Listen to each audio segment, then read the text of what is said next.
Achot, who is the Deputy Chairperson of the Sectoral Committee on Health and Member of Parliament of Kole North, has lost his dear father,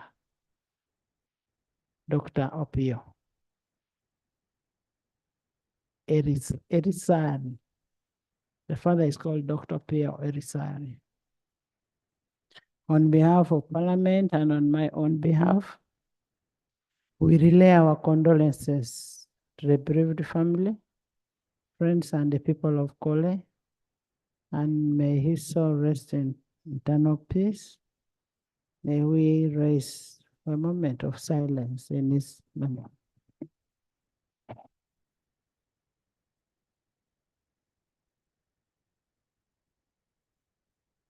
May his soul rest in eternal peace. Thank you. Thank you so much. Honorable members, I wish you nice deliberations. Yes, Jana. Honorable Jana. Thank you, Right Honorable Speaker. Why are you laughing?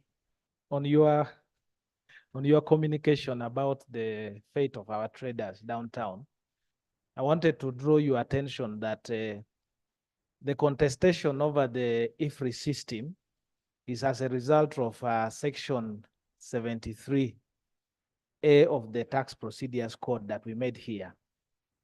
In that section, we delegated some responsibility, part of our responsibility to legislate to the Commissioner General of URA. And he made regulations, which regulations is now what is causing a problem between the traders.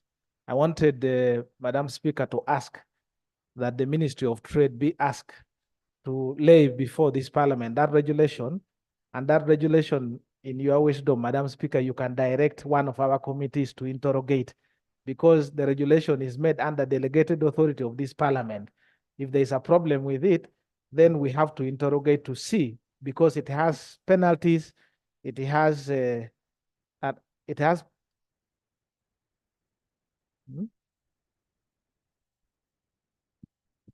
Yes, it has so many other aspects. And in the past, we had suggested that all statutory instruments that are made for and on behalf of Parliament should be brought here, even when it's not mandatory, so that we can ascertain whether it is the actual intention of the law that we have made. This would help us intervene in a timely manner to help the traders. In the meantime, even this house, if it pleases you, Madam Speaker, at some point, you may be able to make some not directives, but some advice to government on that IFRI system. Thank you, Madam Speaker. Honorable members, we had asked the the Committee of Finance and Trade to interrogate that. They have not finished. They have not yet finished. So we'll wait for that committee. But in the meantime, as we wait for the committee, what do we do? We want to hear from you, Trade. Yes. Right Honorable Speaker, on your communication before the Minister of Trade comes, the information I wanted to give is that, Honorable Minister, it is the strike of the traders is now beyond Kampala. Right Honorable Speaker, it has taken a trend. Shops are closed in several districts and in several other cities in Uganda. In specific, Jinja, Iganga, and that whole region where you come from. Yes, Right Honorable Speaker, it is true that the shops are closed, and when the Honorable Minister is responding, he should tell us how fast this matter can be sorted, because it is now affecting the whole country, and revenue collections, of course, are totally down. So, Honorable Minister, when you come, you give us the timelines so that we are sure this is going to be sorted.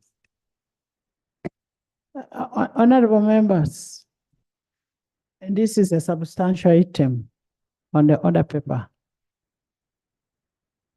After laying of the papers, we are going to discuss the issue of traders.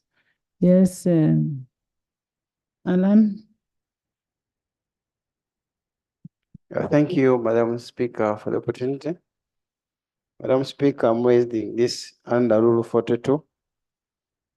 Honorable Speaker, on 15th March last month, you directed the Minister for Education to engage the administration of Nakaske District in the matter where the LOC5 chairperson, Mr. Komu Ignatius, subjected to PLE to teachers for the PLE mock exams, which he subjected to them. On Monday, he released the results, and the worst performance was 27 out of 100 in a mathematics subject, and the best got 92%. Did you get a copy of those results? Madam Speaker, I haven't got the copy, but I interacted with him. And Honorable Alan, kindly also ask those people to give you a copy for your reference next time. thank you, Madam Speaker, for your guidance. I'll do that. But my point was the Minister for Education didn't engage the administration so that it can come out with a statement before Parliament to guide the administration of Nakaske District in line of this activity. Information. Can we have the Minister of Education in the House? Thank you, Right Honorable Speaker. Just a minute. Can we have the Minister of Right, Education? Honorable, let us commit to cost them at least one minister to be here. Let's first turn over that. It's important. You're giving information to Alan. Yeah. I am saying we stand it over as they call the minister. Let the minister himself come and answer because he made a commitment. Yes. Yes. Foreign Affairs. Thank you, Right Honorable Speaker. And from your communication, you showed concern over the traders' plight. In a related development, as a shadow minister of Foreign Affairs, I want to hear from the Minister of Foreign Affairs and government on their readiness and preparedness because of the ongoing tensions between Israel and Iran, and we have so many Ugandans in the Middle East.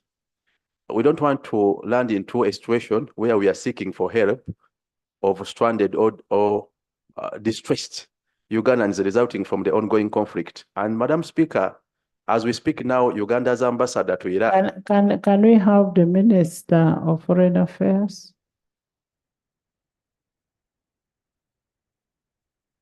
Madam Speaker, let's organize that the minister comes to the House before the closure of the session. You see, I don't want us to start gambling like we don't have ministers in those respective ministries. Afidra?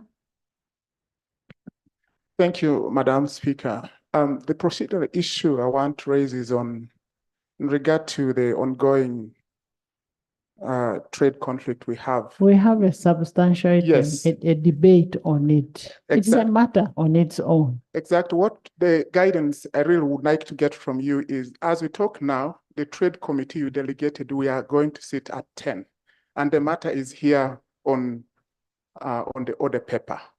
Would you guide us so that What is on the order paper is not a report of the trade committee. It is a statement from government.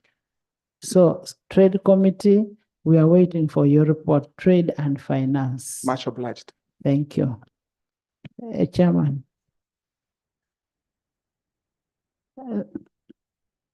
Thank you, Right Honorable Speaker. Chairman Fankore Bazir Bataringa, Member of Parliament. Out of respect, I didn't want to call you. Yes, That's why I'm giving you the respect of chair. thank you, Right Honorable Speaker. I have stood to commend you on the speed and commitment at which you are working on the RAPEX bills. It is absolutely commendable, and I have no reservations to commend you. Thank you. Isaac, Thank you, Madam Speaker.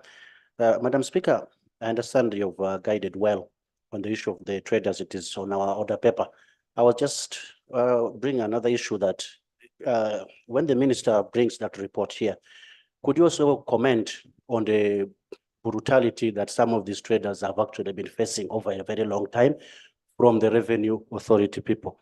Because the issue of our traders reaching to the level of a strike, they have been containing a lot, Madam Speaker. We have, when members of the Revenue Authority go to these shops, they are not even aware, they don't go with any documentation, they harass most of the shopkeepers, they go with soldiers. So I just want to give the trader, the report can include all those issues. the URA people don't have identification. So how do you know that you're dealing with the right person? That's the thing, because they go with soldiers to these shopkeepers and everything, those people are usually scared, and those things have been going for a long time. I have had a number of shopkeepers come to me saying, you people, can you at least straighten this system for us? Now let's discuss that. Max. Thank you very much, Madam Speaker. On RAPEX, Madam Speaker, I have no doubt that this House is made up of very, very competent members. As we process RAPEX, I feel that at this point in time, we would possibly request the Honorable Minister sponsoring the bills to refresh our minds on the justification for these bills. RAPEX, as I was... Honorable member, you bring that up when we are discussing an issue of RAPEX. When we go to RAPEX, you bring it up. But if you want, refresh your mind on RAPEX. Honorable Bianyima, just give him. Thank you, Right Honorable Speaker. We all know together here as honorable members, we went into it, and you advised properly that we should have a committee to look into it, which we did, and the committees are referring to our report. And I think what you are saying is what you should be telling the committee or debating the report when we come there, when we reach there. The issue of rationing, it is important that I have said that we must be very careful whatever we are doing, so that we don't rush, and then at the end of the day, we regret the actions we should have taken. This honorable House. But so far, are the committees looking at our report? Yes, except yesterday, Meteorological Authority, which we all had agreed, but when the House resolved, we will go with you. Okay. I thank you. Yes, Honorable Minister. I join my colleagues, Madam Speaker, to commend you at the speed at which you are processing these Apex bills. I think processing 10 bills in 2 days is a great speed, a great milestone. In addition to the report authored by the committee of Bianyima, each committee processing these bills has produced reports, and I would encourage my brother to get familiar with the reports of the committees. All the details, the justification for rationalization, mainstreaming are really in those reports. So as we approach these reports, let us have time and read them. The refreshment will come as we read the report. Thank you. Honorable Sarah Enos. Thank you very much, Right Honorable Speaker. Right Honorable Speaker, for me, I'm sad. We are processing very important bills. But why are you people going to bills when we are on communication? Sarah, you'll bring that during communication. Okay, can I go to the communication? Right Honorable Speaker, I was raising that because members have been speaking.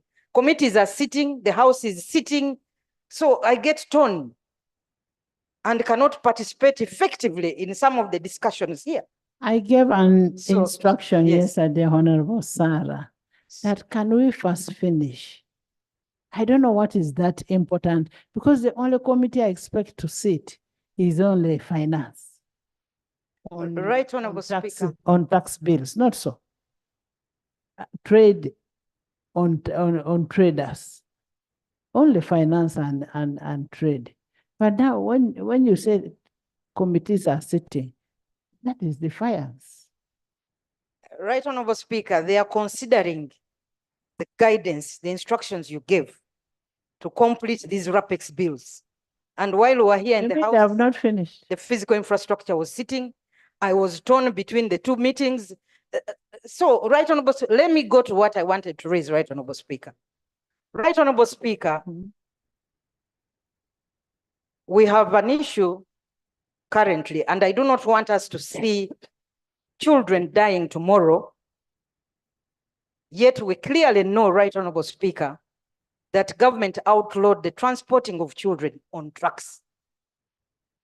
We have seen schools still transporting children on trucks, and now they are into sports competitions. The championships are soon being held at the national level. We will see children being brought here in trucks, Right Honorable Speaker. We need guidance from the Ministry of Internal Affairs and the Ministry of Education. Yes, it is a procedure matter. Thank you, Right Honorable Speaker. Right Honorable Speaker, it is standard here that we respond to your communication. But I'm surprised that a colleague on the floor is raising matters of national importance. I need to be guided. I thank you.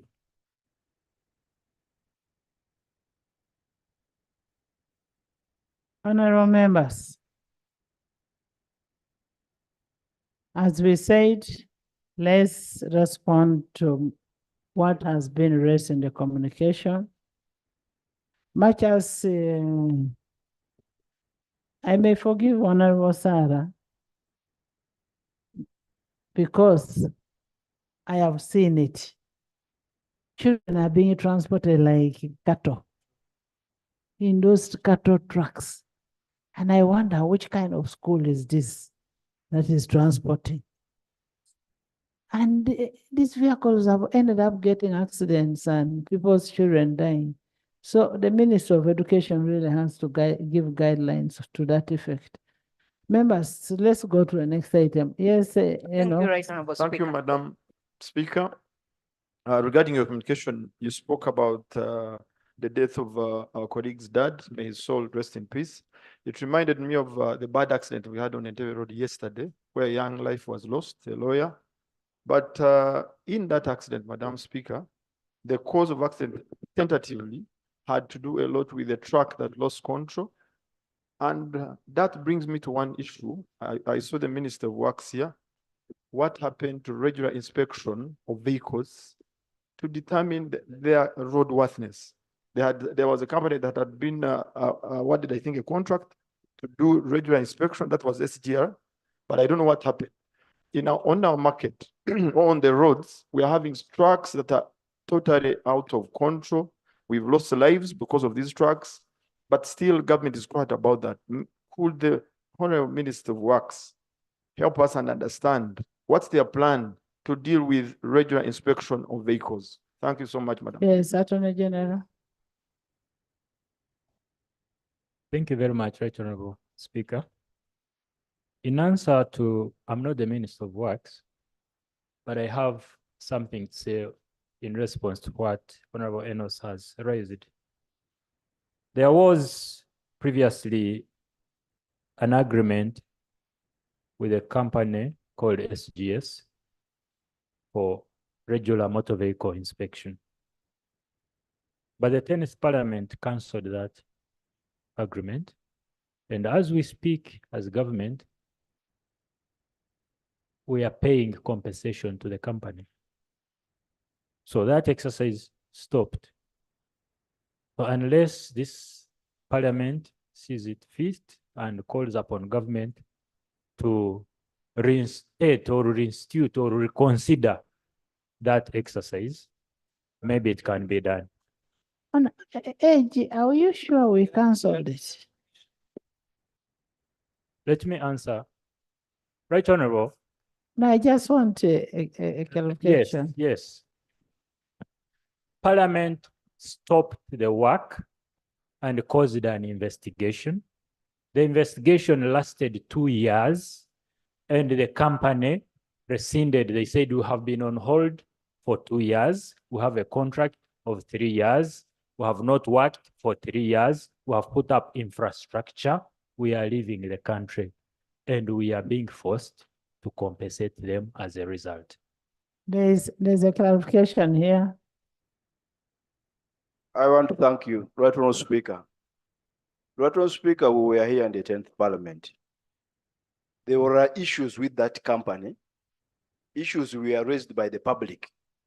And indeed, the Parliament intervened. That matter went to the committee.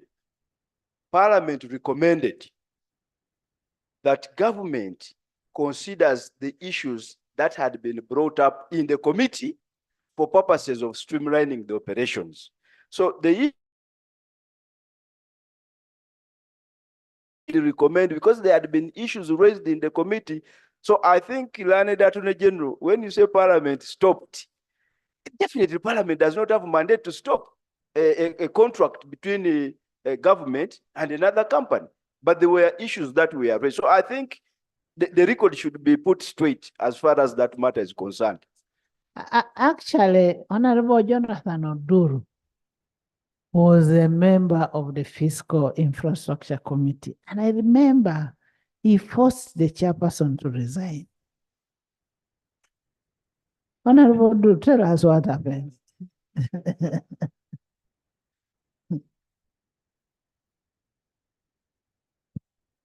Right Honorable Speaker, before I come to the issue of how the chairperson left the committee voluntarily,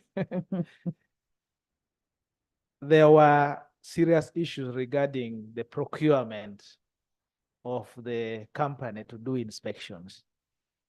At that time, the committee sat and found that the intentions of government to inspect vehicles was a good one for purpose of safety.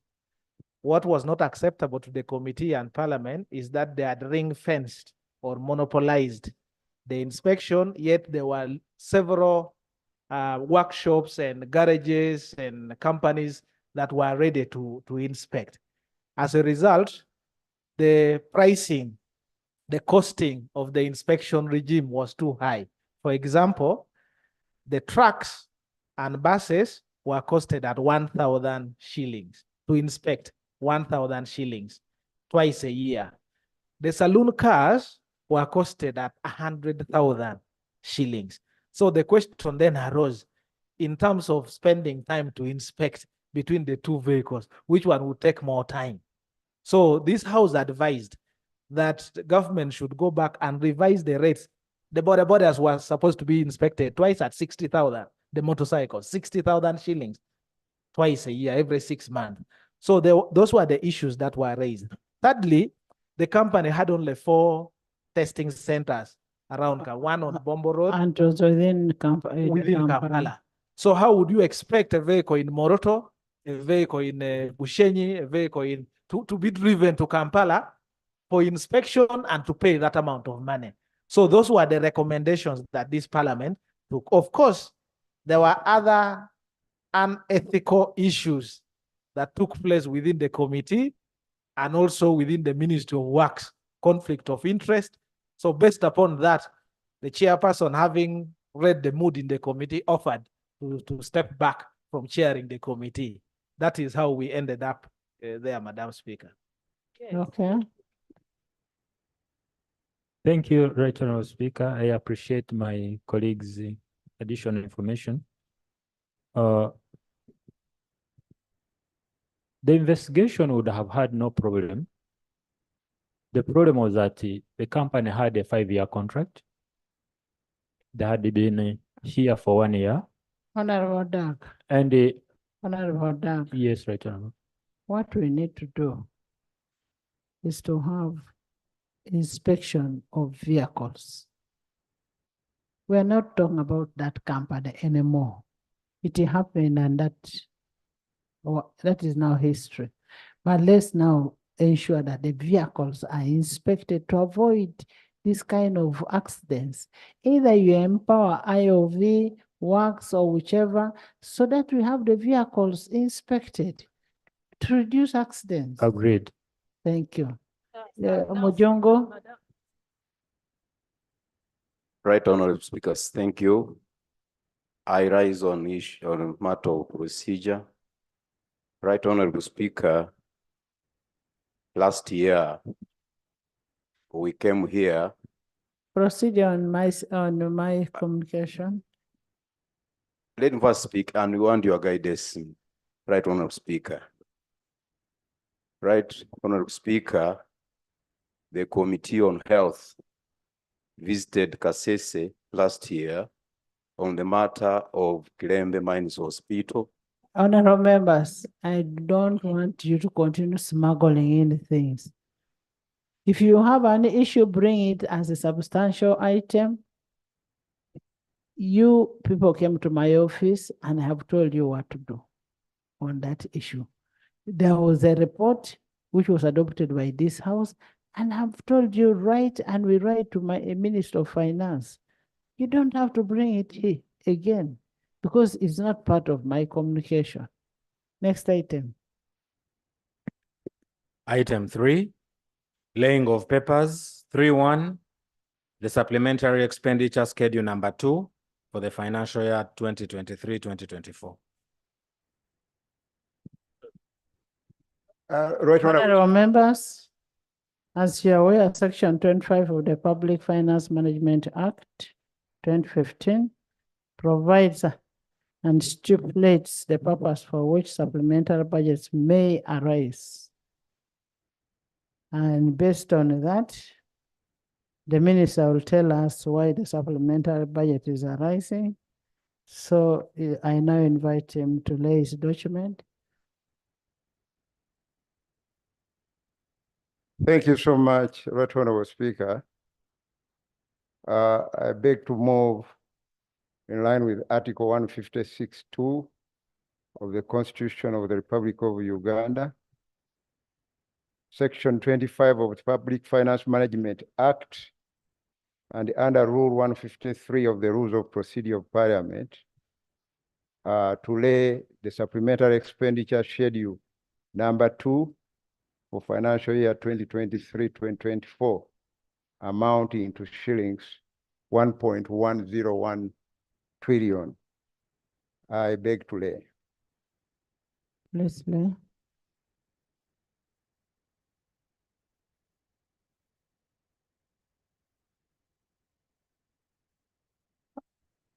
Let me have a look at it.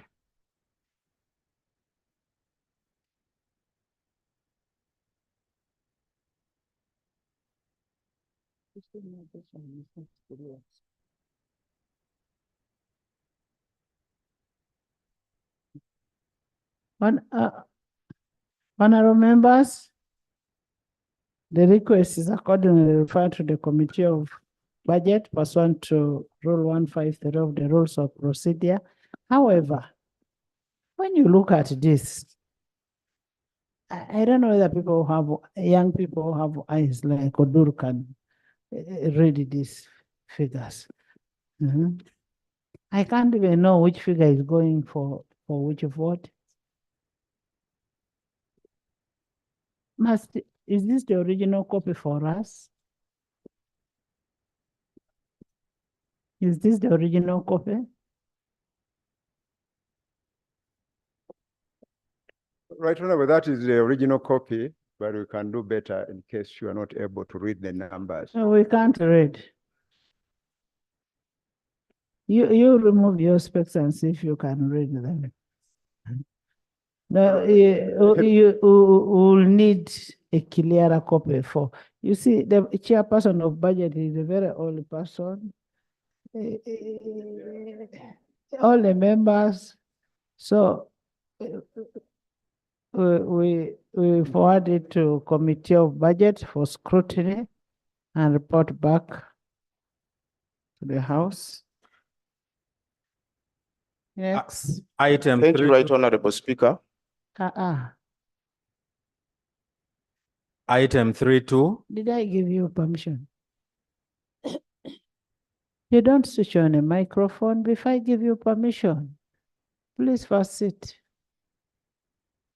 Item 3.2, proposal to borrow euros 110.5 million, approximately United States dollars 117.26 million from Standard Chartered Bank to finance the upgrading of the Kitgum-Kidepo Road.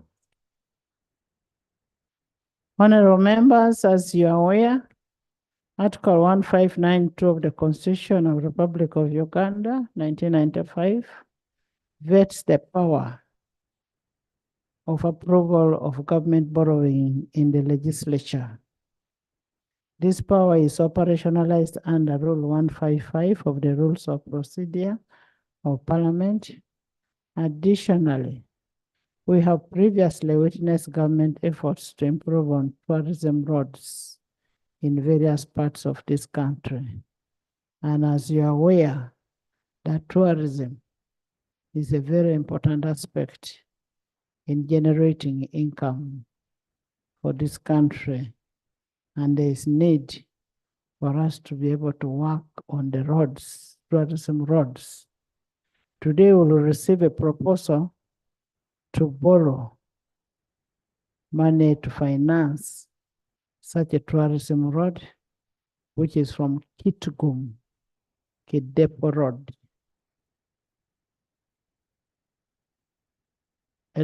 Some equity now coming in. This road, if worked on, will grossly boost tourism in northern part of this country. I now invite the Honorable Minister of Finance, Planning and Economic Development to table the proposal. And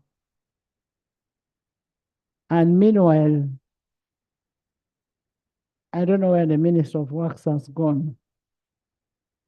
There is a problem. This loan has finished more than 1.5 years between Minister of Works, Finance, and Attorney General's chambers. And remember, when you go commit yourselves in this kind of loans, you pay commitment fees, you start paying such kind of monies. How can a loan finish over a year in the approval process? You've done all the feasibility study. The time value of money should be brought in place. Attorney General, you've been having this loan. Tell us. You're going to lay. We need to correct what will come next, because these are issues that the local government is raising. That we get loans, they take long in Works, Finance, and AG's office. Right, Honourable Speaker, I do understand the concern. Sometimes the delays are a result of the fact that we need some further and better particulars, that there is some kind of ping pong. We write back and forth because we request for this and that information. We need to be sure. Sometimes you are given a contract of so many pages and you have to be very thorough, or else something is embedded and you cause a problem. But most importantly, besides the time you take to negotiate the loan, the most important thing is that you have to get the right information from the necessary entities. So you write back and then they take time and then they write back to you, and that alone causes a delay. There's nothing deliberate about it. We also want to move as soon or as fast as we can. Thank you. Thank you. Works.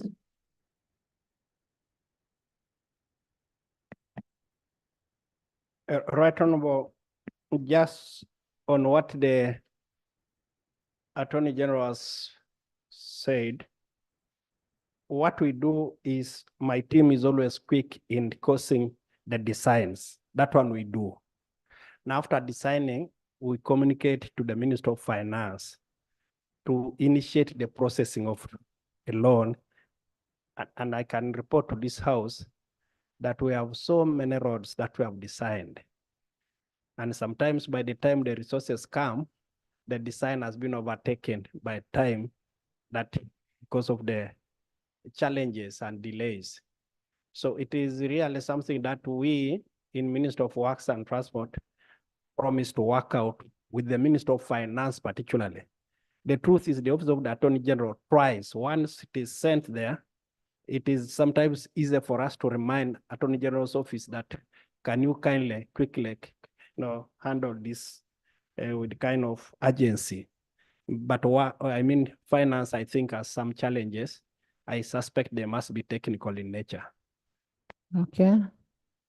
So let him first lay, then you continue. Before I lay, Right Honorable, could I also say something on behalf of the Ministry of Finance? We have actually evaluated the process of acquisition and approval of these loans and also the implementation. Actually, the value chain comprises all three elements of loan acquisition, the loan approval processes, procedures and processes, and then the actual implementation, plus the evaluation of performance. And we noted that there are serious delays at each of those levels. With this particular one, we are now at the level of acquisition of the loan. And in loan acquisition, you face challenges relating to the feasibility studies which are required before a project is coded by Ministry of Finance to enter the budget and to enter the project implementation plan, the PIP. Then after that, the feasibility studies are assessed by the development committee. And after that, then the request has to go through various stages, NPA, OPM, His Excellency the President, Cabinet, and then we have to finalize the processes with the lending agencies before coming to Parliament. So you realize that even the very initial process of acquisition is involved with involves a lot of detail that we have to accomplish. But one of the biggest problems then comes during the execution of this, the right of way. Honorable Musa Echeru should have mentioned it. The right of way, acquiring right of way causes a lot of delays in implementing projects partly because of our land laws in this country, that land belongs to the people. Before government gains access, a lot of issues happen, between the individual occupants in the right of way and the government. So those things take a long time before a project is implemented. And there are real issues that border around legislative issues, which I think we need to bring here and discuss very seriously before we can actually successfully implement a project in the shortest time possible. With those remarks, Right Honorable, can I go ahead now and move a motion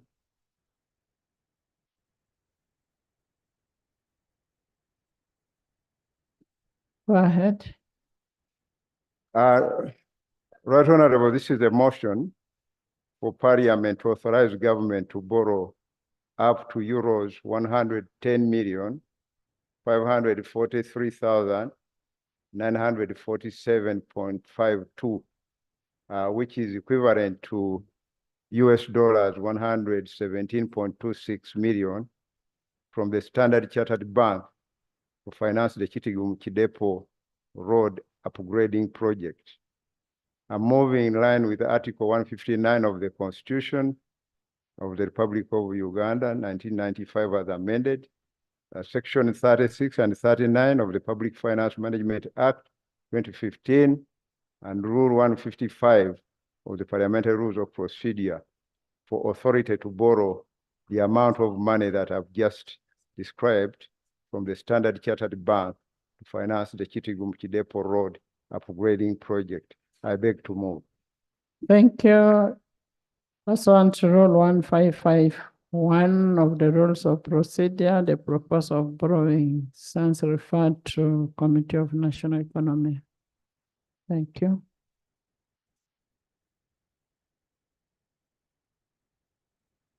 Item 4. Yes, there is a procedural matter. Thank you, Right Honorable Speaker. Right Honorable Speaker, I'm not against the borrowing, and more so in issues of Kitugum Road. But my issue, when you look at Article 159, the powers of government to borrow must be clear in line with clause 4 and 4A and B. The Honorable Minister has explained us the purpose of borrowing and all the procedures followed. However, Article 159, clause 4B requires, in cases of accumulated interest, the president to be caused to be presented here in the House to explain about the accumulated interest and the provisions made in servicing or repayment of the loan. And if the president is not anywhere in the House, the Honorable Minister has not explained to us about the provisions made in loan repayments and servicing. And the interest to the country is becoming a very big burden where we borrow, we follow all the procedures, but not explaining the loan repayment measures. That's my procedural matter. Honorable Member, these documents were laid when they were laying the appropriation bill. And we have these documents. It's just because that maybe you're a lazy reader. But if you want, you can go and check. They were laid on table. Yes, Haj. Honorable Speaker, my brother, the Honorable Tewandeke, raises fundamental issues, but with due respect, they are raised prematurely. Because once a matter has been referred to the relevant committee, the relevant committee is going to make scrutiny of the loan, and a report will be made here. Some of those fundamental issues, we will have an opportunity to address them either here or actually to go to the committee. And I think that's why I'm saying that since the matter has now been referred to the relevant committee, there is that opportunity for us to examine those issues, right, on speak.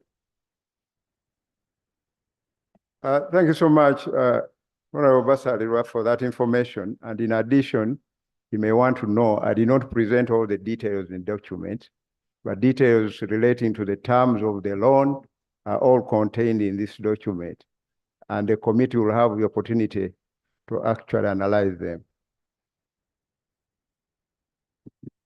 Honorable members, in the public gallery this morning, we have a group of petitioners from Tibet, Ima Mining Company based in Kampala.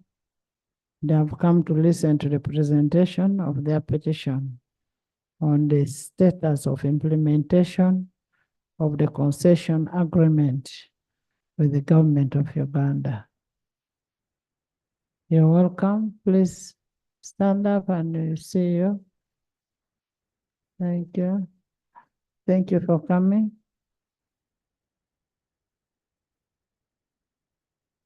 Next. Item 4, statement by Minister on the outcome of the meeting held with traders on Tuesday, 16th April, 2024.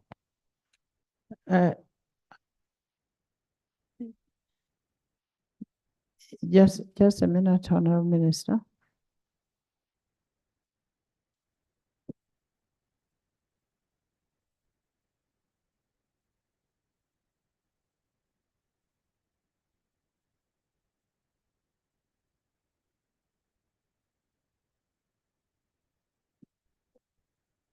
I don't want us to rush the debate on the petition. I mean, on the report. Can we have the petition late? And then for us, we'll handle the report even if it takes hours. Item 5, presentation of petition of Tibet. Is that okay, Attorney General? Is that fine? We dispose of the petition and then we have time to debate on the traders. Yes. Item 5, presentation of petition of Tibet Hima Mining Company Limited on the status of implementation of its concession agreement with the government of Uganda. Honorable members, as you may be aware that Parliament is a people-centered institution, and as such, addressing public concerns through petitions is one of those avenues for enhancing public participation. Therefore, pursuant to Rule 30 of the Rules of Procedure, I will invite Honorable Silwanye, MP Bukol Central, to present a petition. Honorable Silwanye. Right Honorable Speaker, I stand to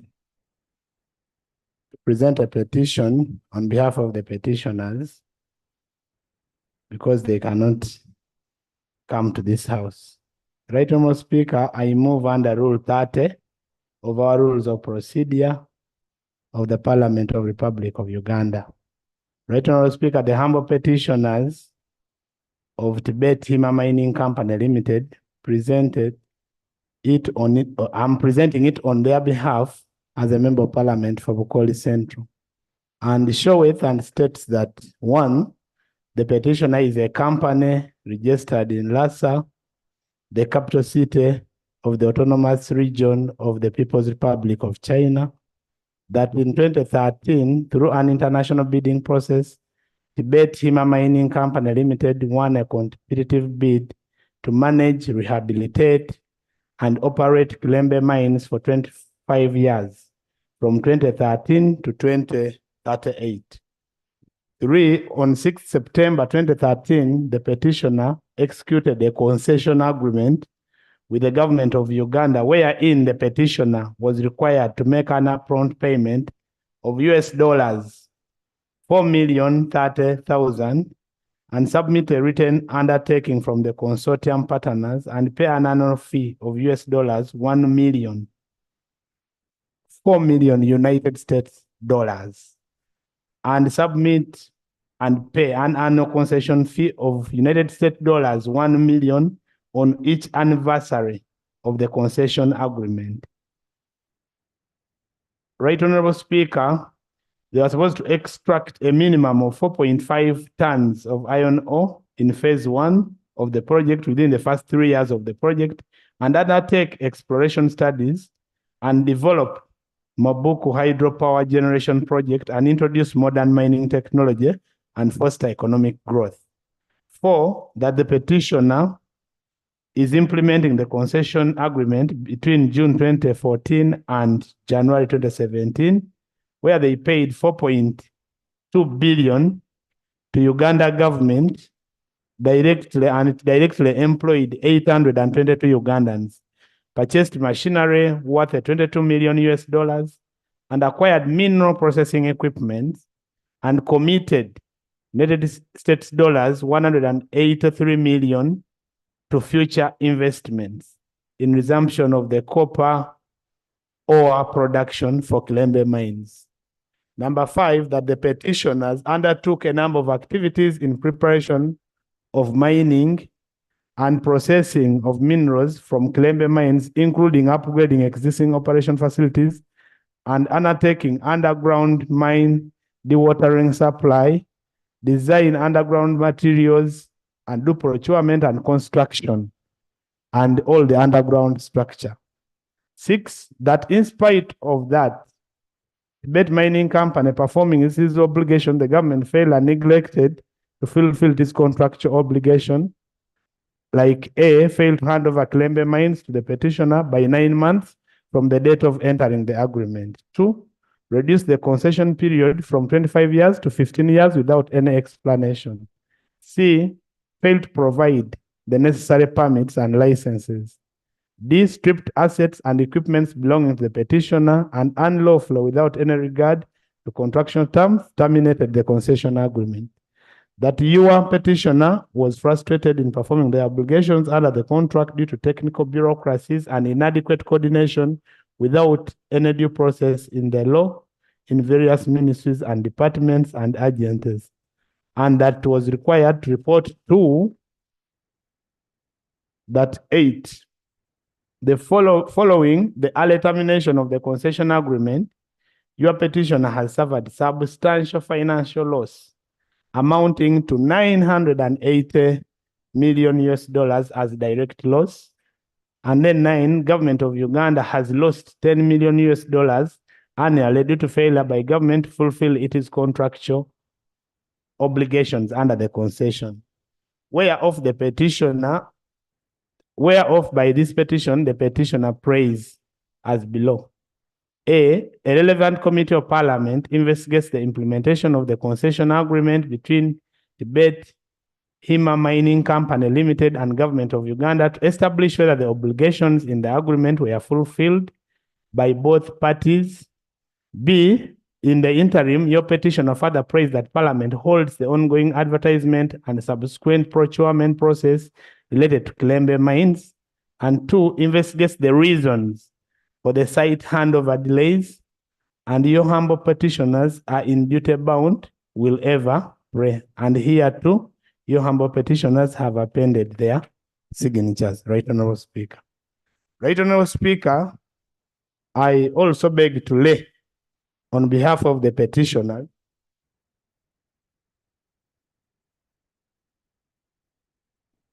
Thank you so much, Honorable Silwanyi.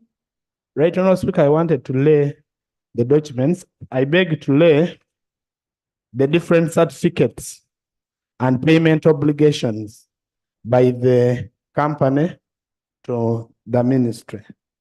Thank you. Right, Honorable Speaker, I also beg to lay the unjust termination of concessional agreement and decisions made by government and all its documents addressed to the Speaker of Parliament. I beg to. Thank you, Honorable Silwanyi. Right, Honorable Speaker, I also beg to lay the Tibet Hima Mining Company feasibility study for Mobuku Phase 1 HPP upgrade. I beg to lay. Thank you. Thank you, Right Honorable Speaker. Pursuant to Rule 36 of the Rules of Procedure, the petition stands referred to the Committee of Environment and Natural Resources and report back within the 45 days as prescribed under Rule 3010 of the Rules of Procedure. Next.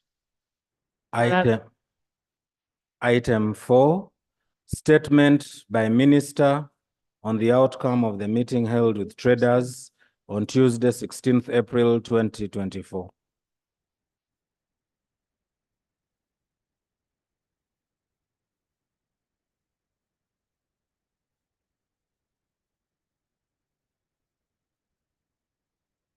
Honorable members, as earlier stated in my communication, it is important for government to amicably resolve the standoff between the traders and the Ugandan Revenue Authority. And pursuant to Rule 52(1) of the Rules of Procedure, I will invite the Minister of Finance, Planning and Economic Development to update this House on the outcome of the government's engagement with the traders, because today is day 4. And I keep seeing them reminding other traders that today is day 4. So let's hear from the minister on what they've resolved. Thank you so much, Right Honorable Speaker. This is a statement by the Minister of Finance, Planning and Economic Development, updating this House on the outcome of the meeting held with the traders yesterday, Tuesday, 16th April 2024. On the 16th April 2024, Right Honorable, the Honorable Minister of Finance, Planning and Economic Development, together with his colleague, the Honorable Minister of Trade, Industry and Cooperatives, and the Honorable Minister of State for Trade, held a meeting with the representatives of the traders to discuss and resolve a number of issues affecting the traders. The following issues were raised by the traders. Issue number 1 relates to the VAT threshold. The traders requested that the government should consider increasing the VAT threshold from shillings 150 million to shillings 1 billion, and a reduction of the VAT rate from 18% to 16%. Issue number 2, which they raised, is the electronic fiscal receipting and invoicing system, commonly called IFRIS. The traders expressed concerns that the electronic fiscal receipting and invoicing system presents several challenges. Notably, it imposes a high cost of compliance. Most traders don't understand the system and applies to all traders irrespective of whether they are VAT registered or not. Issue number 3 relates to the import duty on fabrics and garments.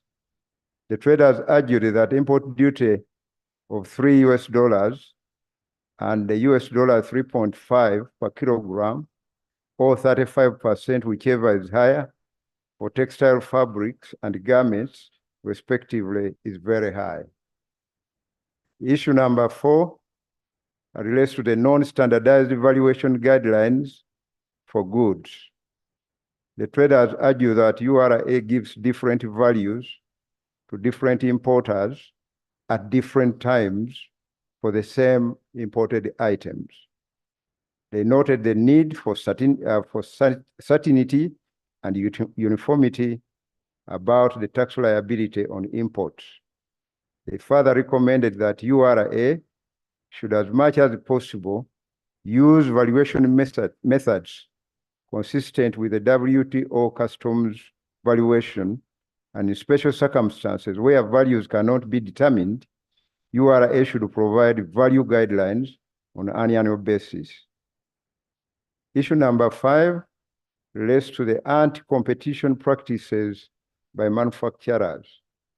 The traders argued that some manufacturers, notably foreign investors, are participating in distribution, wholesale, retail, and hawking of their products.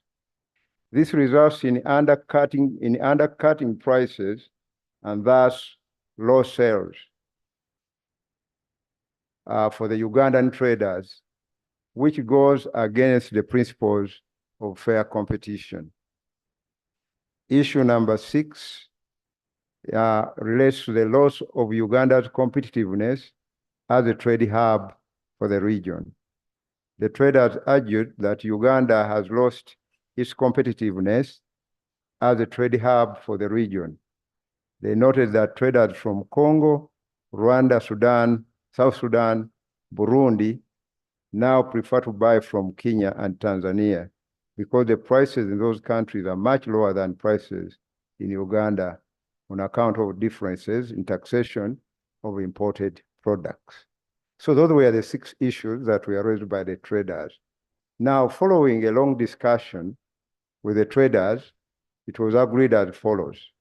Number 1, that the Ministry of Finance, Planning and Economic Development shall within the next 2 weeks study and consult on the proposal to increase the current VAT threshold and the VAT rates and communicate the ministry's position on the matter, taking into account the findings from the study and relevant consultations, because really we have to consult.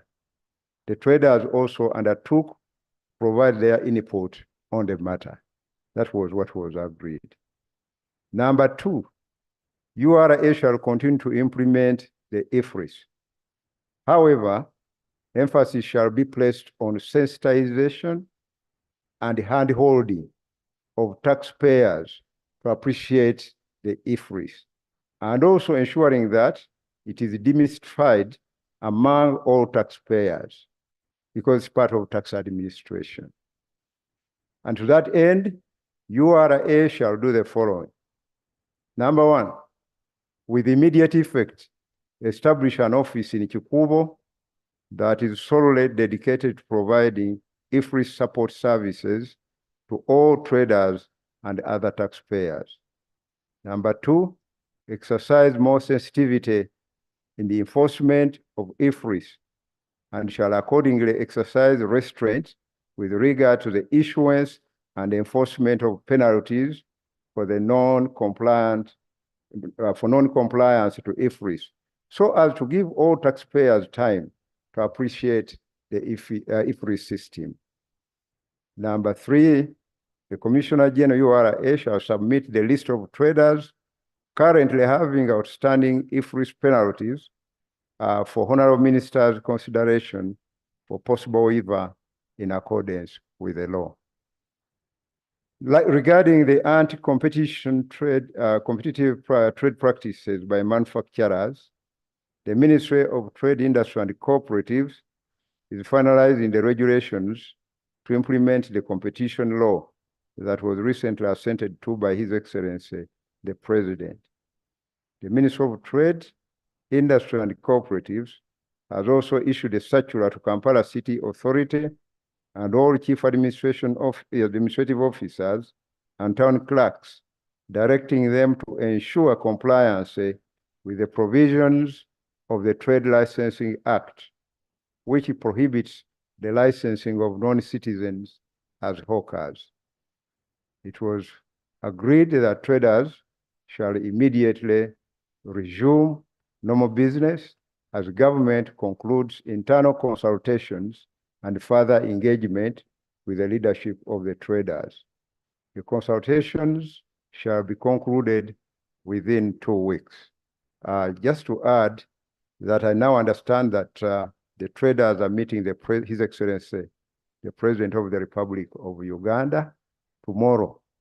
And subject to that meeting, some of these provisions would change. So we shall update the House following that meeting. Thank you so much.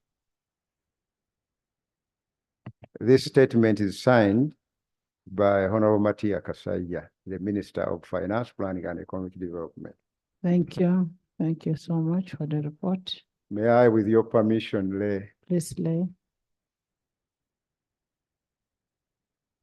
Honorable members, you've heard the report from the Minister of Finance, and the issue is on the revenues that the country expects. As a minister seeks for 2 weeks for further consultation on the proposal of revised VAT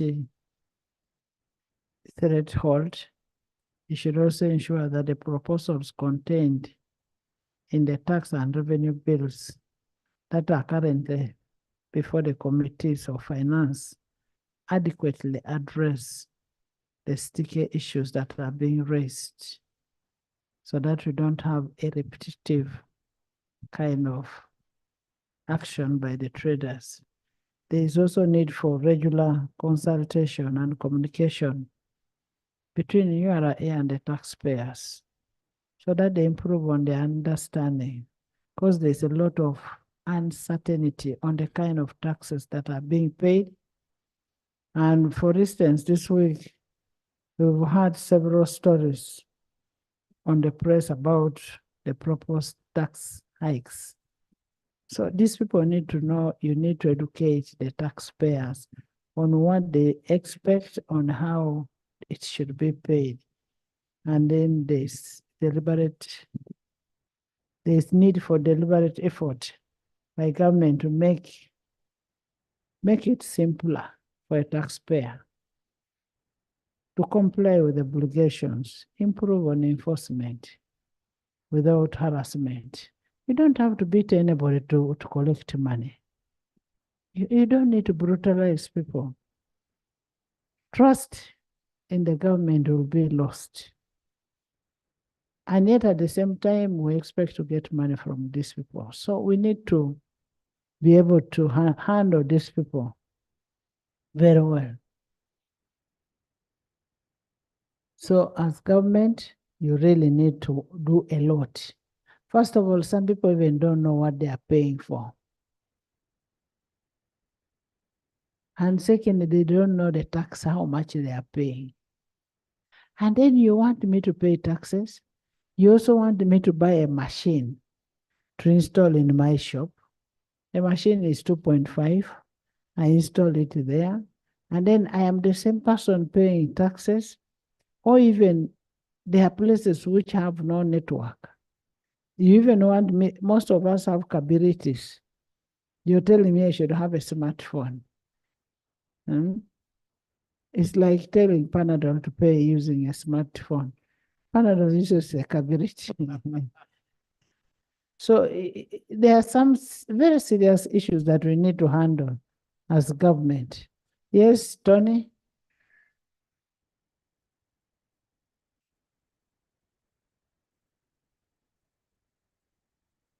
Thank you, Right Honorable Speaker. Right Honorable Speaker, the minister has listed about 5 issues that they handled in the meeting with the traders yesterday. But Honorable Seriko, the MP for Kampala Central, had raised additional issue that I have not heard the minister speak about, that the traders were also complaining of high interest rates charged by the money lenders. And the law requires the Minister of Finance to put the maximum lending rates at which money lenders are supposed to lend money to anybody who wishes to borrow money. Now, I want to know from the minister if this was just left out, or if it is not necessary for you also, among other issues, to respond to the traders on issues of you, the ministry, fixing the maximum lending rate, because this issue will still come out if we don't include them, Right Honorable Speaker. Thank you. Thank you. If I can recall very well, we have one of the amendments that we have in the bills is on the money lenders. Yes, Honorable Workers. Thank you, Right Honorable Speaker. I want to thank the Minister for the presentation of the report and the action therein. However, we wanted to know, as the technical minister responsible for finance, what would be their input into this? Because, Right Honorable Speaker, we are looking at flexibility. You know, when we overtax and bring in a lot of details into taxation, it means we are sending out people out of business.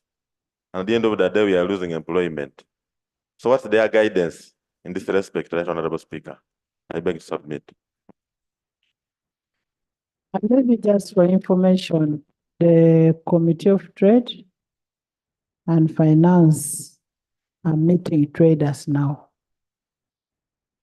So we will be waiting. The minister has not come? That they are waiting for the same minister to go to the committee.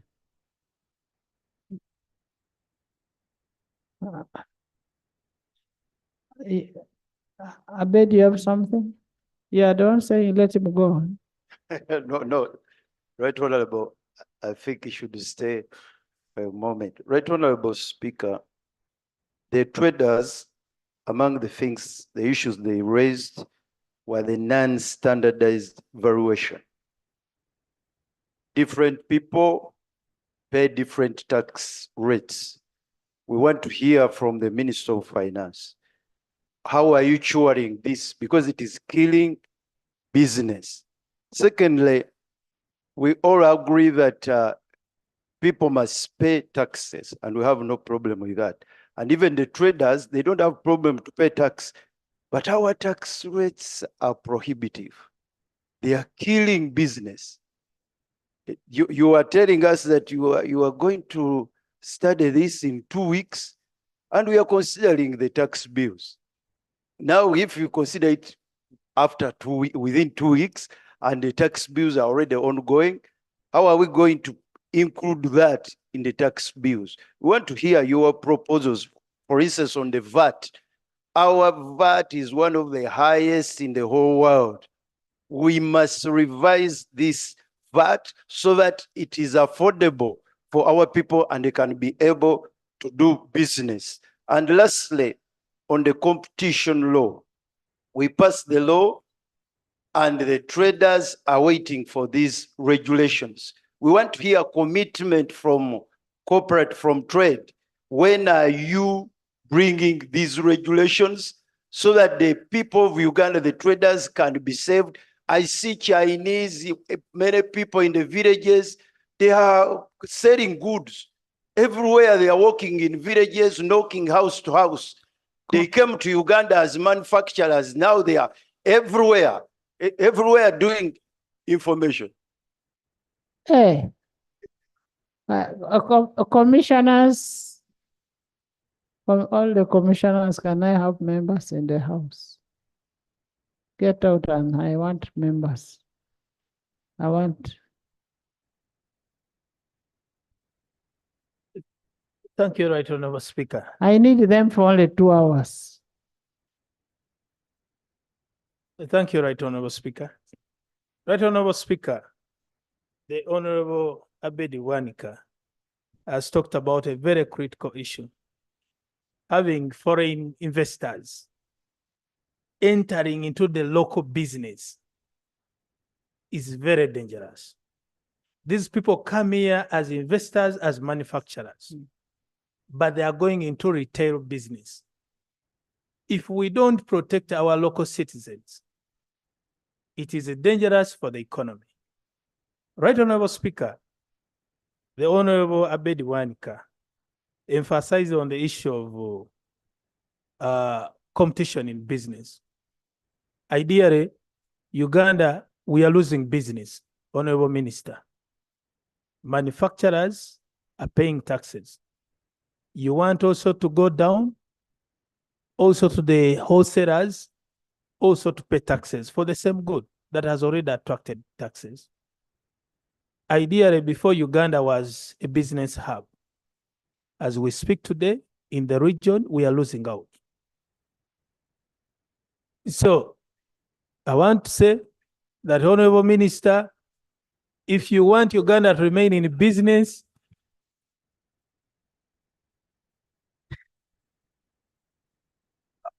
I take back, Right Honorable Speaker. Honorable. Just one last thing, Right Honorable Speaker. Right Honorable Speaker, the minister said that they are going to put up offices in Chikubo to educate the public on IFRIS. I want to remind you that even in Masaka City, in Mbale City, in Soloti, the entire nation, we need these offices, not only in Chikubo.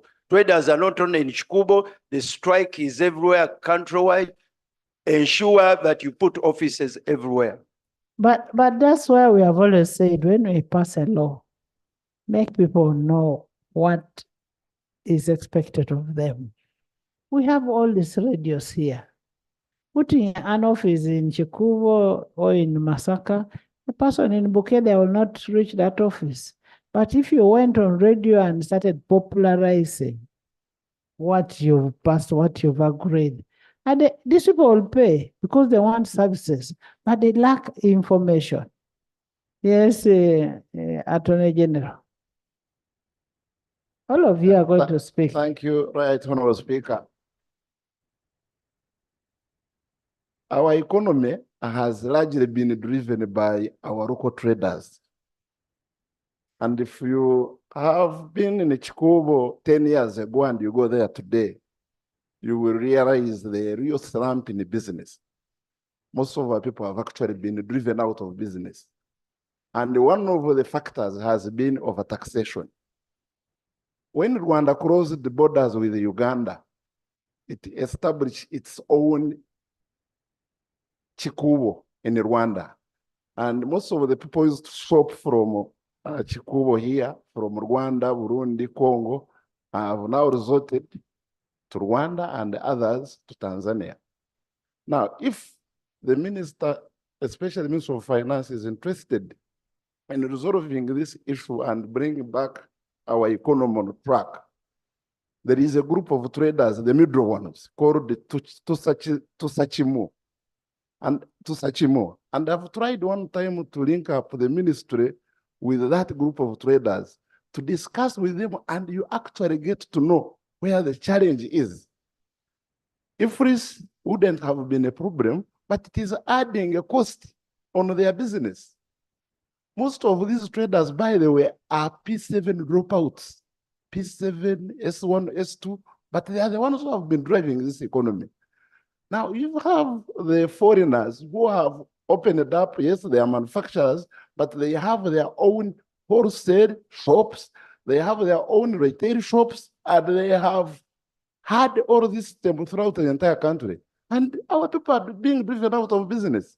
Some of us who have been surviving on them as legal practitioners are also running out of business. So the ministry really needs to go down and have this dispute with the traders addressed from both a legal point of view and also a humane point of view. Thank you, Madam Speaker. Thank you. Maggie?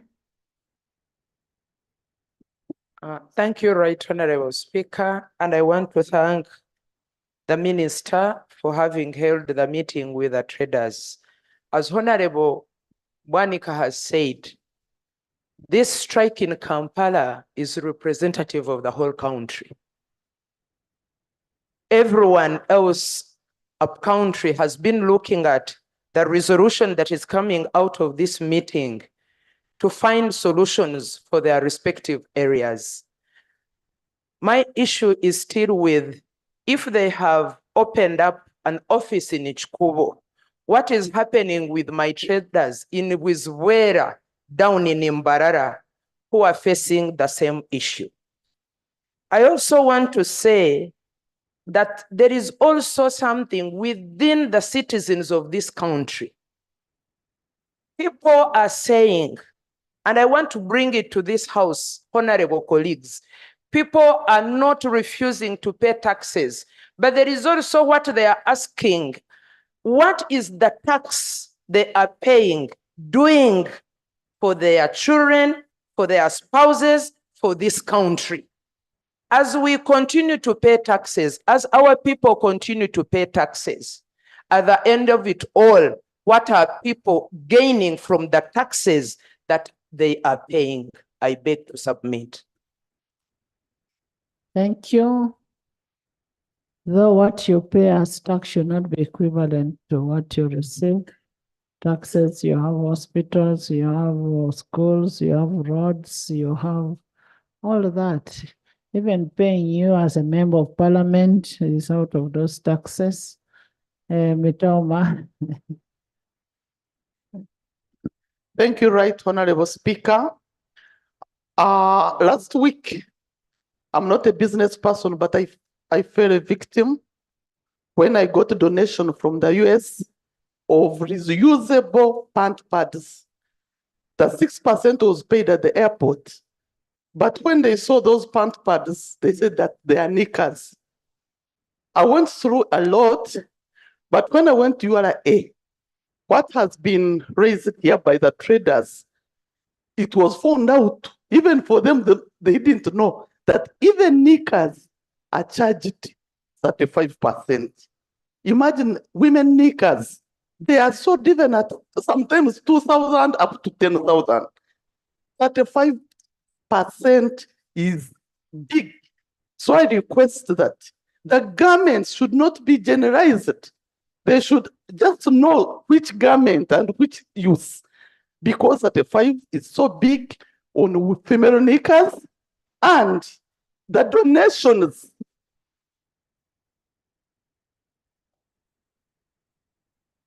Right, Honorable Speaker, I get protection. Let's Honorable Mitoma finish.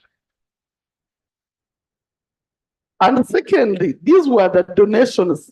My donors were forced to pay 20 million For those reusable pant pads, I even have samples here. They call them knickers because they are reusable pant pads. So I request that they change, they try to categorize the garments they are charging 35% for. Thank you, Right Honorable Speaker. Thank you, Isaac. Thank you, Right Honorable Speaker. Right Honorable Speaker, I think the problem that we are facing here is that the Ministry of Finance, Uganda Revenue Authority, have failed to recognize our businessmen as stakeholders in generating taxation. The major stakeholders. The major stakeholders. They only look at in form of enforcement. They do not involve them in most of the negotiations. And that is where we end up with this problem. If they could involve them right from the beginning, that this is what is coming up, take their opinions as well on board and reach a meeting point, we would not be where we are right now. On the issue of VAT, Madam Speaker, Kenya pays VAT already at 16%, and most of our goods actually pass via Kenya. Our VAT indeed is high at 18%. So I do understand and plead with it, understand the traders' plea that VAT should be reduced to 16%. And Madam Speaker, VAT is supposed to be reclaimed back. But up to today, we do not know how many traders actually know that they can claim back VAT. Such information are not being given to our traders, that they can balance some of those things. So I beg that we get more information, like you said, that they should get more engagement through radios and sensitization. Thank you. Thank you. You should have the stakeholders engagement for them to know what we expect of them and what they expect of us and what their right is.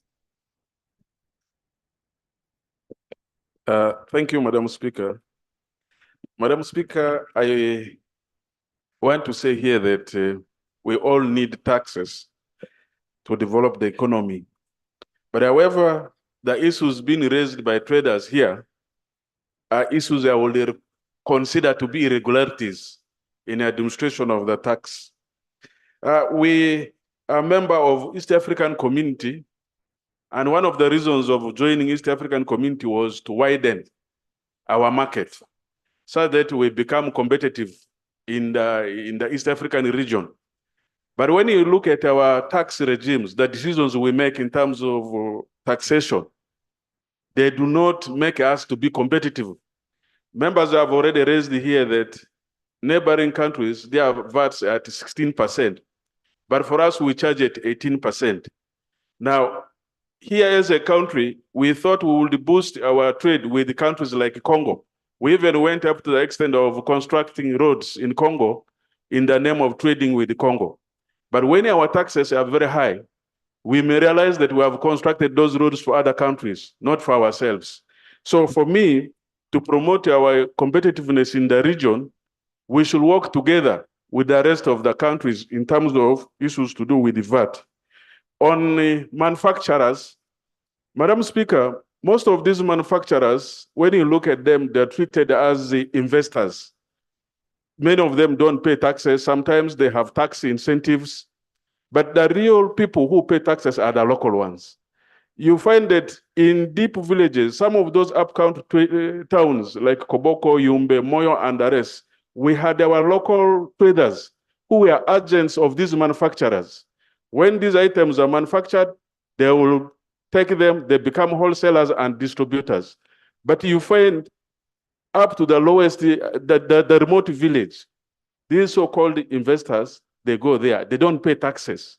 It is these same people we expect taxes from who are struggling with this. So I think some of these issues are very valid.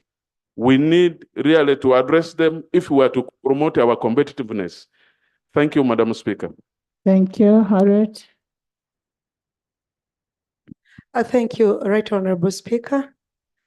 Right Honorable Speaker and members, I just want us to interest ourselves in the number of businesses that are closing to date.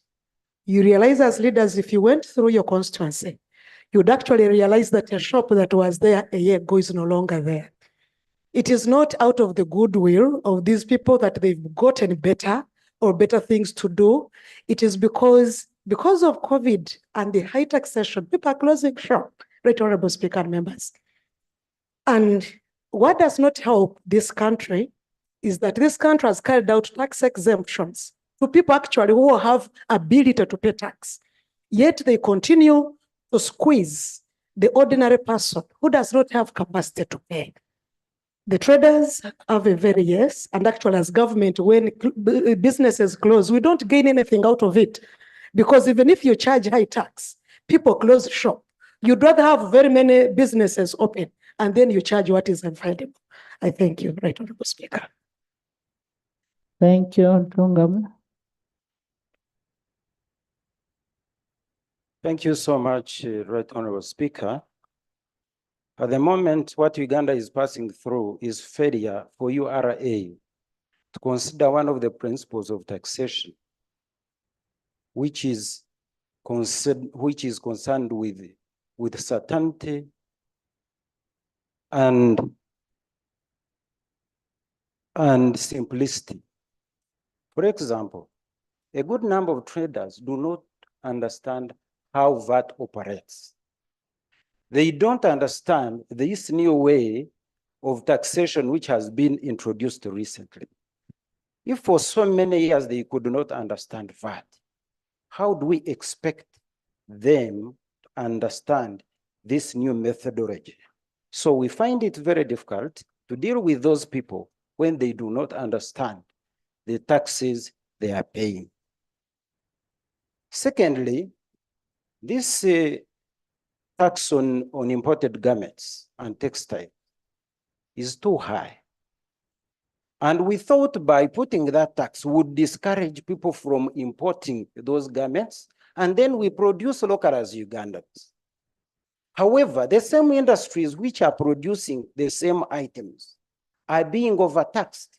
Therefore, we cannot realize that in Uganda. So we must make sure that there is a way we are reducing taxes on manufacturers who are producing garments.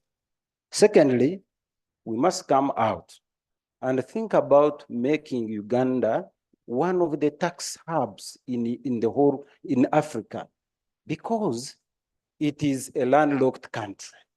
We cannot favorably compete with Tanzania and Kenya if we do not reduce our taxes.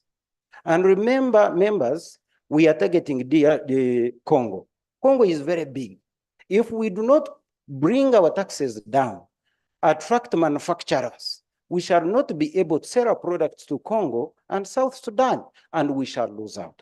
So, Right Honorable Minister and members, I propose that we think about reducing taxes in Uganda so that we can enjoy our position, which is between DRC and South Sudan. Thank you so much. Thank you. And I think what we need to do is to increase on the tax base and reduce on the taxes. Increase on the tax base. Thank you very much, Right Honorable Speaker.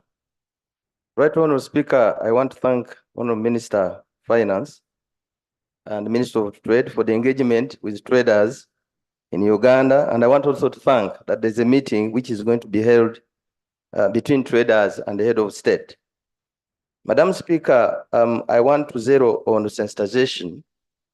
When you look at what is happening in our country, there's nothing like a component of sensitization of traders to know what taxes, and even a categorization, which category is supposed to pay this tax and which category is not supposed to pay this tax. According to the minister's submission, he stated— Honorable member, it is not only the traders. There is no awareness of any law that we pass. People don't know what happens. We pass the laws here, they go and they put them in the drawers. I've not seen any minister coming out and say, we passed this law and this is what is expected of you and us. Thank you, Right Honorable Speaker, for your guidance and addition. Madam Speaker, I want to say that the Minister of Finance and Minister of Trade, they are supposed to conduct sensitization, countrywide sensitization to our traders so that they get to know what taxes they are supposed to pay. Madam Speaker, when you look at our trade between Uganda and the Congo, we were constructing roads in order to get or to do trade with Congo. But the Congolese now are bypassing Uganda to go to Kenya, and they are trading there's trade between Kenya and Congo. When in actual sense we are in the middle. You wonder why they are bypassing our country and go to Congo. The issue is that our taxes are very, very high. We need to do something. We need to sit on the drawing board and do something. Otherwise, we might lag behind. I want to thank you, Madam Speaker. Yona. Thank you, Madam Speaker. Madam Speaker, the tax system needs a rigorous action by this Parliament. Madam Speaker, we appreciate that we need to collect revenue for this country.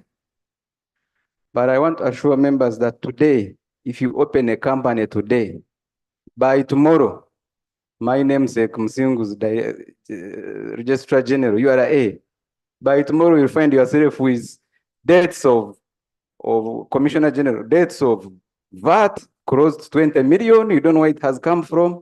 You'll find the areas of which tax, of how much, you don't know where it has come from. We are talking of people trading down. But even people upstream with companies are also closing down. They're also dying.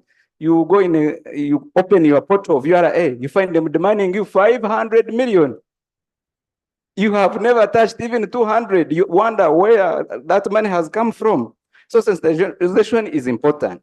And on garments, Madam Speaker, I know one company, I don't want to mention the name. It is a Chinese company. They import a sheet of a garment. When they reach here, they own the cut and fold the sheet and make a bed sheet and put in market and sell. They are given tax incentives by Ministry of Finance. They don't pay any tax because they disguise as if it is a raw material. Me, if I am in Chikubo, I go to China and import bed sheets ready for sale. I will pay tax, I will pay VAT, I will not have any tax incentive, and I'm competing with this same Chinese who has come with a big roll of sheet and just cut, put on a sewing machine, and just folded. And these people have given him a tax holiday. It is very absurd that us, we are going to be enslaved by these people whom we have given tax holidays. We want a tax base, but can the Minister of Finance able to us, the people they have given tax holidays, who are they? Those are the people who should be contributing to our tax in Uganda today. And we have stopped, they are not paying. We have run a person in Chikubo, we are squeezing him to the bone marrow and left this company, these big companies, which I don't want to mention names, like telecommunication companies. Madam Speaker, we need to revisit the contract we have with telecommunication companies. We need to charge them on the interest, on the money that they get from here. What is their investment vis-a-vis the profit that they are repatriating without building even a single school of 5 classrooms? Madam Speaker, we appreciate you with the mega salary you have. You have built a serious school in your village. What has MTN built to Uganda? It has only taken all the profit back to South Africa. Thank you. Madam Speaker, I beg to submit. Thank you for your information. I put up a mega school before I became a speaker in the 10th Parliament, including the hospital. Thank you. JB, traders, bus owners. Thank you, Right Honorable Speaker. Members, I'm coming this side. Right Honorable Speaker, the topic of tax, I would have perhaps a very divergent view. We have over time thought that the solution to some of these issues is widening the tax base. Looks very attractive. We can widen the tax base. But there is one important aspect. Even the monies that we collect from these taxes, there's a lot of hemorrhage. There's a bigger problem, Right Honorable Speaker, that we have got to deal with as a country and that is the issue of corruption. If we do not stamp our feet and realize that this is the biggest enemy we have as a country, we shall keep widening the tax base, and we shall always be realizing that we are not able to fill the basket. But importantly, it is very interesting, and I want to associate myself with the submission of my colleague Yona. When you give tax incentives to the people who are supposed to be able to give taxes, to pay taxes, and you go and tax the poor person, and is the one carrying that big basket of these people, I think we are not having a proper plan. If we as a parliament resolve that any tax incentive to be given, because a tax is a breach of statute, any tax incentive which is given, if we have not approved, nothing should be done. But people have gone behind parliament to give these tax incentives. We have requested for lists to be tabled in this parliament. I have not seen the lists being tabled of the people who have the tax incentives. So, Right Honorable, if you gave a timeline for even Minister of Finance to table that list, it can be that we are moving in the correct direction. I beg to submit, Right Honorable. Honorable Minister, take note. Thank you, Madam Speaker. Not you, first before you. I will tell you to stand up. Thank you, Right Honorable Speaker.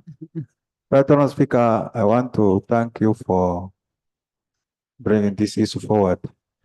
Right Honorable Speaker, sometimes I fail to understand why URA is failing to undertake voluntary tax compliance for their businesses. Right Honorable Speaker, in some places, if you go to, like in West Nile, when people hear about the URA, people are running away, the business owners. Why is business not operating in a way that URA advises our people to do a better business? Look at the situation in West Nile, where URA is collecting money by chasing people, and their death case is reported. Right Honorable Speaker, we expect by now URA to have massive tax education, because our businesses are recovering from COVID. People have been in COVID. People lost a lot of businesses.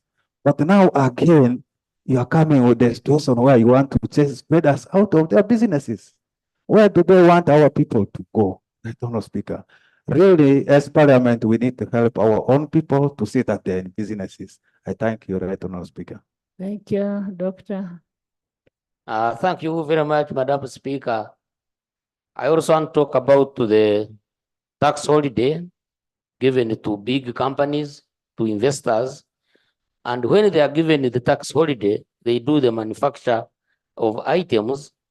But again, like my colleagues had already talked about, the issue of the manufacturers, the investors, taking the same items directly to the villages where they sell the items without paying tax.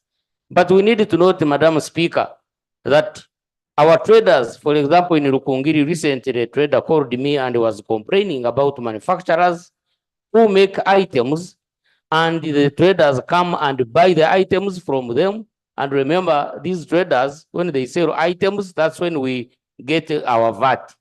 But again, there are items which they buy and put in their stock become dead stock because the manufacturers come directly and sell to they're supposed to be their customers. I think government needs to pronounce itself on this to stop manufacturers from carrying items to the district directly to the people in the communities. Yachi, Flora. Thank you so much, Right Honorable Speaker. Right Honorable Speaker, I think this issue of IFRIS is a good issue for widening the tax base. However, it came at a time when traders are suffocated with taxes. And I believe this is their opportunity now to come up and speak about their challenges. Right Honorable Speaker, as members have talked about the high taxes on garments, And sometimes I wonder how the Ministry of Finance and Planning plan for the country. They said they are raising taxes in order to stop Ugandans from importation of these other clothes. And as we are seated here, I'm wondering who is putting on a cloth made in Uganda. There are very few. And if you look in our budgets, how much money, for instance, have we budgeted for cotton production and silk-culture growing in our country so that we can manufacture these clothes within the country as we continue to suffocate the importation of garments? So for me, I think as we plan for increased taxes on certain materials, let us look at what the substitution that we have back home in order to suffocate the other things that we import from outside. Right Honorable Speaker, over the weekend, I attended a function where there were traders from Chikubo. When they invited me to talk, they almost said, shut up, because I think they are tired of the taxes. They said, members of parliament, you are not helping us. What are you going to talk about? The same things members are talking about. They are complaining about those manufacturers that are given tax holidays for a very long period of time. And yet they focus on very few, traders. And that's where they are squeezing this one, that one. And at the end of the day, they are running out of business. Madam Speaker, I think the Ministry of Finance needs to revise the taxes that they're imposing on our people, but also looking at those manufacturers that are given tax holidays for so long, putting our members out of business. Madam Speaker, when government releases money, money trickles down to the consumers, and we are capable of buying things from, Chikubo, from shops, from retail shops. Madam Speaker, I've been complaining about how government has defaulted in paying people that does business with them. If they default paying people that do business with government 4 years, 5 years, people are demanding for money. How do you expect business now to take off? People are suffocated. That's why they're even crying. If this is not bad because it is supposed to bring many people on board, but people are suffocated. They are complaining. They've run out of business. Government has defaulted. They are not paying people. Where should people go right now? Thank you, Madam Speaker. Thank you. And because government is not paying, people end up on money lenders, and which money lenders charge very highly. Flora. Thank you, Madam Speaker. Madam Speaker, I'm a businesswoman in Kampala for the last 20 years, but I had to close one of my businesses beginning of this year because of VAT. VAT is, many people are closing businesses. There are so many women I know that I started with business in Kampala that I have run out more than 20. Right, Honorable Speaker, when you see last financial year, URA failed to collect taxes by 50 billion because of businesses which are getting out, of people who are getting out of business. We are seeing, let me give an example of a caterer so that the last person down can understand me. If you're doing catering, you'll go to a market, you're buying a sweet potato, you're buying Irish, you're buying matoke, all those you're buying them without any tax on them, without any receipt on them. But when you produce and supply, they tell you you have to pay VAT.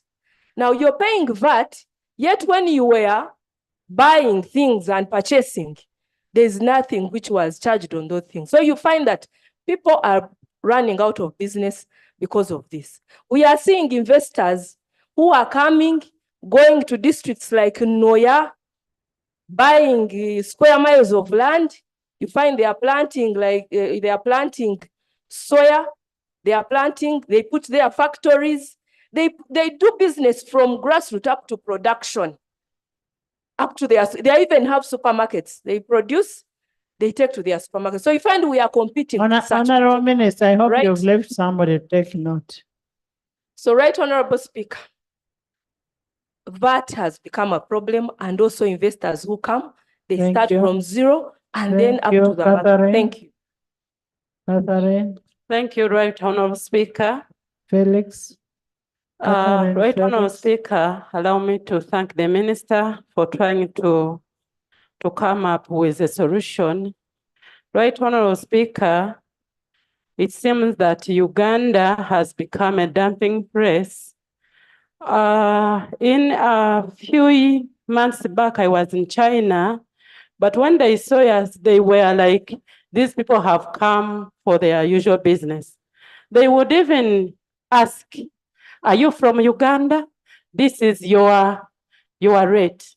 Are you from Kenya? This is your rate. So even business people have known that they are going for cheap things to bring to Uganda because of overtaxation. Right, Honorable Speaker, URSA is scaring away all the natives that are trying to join business because of overtaxation. Right, Honorable Speaker, if you go to the business community and you keep asking, the taxes imposed to them are even higher than the capital they are having in the business. And in so doing, they have been forced to run away because of the loans they have incurred, and now they are in hiding. Where are we taking the country? If the capital, if the charges are more than the capital, are we really becoming human? Right, Honorable Speaker, I beg that the finance should also get involved and really rescue our business communities. Thank you.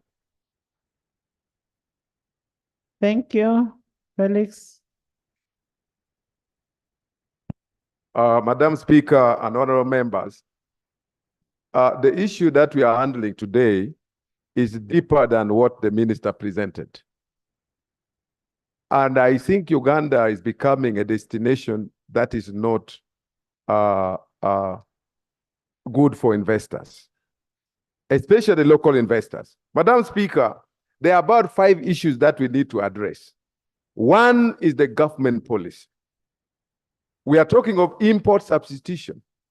We are protecting investors who have put their investment in Uganda, but now we are overtaxing imports. And that's why right now these people produce, distribute, retail, knocking out our local traders. And that's a very serious matter of protecting foreign investors. We are overprotecting them.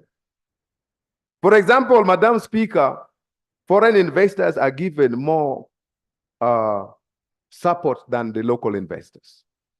First of all, especially in the construction industry, they import their vehicles, which is tax-free.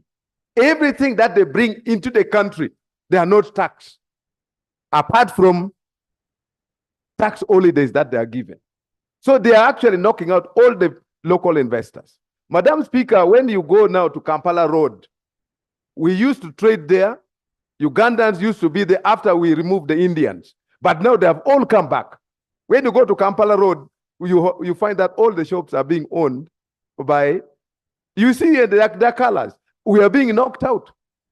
We are now coming to supermarkets. These people import and then they take to their own supermarket. In other countries, this does not exist. When you go to Ethiopia, a foreigner is not allowed to operate a supermarket. It is only reserved for local participation. Madam Speaker, again, government is the one failing our own people. Government makes you to supply them and you are not paid. And the Honorable Minister knows the level of domestic arrears he has. The people he has not paid for many years.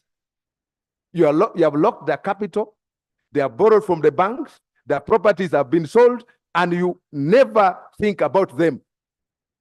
Madam Speaker, apart from that, all government contracts, especially big contracts, are only reserved for foreigners, foreign investors. When you come to roads, local participation is not there. Big contracts, you see what is going on. Ugandans are not there. Even the supplies, it is being done, these consumables are being done by foreigners. So, Madam Speaker, the minister should come here, even in the parliament, to how they are going to handle domestic arrears, the money that government owes our people. Madam Speaker, the other thing is the government policy on business. Why should government start competing with local, our traders? For example, I've been seeing here, Uzima is water that is owned by government. But now they have instructed all government institutions to buy Uzima water. What about those who have invested in water?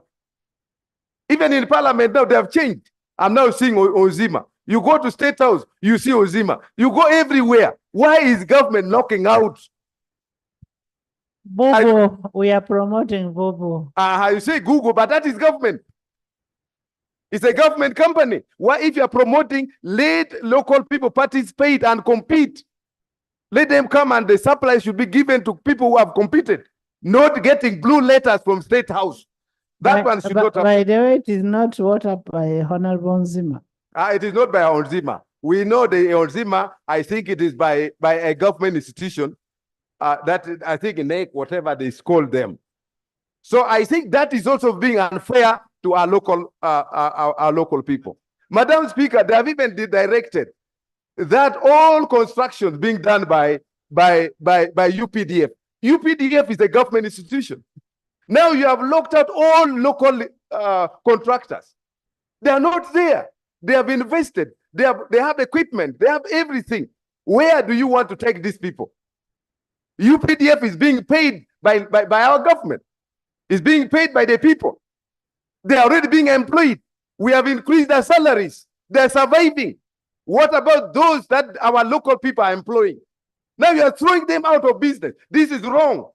I don't think this is the country that deserves to be in government. We must think about our people, not about thinking about ourselves, knocking people so that we are slaves. Honorable Felix. Anyway, Honorable I'm Felix. sorry.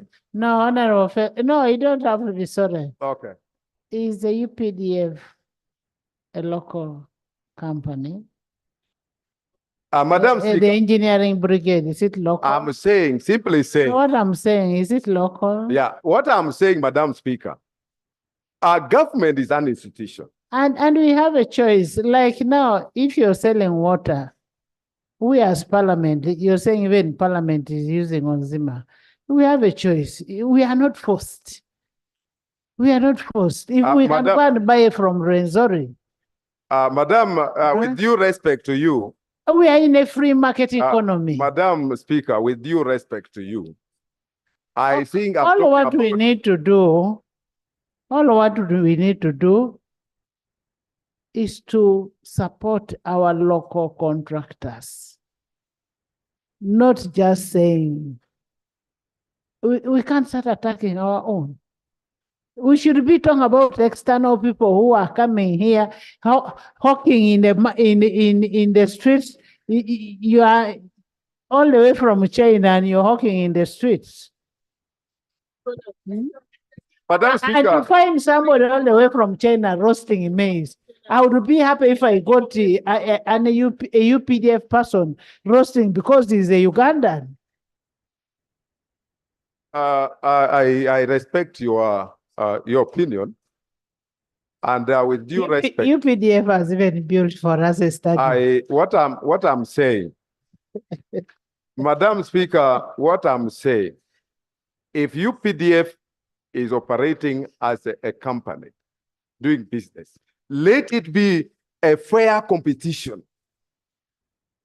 Let us all bid, but we don't want blue letters from State House, giving them exclusive rights, exclusive position over our people.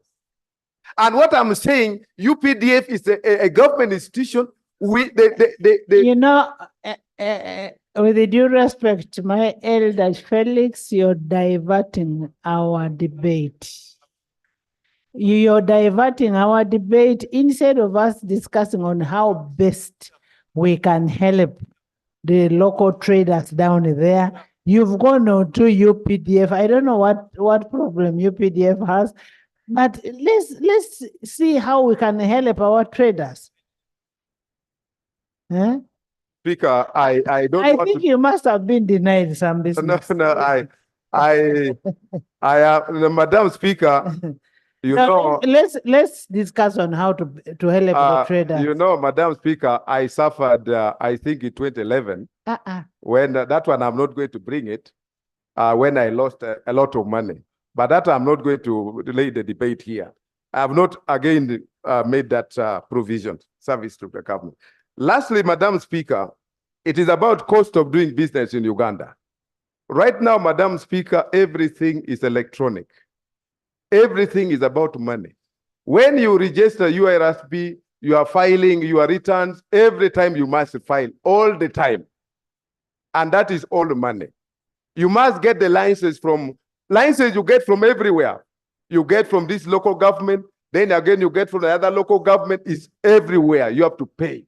So the cost of doing business, Madam Speaker, is actually very, very high. The government has to come with a position on that.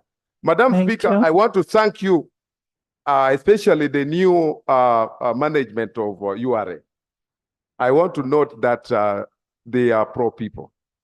That one I want to state. When you appeal to them, they answer to your appeal. So that one is the best that you can do to our country. So we have to appeal and support. Let's support the new management of URA. They're actually supporting our local people by listening to our local investors. Thank you very much, Madam Speaker.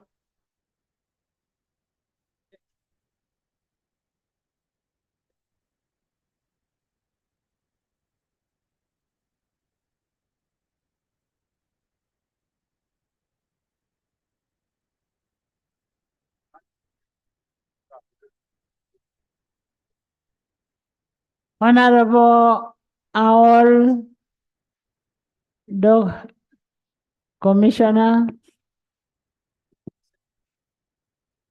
Now I'm on it. Honorable Owl Former Lob. Yes. Honorable Commissioner Former Lob. I am coming now to the current. Hey, I'm first sorting out the former. Yes. Yes. Thank you. Thank you, Right Honorable Speaker. Right Honorable Speaker, emphasis has been made to instead widening of the tax base instead of us putting off our people from their businesses. The traders are suffering. Let's give 2 minutes each. And as they suffer, I want to tell you that some of them even lose their lives. Sometimes you have to go out of your business, but when you have loans, and the loans are killing our people, I think Ministry of Trade should go back on a drawing board and see how best to help our people. If it's really policies, then the policies have to be revisited in order to help our traders, the local traders. When Honorable Okotogong talked about the UPDF, you know, those people already have jobs. They already have jobs. Our people are suffering. The jobs are not there. So opportunities should be given to people who create jobs for themselves first. Yeah, so we need to do that. Let me go to the women. The women who are in the markets, sometimes they pay indirect tax. And they also suffer a lot. We need to help women. Information from Afande.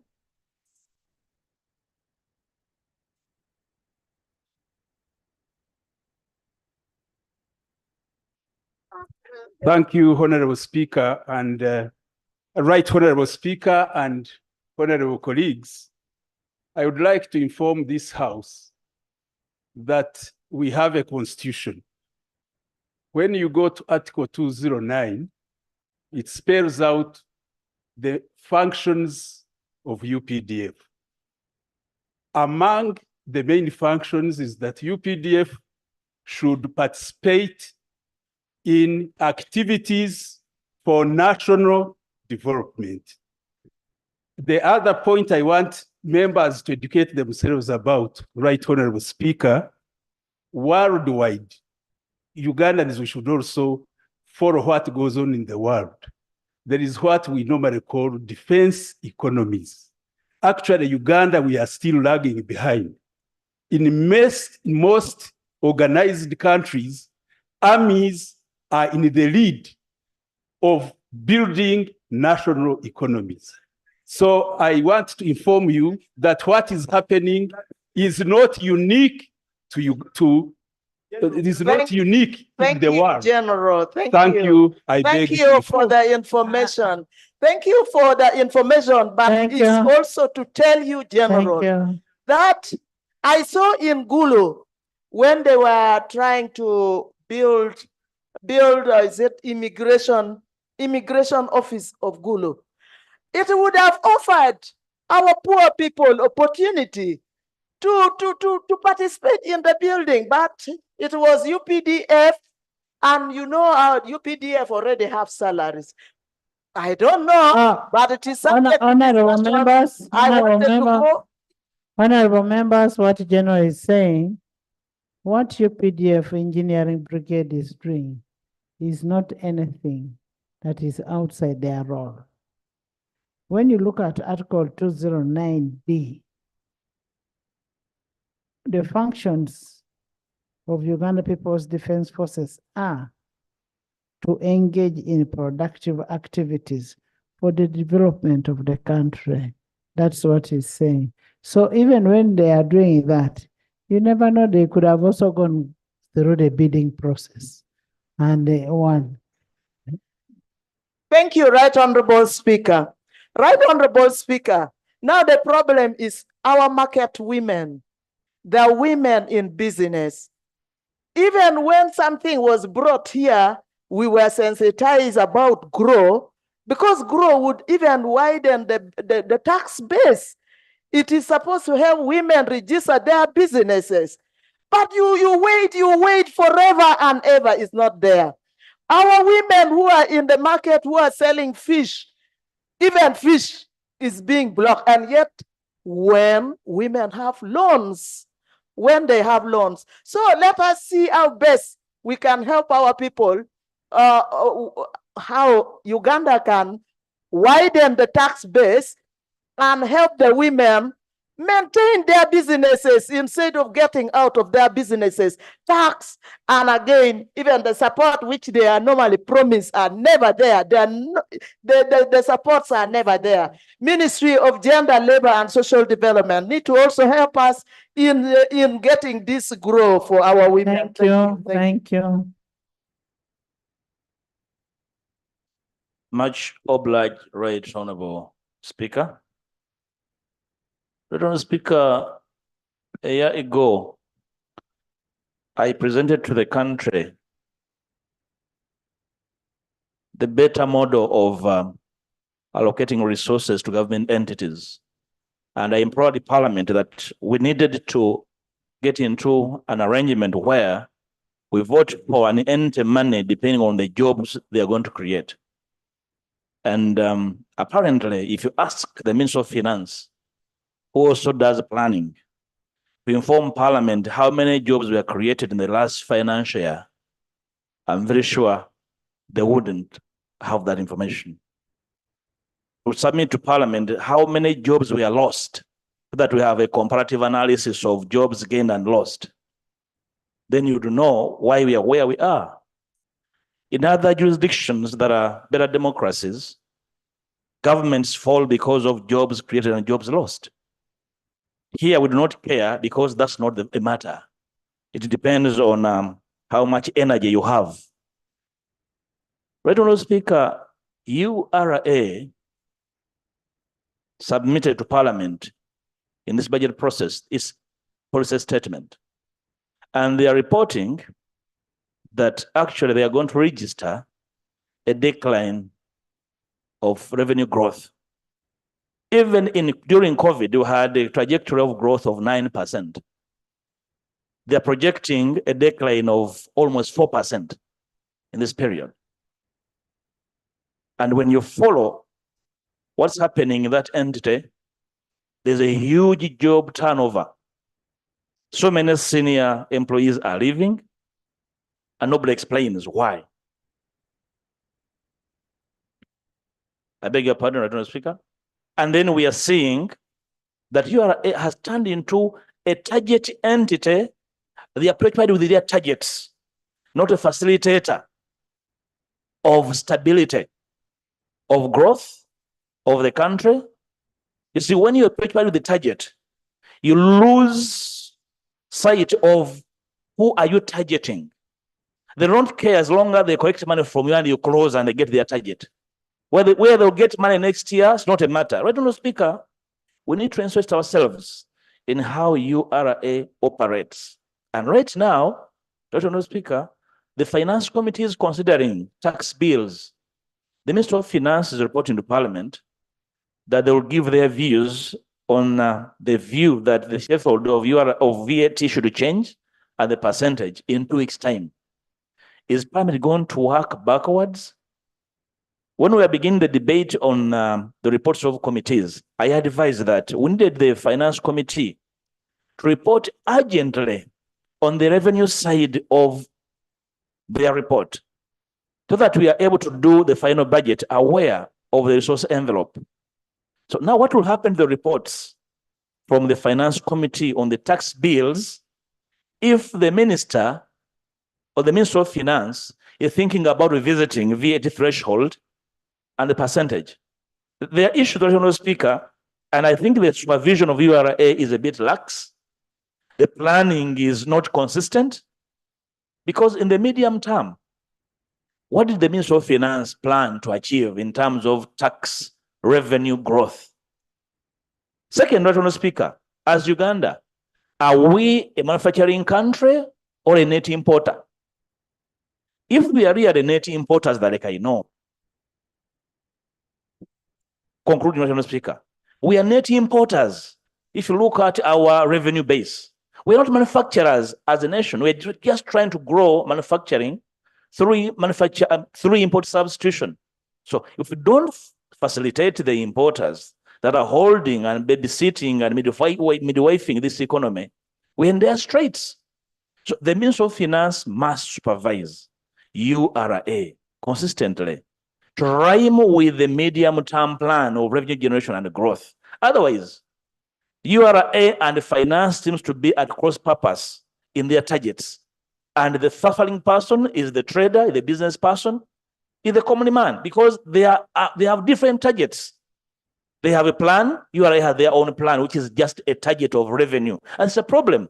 Right, Honourable Speaker, the Minister of Finance should tell us finally, what are we going to do with the tax bills before Parliament, now that they have a view of revisiting the threshold of VAT from 150 million to another figure, and then the percentage from 18 to another figure. Is that coming, or you gave the traders some bruff to calm down the pressure? Thank you. Thank you. Aguti.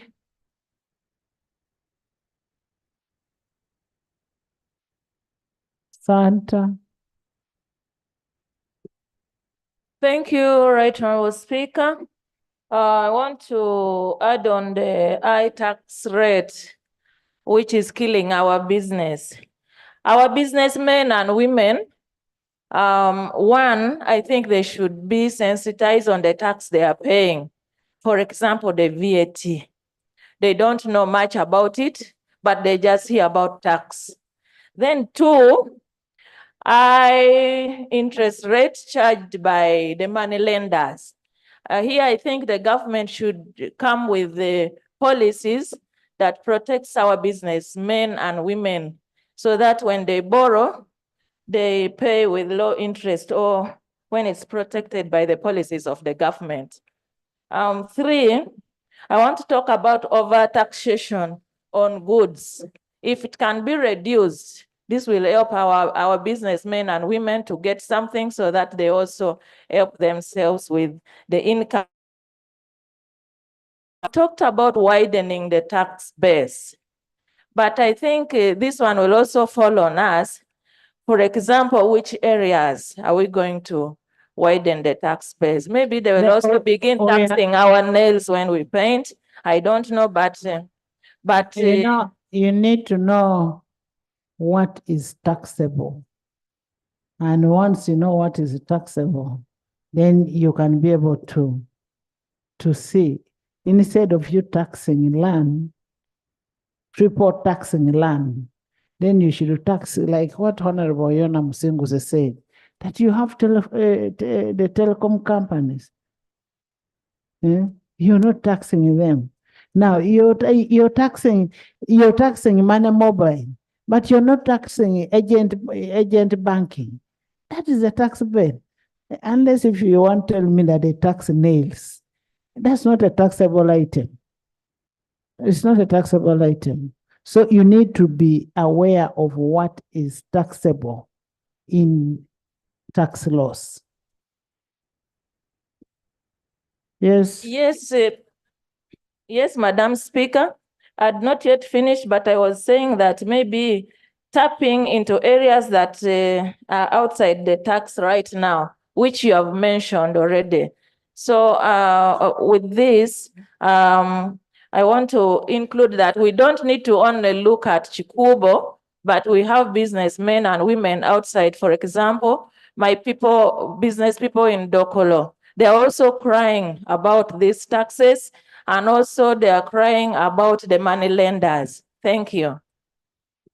Santa Okot Kiwanuka Grania. Thank you so much, Right Honorable Speaker. Right Honorable Speaker, let me thank the Minister for these endeavors of sitting down with the traders. And Madam Speaker, the plight of the traders have really been disregarded for quite a long time.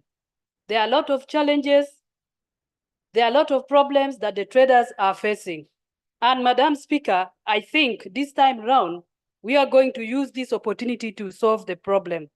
To Madam Speaker, when the minister was presenting, there were issues that the traders raised. One of them that I didn't see it coming up clearly was about the non-standardization of value guidelines for goods. Madam Speaker, the principle of good taxation is well known to the ministry and to the minister himself. I wonder how some importers are charged highly, then others are charged less. This in itself, it discourages some of the traders. So I want to see way forward that the ministry is coming to deal with this situation. Then three, Madam Speaker, our local businesses, what are the policies? You have said in your submission that the regulation is coming soon. How soon is soon? And then finally, Madam Speaker, we are talking about IFRIS. This IFRIS is supposed to work across the country. We have businessmen and women in the villages, in some other towns, but you are establishing an office in Chikubu. What about the businessmen and women in Lango, in Acholi, in Teso? Are they going to come up to Chikubu to get the assistance that they need? Finally, or you are going to give them transport, Honorable Minister, to access these services. Then, finally, Madam Speaker,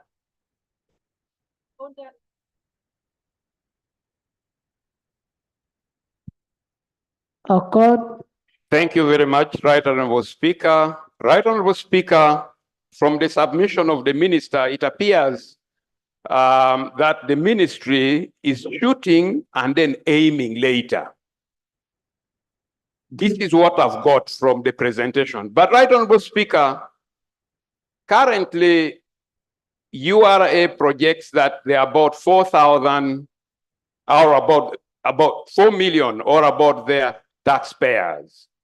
But there's a potential of growing this to about 12 million taxpayers. But with the inclusion of all these tax increment, they are scaring the inclusion of about 8 million taxpayers. Right, Honorable Speaker, on the issue of tax holidays given to the manufacturers, we have also discovered that some of these manufacturers, if they are given tax holidays, by the time they are clocking the years for which they have been given tax holidays, they switch businesses. They move from one business to another and then regain another fresh tax holidays. So their government is losing. If we are doing that to foreign manufacturers, to foreign investors, and we are not doing to our local investors, our local traders, then automatically we expect what we are seeing the traders in Chikubu doing. You are being fair to the foreign manufacturers, to the foreign investors, and unfair to them. So I think this discussion you had with the traders, we only hope it bears fruit and an amicable solution is got so that we are fair to everyone. Thank you, Right Honourable Speaker. Thank you.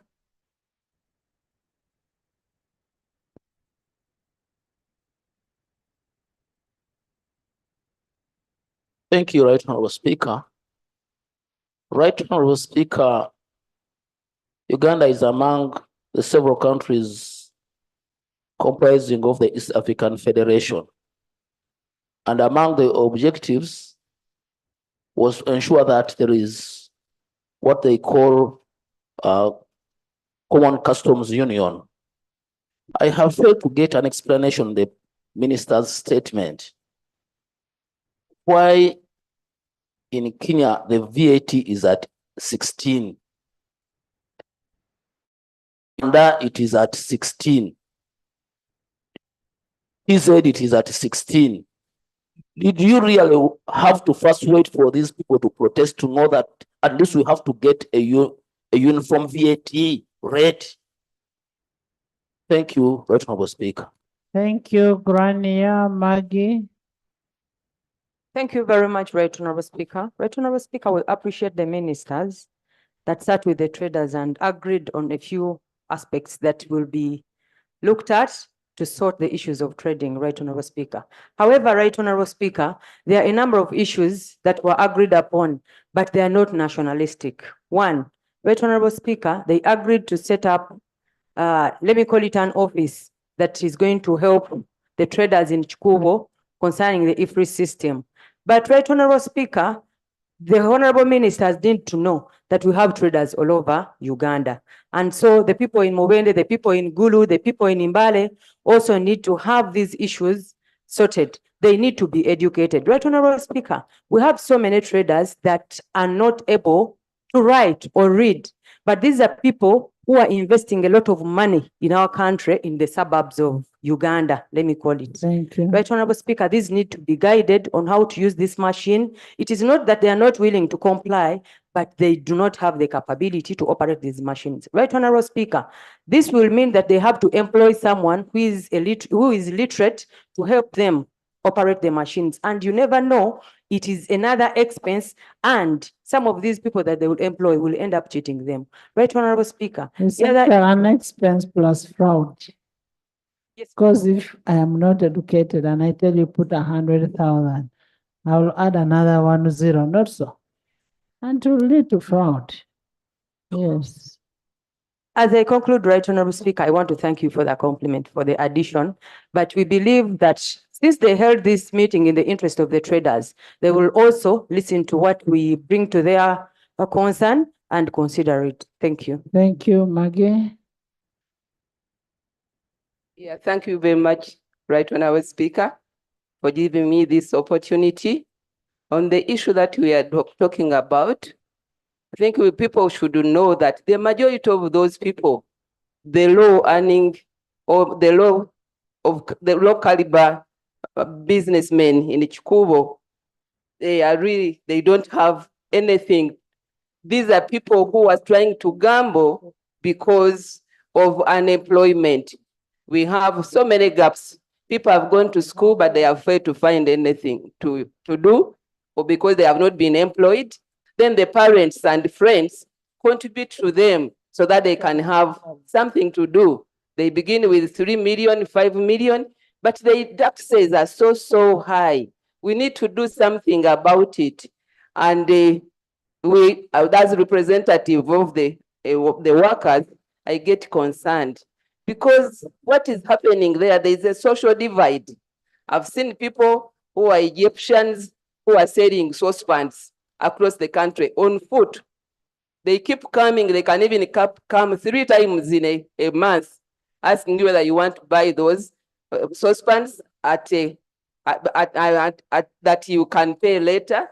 We have had those people who come here and they give you things when you go to buy. Recently I went and I was moving around on a Saturday and I went to a shop and I saw these small packets, bags. So I entered and I wanted to buy. They gave me 2 and I paid. When I asked for the receipt, the Indian grabbed what he had sold to me and he told me to go to another shop. And I asked him why he doesn't have the receipts. Daudi, let her finish. Let's see. Yeah, thank you very much. So we are being cheated and we agree. Also, there is no communication. Only when the people go to a strike, that's when the ministry is concerned, run to them so that they can call them. But for how long? These people wait when they don't understand what is happening, but you are saying, you do this, you must. If not, you are going to be penalized. I have the case of a woman who has cookies. Cookies are like biscuits. They make them in a garage, and they recently, they asked for 2 million in tax because they have moved it to several shops and the supermarkets, and they have seen them, so they had to look for the number and sent some money, 2 million, because they have not been paying. But they were paying 400 every month, but they say they are not paying. So we get so surprised when these things are happening. Right, Honorable Speaker, I also pray that you give me just 2 minutes so that I bring my other message.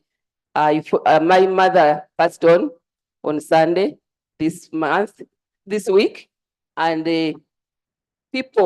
many people were praying for us as family, and the others gave contribution, financial contribution. We don't take it for granted. And others were also sending messages, encouraging messages, comforting messages, and others came physically to be with us at the time of burial on Tuesday. I cannot just keep quiet. I thank all those who reached out to us in any way, because even prayers for me, they matter. May the good Lord bless all of you richly. Thank you. Thank you, Daudi. Thank you, Right Honorable Speaker. Daudi, Caliph, Emmanuel, Fred. In my view, URA is tightening the tax noose on the small tax base of the formal sector in order to meet the taxation deficiencies that they have.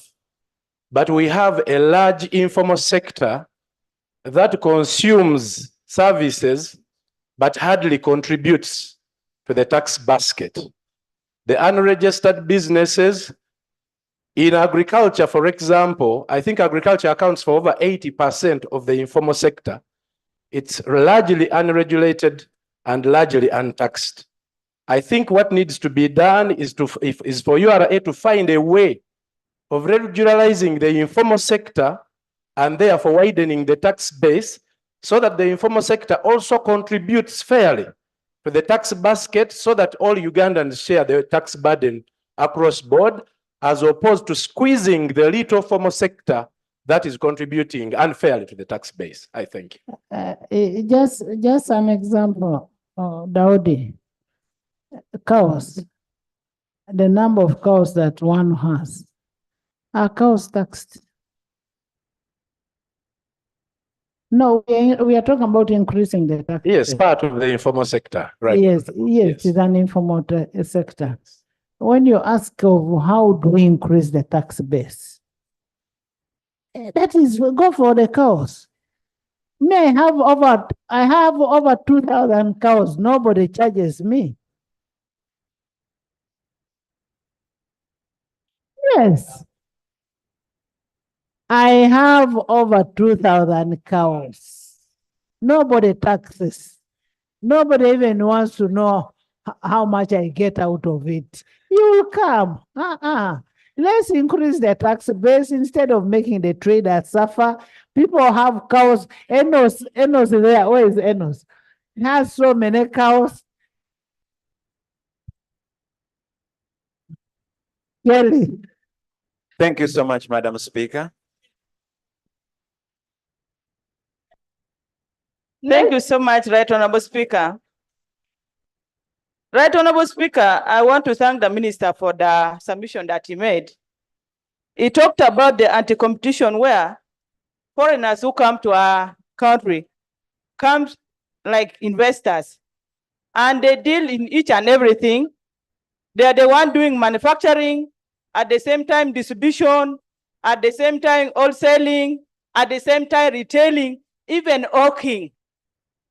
We have seen people who are going to the villages, the Chinese are going to the village to sell things that were meant for our local people. It is our sole mandate as Parliament of this country to protect the local traders who are out there. If we cannot protect them, who will then protect them? Two, Right Honorable Speaker, I'm urging the URSA should give uniform tax liability on import. When you go to the market, you see that people are selling the same product, but with different prices. There is price discrimination in the market because other people are highly taxed, others are not taxed. Thank you, Right Honorable Speaker. Thank you, Kabusu Moses, Emmanuel. Thank you, Madam Speaker. Madam Speaker, I thank the Ministry for engaging with the traders. Madam Speaker, I wanted to be diversionary. I wanted to know whether the ministers that engage the traders are aware that still the shops are closed. They are aware. And when they are aware, are they in charge of the problem? And my concern, Madam Speaker, is the many ministers we have that handle a problem, it is high time they should be in charge. They should provide solutions to these people who always demonstrate and strike. I know the traders want to meet another senior person in governance, Madam Speaker. And my call is that you honorable ministers, when you took oath to provide solutions. You should be felt. When these traders started communicating that they will strike, ministers were hiding and avoiding these people. At long last, you have done so. So they want to meet a higher person. Yes, Madam Speaker. I am informed they are supposed to meet the president. When? Right, tomorrow. They will meet the highest person. Yes, Madam Speaker, that was my concern. That now, these people who went to interact with the traders, had they done so early enough, probably even the traders wouldn't have desired to meet with the president. I have a last concern, Madam Speaker, is URSA, as all members of Parliament have talked about their indiscrimination. URSA lacks records. The fishermen, the ones I represent, ever since the army interfered with fishing, these fishermen do not go fishing. But URSA sends them demanding notes and messages asking for them money. These people have not been fishing for 2 to 3 years, but their records assume these people are in business. Ministry that regulates the department of URSA must come in and ensure there are proper records and the right people are taxed. They should not send messages to people who are not working, my fishermen. Thank you, Madam Speaker. Thank you, Emmanuel Fred. Thank you. Thank you, Right Honorable Speaker. We are here in this debate because of a problem, an immediate one, and trying to see how it can be resolved. But from the debate, I've realized there are so many other problems that people are going through, and particularly our business people. And I want to go back a little bit to what my brother here has said. Now, the process that is used to resolve this immediate problem. Now, the minister has presented a report of their meeting, and we can state clearly that the meeting has not resolved anything because the strike is on. As we speak, the Committee of Trade is having a meeting. I don't know now to resolve what. Since eventually these traders are supposed to meet the president tomorrow, which means... Emmanuel, the meeting between the ministers and the traders and the meeting between the Committee of Trade and the traders are two different meetings. This House is doing its oversight role.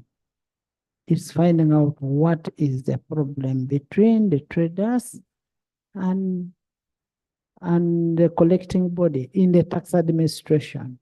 So what our committee is doing on behalf of legislature. What the ministers did was executive. We do the oversight role. Right, Honorable Speaker, why I am bringing this angle to this discussion is because I am worried about the process of resolving issues. If eventually the traders think it's only after meeting the president, then they can respond and open, then there is a problem. For me, I also want to appeal to them. They also should start trusting the other systems in government. We shouldn't be waiting only for the head of state to be resolving. There are so many other things that the president has to look at, and there are so many other complaints in different sectors. So if all that has to lay before the president for them to be resolved, then there is a problem. Finally, Madam Speaker, when we talked about the traders, particularly in Congo, Uganda, and Kenya, I want to bring one example of what used to happen in the whole of West Nile. We used to have traders in Congo. Actually, what you're talking about, the traders meeting the president, I think they're using their last bullet. Assuming they don't get what they want, what they expect of the president, what happens? Where will they go next? To God? Because we needed to resolve this thing before going to the president, because that's the last person they should really go. And I think also our people need to have trust in us. That is how we resolve the issue of KCCA. KCCA did not go to the president, the sweepers. We had to resolve, we agreed this is how it should be done. Now, if you, they have paid some. If you go now to the president and you don't get what you ought to, what you want to get, not what you ought to get, what you want to get, what happens? Will you open or not open? Emmanuel, continue. Thank you, Right Honorable Speaker. I was giving an example of the trade between Uganda and Congo, particularly in West Nile. We used to have a time when businesses and businessmen from Congo would come and buy their products from wholesalers in West Nile. Eventually, they left the wholesalers in West Nile, and they came to Kampala. And as we speak, now they are moving beyond Kampala, now to Kenya or Tanzania. When you look at that trend, you realize there is an issue, there is a problem that needs to be solved. And I want to believe it will be. Thank you. Finally, Right Honorable Speaker, just like you allowed my colleague, Honorable Margaret, I want to take this opportunity, colleagues, to thank you, Right Honorable Speaker, the deputy, and my colleagues here, and every other person for standing with me when you know I lost my wife. And colleagues, if it wasn't for you, I don't know how I would have handled myself. And I'm so grateful. And I want to make one appeal. Members, I know that there are issues here that sometimes divide us, but I'm so proud of you. I'm so proud to be part of you. Thank you. Because at that point, you could see clearly that we are one. And we need to look at that as being more important than the issues that divide us. Thank you, Right Honorable Speaker. Thank you. Thank you. Politics aside, we remain one people and one family. We are one family. We are one family, and we should be there. We should be able to help each other when, whether in times of good or bad. We can disagree here, but when we reach that door, we should be able to hug. Our disagreement can be within here, but you reach there, we forget about this. Life is too short, very short. You see, the other day we lost a clerk from nowhere. He was communicating, even come for a meeting. From nowhere, he died. Assuming he had had somebody, and then the person said it is even good that one died. So let's live a free life. Let's not have that life of hatred. Let's have that life of life is too short, live it to the fullest. Fred. Thank you. Fred, Eric. Thank you very much, Madam Speaker. You don't need to stand. Don't waste your Madam energy. Speaker, one of the hardest things in life is walking the talk. I thank you for the walking the talk of unity. You have talked about it and you have done it. It's the hardest thing you can find in life. Thank you very much for that. It is only you have had say so. Yeah. Madam Speaker, I'm sorry, I might be divert like my brother Honorable Kabus did. My Honorable Speaker, I pity the taxpayers. We, the members here, when we are voted members of Parliament, there's a level we are put at. But when you look at the utterances we make outside there, it discourages the taxpayers, Madam Speaker. Taxpayers, we depict a picture as if Parliament is there to misuse taxpayers' money. Instead of encouraging people to pay taxes, we are discouraging them. For example, Madam Speaker, one MP here was on a TV and said that each MP every day gets 2 million. And is an MP from here. So imagine a taxpayer. He apologized. Secondly, Madam Speaker, my former rep talked about the supervision. Madam Speaker, if you can go to at URSB, you can see the number of companies that are registering. And when you go to the deactivation portal of URA, you can see the number of companies that are being disregistered. Madam Speaker, it is a performance indicator in URA that you have to present that to show that you have performed, you must show the companies you have deactivated.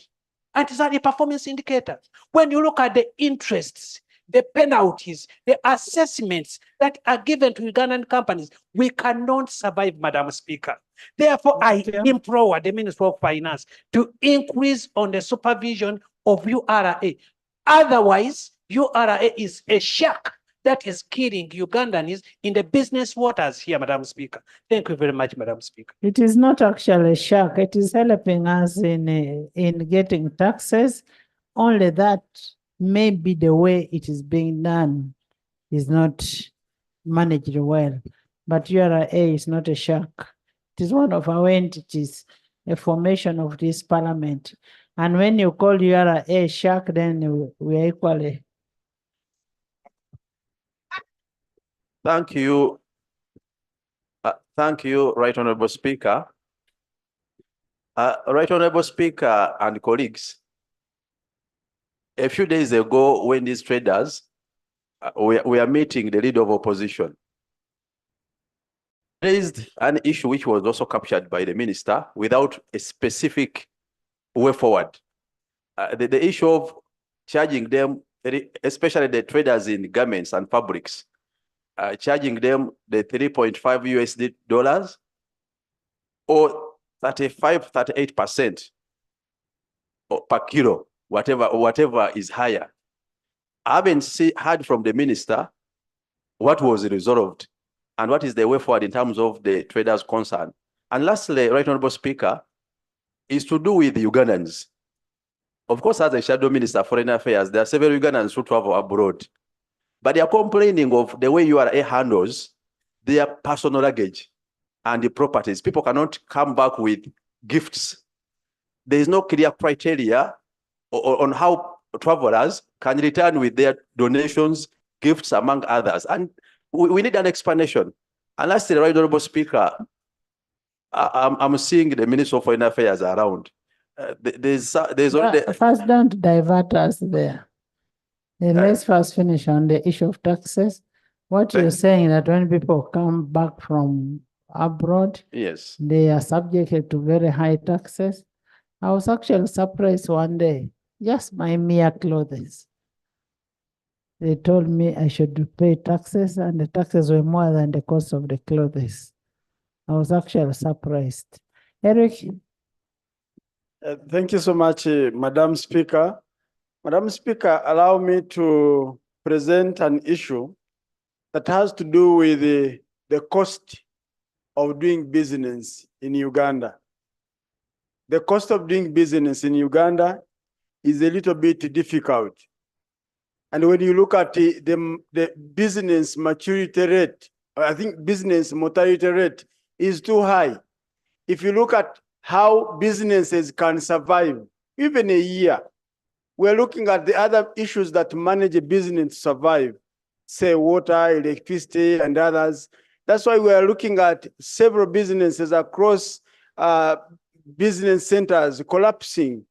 Honourable Minister would implore you to look into a system of enabling business practitioners manage this business, because we are fighting the level of unemployment in Uganda.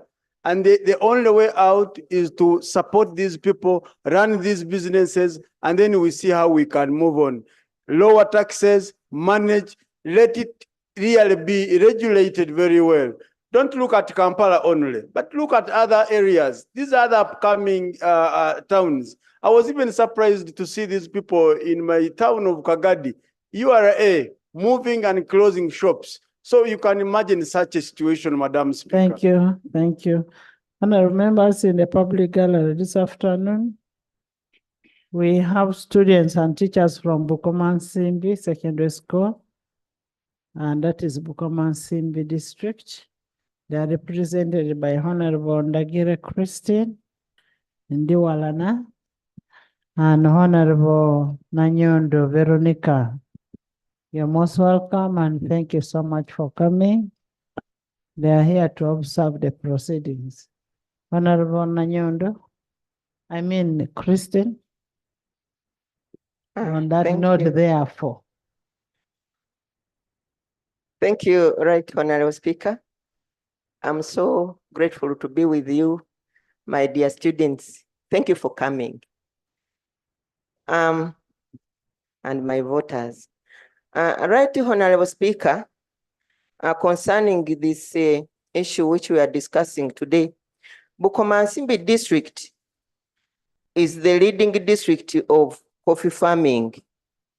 But we find that we are the poorest in Uganda, simply just because the farmers, they are being squeezed.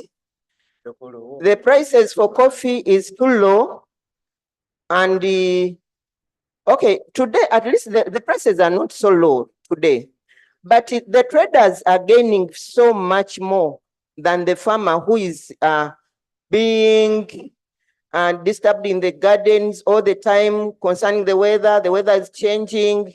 We don't have irrigation systems. So we want to see the farmer being thought of, so that when the traders go down there to get coffee from the farmers, the prices are not so fluctuating all the time. The coffee is the major cash crop here in Uganda. But at times you find that the cows are at a higher price and milk, and they are not so much charged like coffee.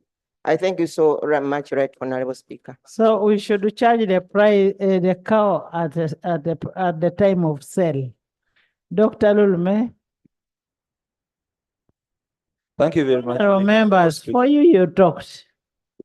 When you talked, now when it is coming this side, you're saying motion.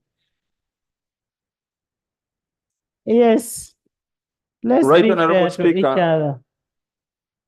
Right Honorable Speaker, I have just been having a communication with one of the traders, and I was asking the cost of implementing the EFRIS, and he said that you need an EFRIS machine, which is at 1.9, then a computer at 1.8, then you must employ somebody who operates it at a certain cost, software, then you also need internet, you need stable power supply, and so on. Therefore, it makes it difficult to implement this, and I believe that government should listen to our traders. The second thing that I wanted to bring to the attention of this House is the implementation of the Trade Licensing Act. When we are talking about trade licenses, we are not talking about here in the capital city alone. We are also talking about our small towns in rural constituencies. The implementation of the Trading Licensing Act usually does not discriminate whether you are in a municipality or you are in a city or you are in a small town like in Kokonjeru, where our in-law Haruna knows. So when the URA comes and engages, they simply put charges to the various businesses, regardless of whether they have found them in the rural towns such as in Kokonjeru or they are in the city, and therefore it makes business very difficult, especially for rural businessmen. I want to implore Alan. Thank you, Madam Speaker, for the opportunity. Madam Speaker, unfortunately, I can't see the minister because when you read the statement, he said that it was agreed. The ministers are all here. But what is reporting is not sincere. The minister, what is reporting? Did you attend the meeting? Madam Speaker, let me finish this. In the morning, I have talked to Mr. Isa Sechito, the spokesperson for Kasita. He said even he left the meeting before it was concluded. But according to the statement, the minister is sanitizing the situation. That's the problem with these ministers. They sanitize the condition. Because even right now, what is reporting said that we agreed. But it's not sincerely speaking that they failed to agree on these matters. The traders, they are saying that EFRIS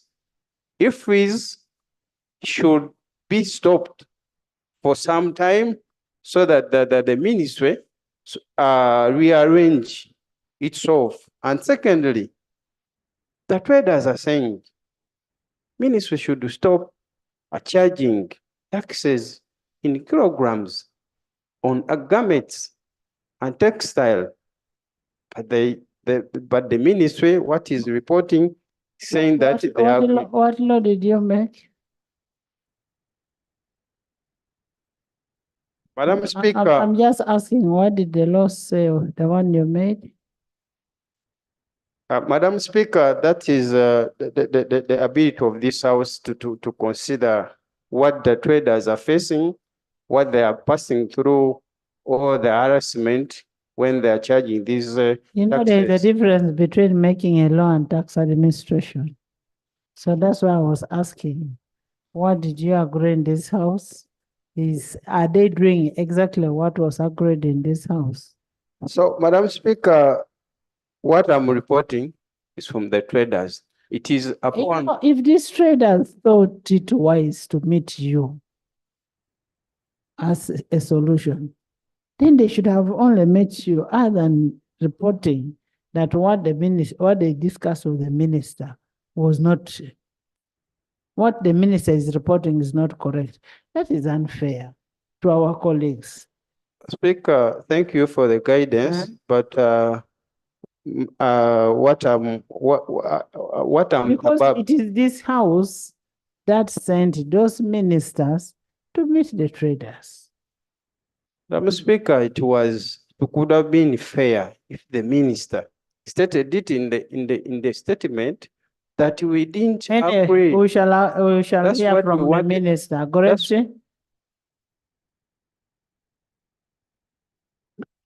Thank you, Right Honorable Speaker. Right Honorable Speaker, we agree that we have multiple taxes in Uganda, but for me, I want to propose other sources of revenue in line of increasing on our tax base. Right Honorable Speaker, from the payroll of government, we realize that government is staffed up to an average level of 56%. So when you look at the staffing gap, if we filled all those positions, the youth would get employed and they will pay taxes in form of pay. So let us fill the staffing gaps in the positions of government that are not staffed. Right Honorable Speaker, too, is the NTR, the non-tax revenue from all the agencies of government. Right Honorable Speaker, before government seeks for the public to pay tax, government should put in effort to collect the taxes within these ministries and agencies too. Ministries, departments, and agencies of government should pay taxes. Right Honorable Speaker, it is on record that the Ministry of Finance is the highest default of taxes.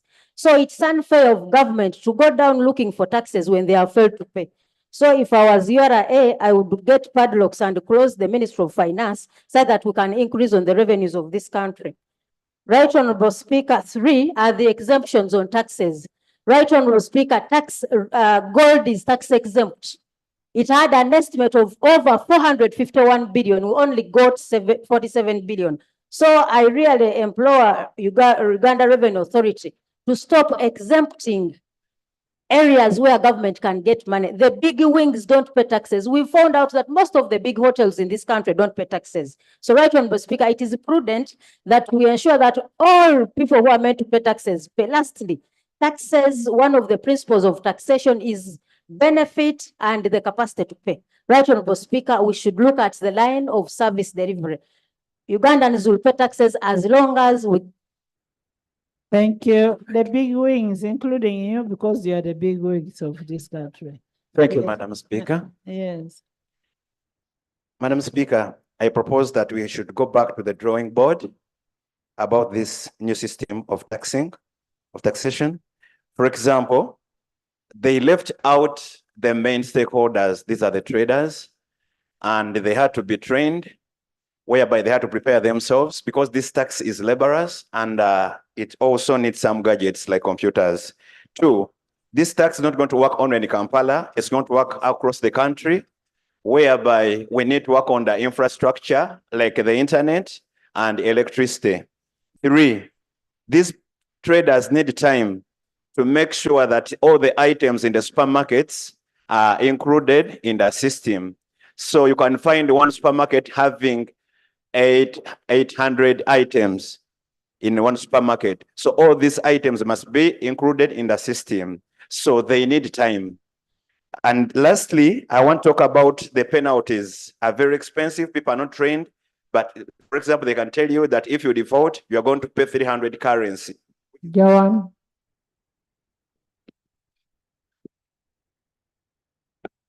Thank you so much, Madam Speaker. I want to thank the minister for this report, but also I want to request that we implore the minister to produce a comprehensive report on all taxation processes, on all the taxes that we're having as a country. Because as we all know previously, there have been very many tax proposals, including land tax, where a buyer is supposed also to pay 10%, and also the seller is supposed to pay 10%. All this is not being brought on board. So if we would have a comprehensive report so that the issue of taxes is debated and concluded at once. Look at the property tax. Many of the schools are suffering. The more buildings you have, the more taxes you're paying. So how do we come as a house to ensure that we help our people who are helping the country to produce future leaders? We also have a proposal on building taxes. All these taxes are underway by the ministers to bring them into work. You realize that even on the building tax, we have grass-thatched houses have been proposed to be paying 30,000 per year. All these taxes, to me, I feel, should be able to come on the floor so that we debate them as a whole, other than having piecemeal debates on one activity. And Madam Speaker, allow me bring an example from where I represent. Honorable Minister for RAPEX, we are going to your item now. We are going to your item. We need a justification from you, a brief justification. So don't go very far. Thank you, Madam Speaker. And I am told there is some demobilization because they don't want to have quorum. We shall have quorum. This business of demobilizing that people should not come. We shall have the members. I have them. Thank you. I was requesting to bring an example of where I represent. To me, I think the tax base is already good enough, but the collection of these taxes is where we are having a challenge. Look at where I come from. I landed on 3 different people. And for the last 3 years, these 3 people have been paying their taxes every year, every month. When I looked into the revenue portal, when I went there and tried to get the details, I realized that in the system, these 3 people, one has only paid for 4 months in the last 3 years. The other has paid for 3 months in the last 3 years. And when you ask them where they have been paying, they have the receipts for all the 3 years. When you ask them where they've been paying, they tell you, we have been paying to so and so within the city council. So I think the disease of corruption is what we need to first see how we wipe out. Let many of these individuals be put into book to ensure, let at least one act as an example in the country, so that we ensure that this money we are collecting gets into our system. Soroti alone has a capability of collecting more than 15 billion in a year. But at the moment, as we speak, we are only collecting 1 billion. As a whole city, we were collecting more when we were a municipal council than even when we are a city council now. Actually, what happens? Some of these officers go and tell them that instead of you paying the 2 or something, you just give me this. And they give a receipt. And that is a very serious matter. That's a very serious matter. Soroti West. Thank you very much, Right Honorable Speaker. Right Honorable Speaker, just like someone observed here, I am very disturbed when the issues that should be handled by the ministers, we want such issues to be handled by the president. Mary, you're going to speak next. The president should be handling strategic matters of the country. This issue of negotiating with the traders should solely be the Minister of Finance. And if we cannot handle the issue and sort out with the traders, then the best would be for you to resign and then leave. Because we are not going everything the president think of strategic issues of the country. Now you want to kill the president with the pressure. Because if you are the minister, there are 4 or 3 ministers in the ministry, and you cannot handle this issue. So why are you ministers? Please, whoever is out, we come in. We need you in. Now, there is a matter I'm coming to. Madam Speaker, this country collects a lot of money. We have money. We would even survive without donor funding. We would even survive without loans. We collect a lot of money. But Madam Speaker, what pains me in most cases, the poor people collect money and then we go and give money to the rich companies and the rich people in terms of bailouts. Madam Speaker, not long ago, we collected money from the poor people in Chikubo, in Soroti, in Kagadi, and then go and bail out Roofings Limited with the 200 billion. The poor people collect money and then we go and pay Rocco 200 billion. The poor people collect money from Nakasero and then we go and pay Simba 200 billion. Madam Speaker, not long ago, this government used money, 26 billion, to give Abubakar and then something services. Madam Speaker, not long ago, this government gave money to a private company, a private pharmacy in Tungamo. And then the poor people are suffering in Chikubo. The ministers cannot go and help them. Madam Speaker, let me ask this question. No. Let me ask this question, then I come for information. What criteria does the Ministry of Finance or government use to bail out particular people in Uganda or companies, yet the poor people are suffering? Madam Speaker, I would request this parliament to task the Ministry of Finance to bring a list here of the people that we have paid money with our taxpayers' money in terms of grants and loans. I am aware Basaja Balaba has not paid money to government up to now. He took money and has not paid. I am aware the number of companies. Which money did Basaja Balaba take? He was given a bailout in this hides and skin company. You know, up to now he has not paid. You know, we don't speak about people who are not in the house. I am talking about a company, Madam Speaker. And now these companies can be traced. And this money was paid. This is government money, taxpayers' money. That's why I'm asking, Madam Speaker. Even as we are continuing. Matter. Thank you so much, Madam Speaker. Now, those are the companies. Yes, these are the.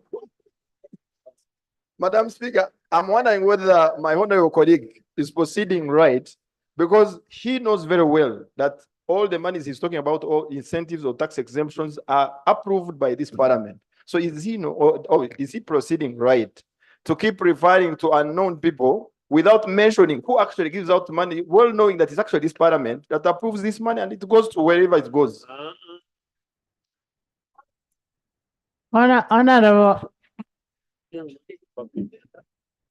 Honorable members,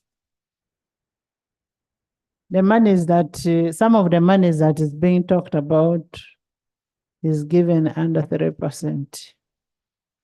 It comes for a retrospective approval. It comes for retrospective approval. So we can't say that we approve it as parliament, we do retrospective approval. But what is important, I don't mind people being bailed out, local people being bailed out. When I hear Abubakar, I don't know who he is, but I don't mind him being bailed out. But we only need to define the criteria of who should be bailed out and what benefit is it going to give to this country. That the impact that it will have to the country. How many people are they going to employ? How much taxes are they going to collect once they are bailed out and they're in business? I mean, a bailout as a country, that's the only way you can sustain your people. But there are people who should not really. Thank you very much, Honourable Speaker. I am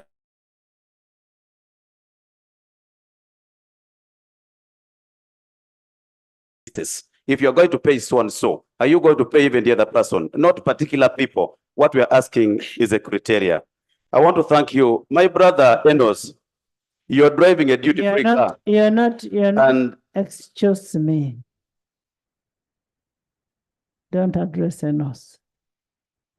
If you also want to drive a duty-free car, you'll do it. Please. Please. Let's not go personal. Let's not go personal. In conclusion, Madam Speaker, we are talking about empowering the local people. I have seen our roads being made by Chinese. Our roads are being made by the Arabs. Yet we have Makerere University producing well-qualified engineers. We have engineers in this country, but Madam Speaker, I would want to know how does government come and award contracts to these foreign companies, to the Chinese and the Arabs, yet we have our local companies here in the country. This is how we would plow back the money into our economy. Honorable, yes. You see now the contradiction we are having. when the local company called the engineering brigade comes, you complain. When Abu Bakr comes, who is a local company,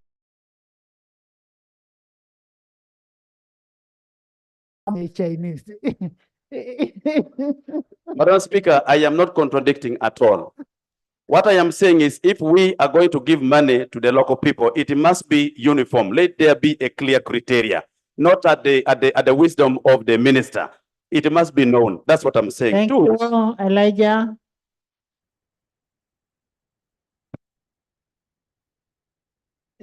Two minutes. No. Right Honorable Speaker. Right Honorable Speaker, I think let us focus ourselves to address the matter.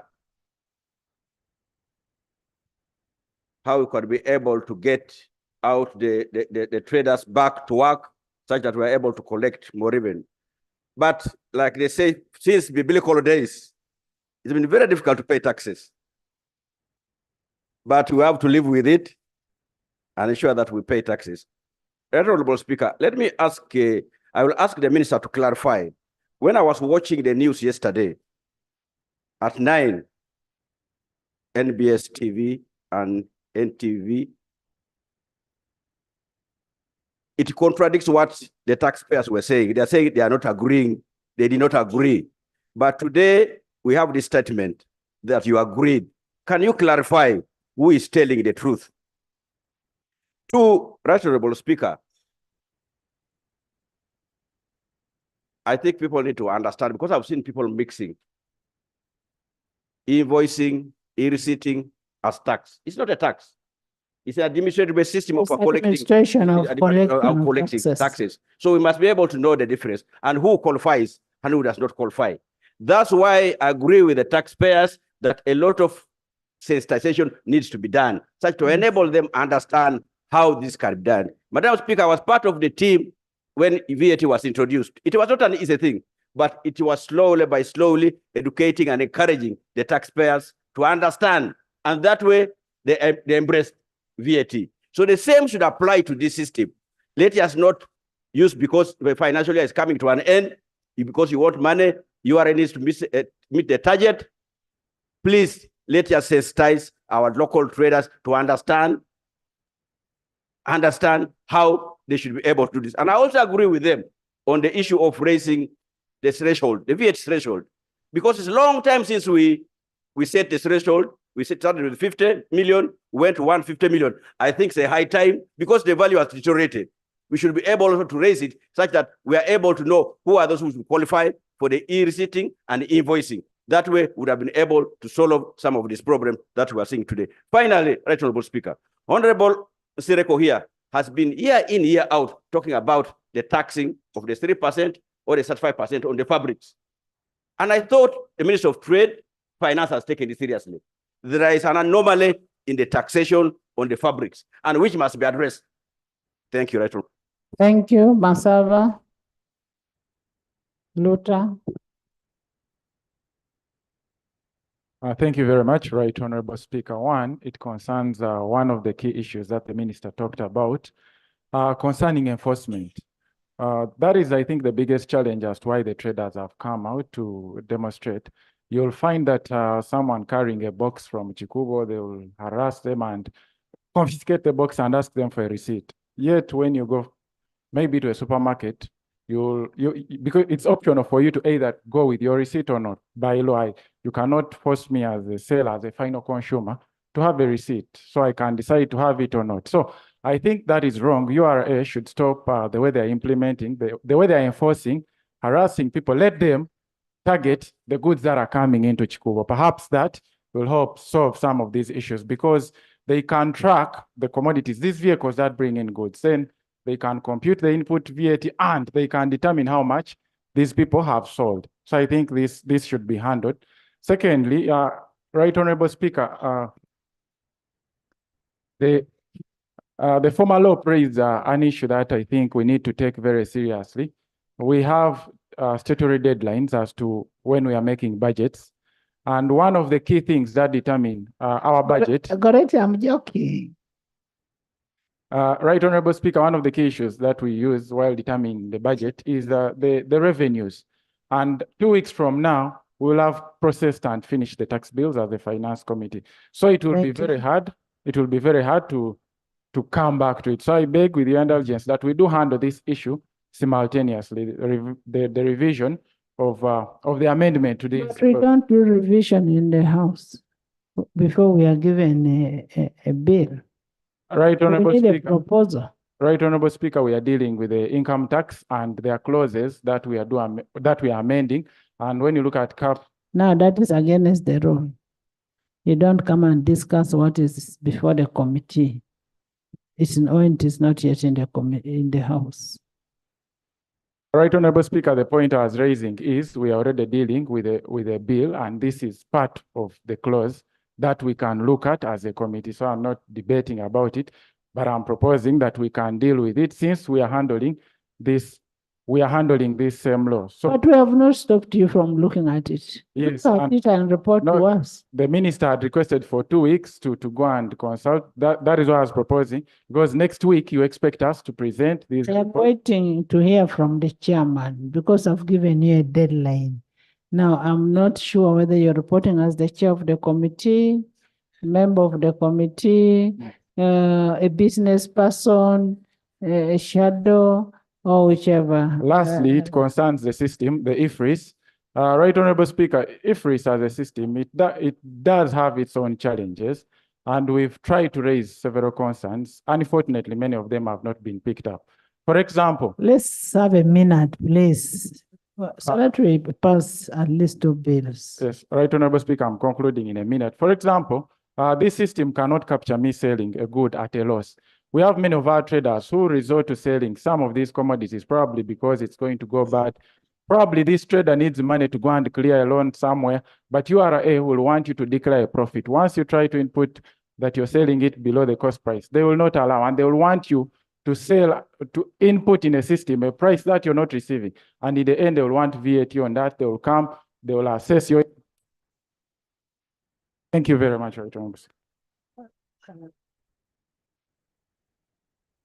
Thank you, Right Honorable Speaker. Way forward.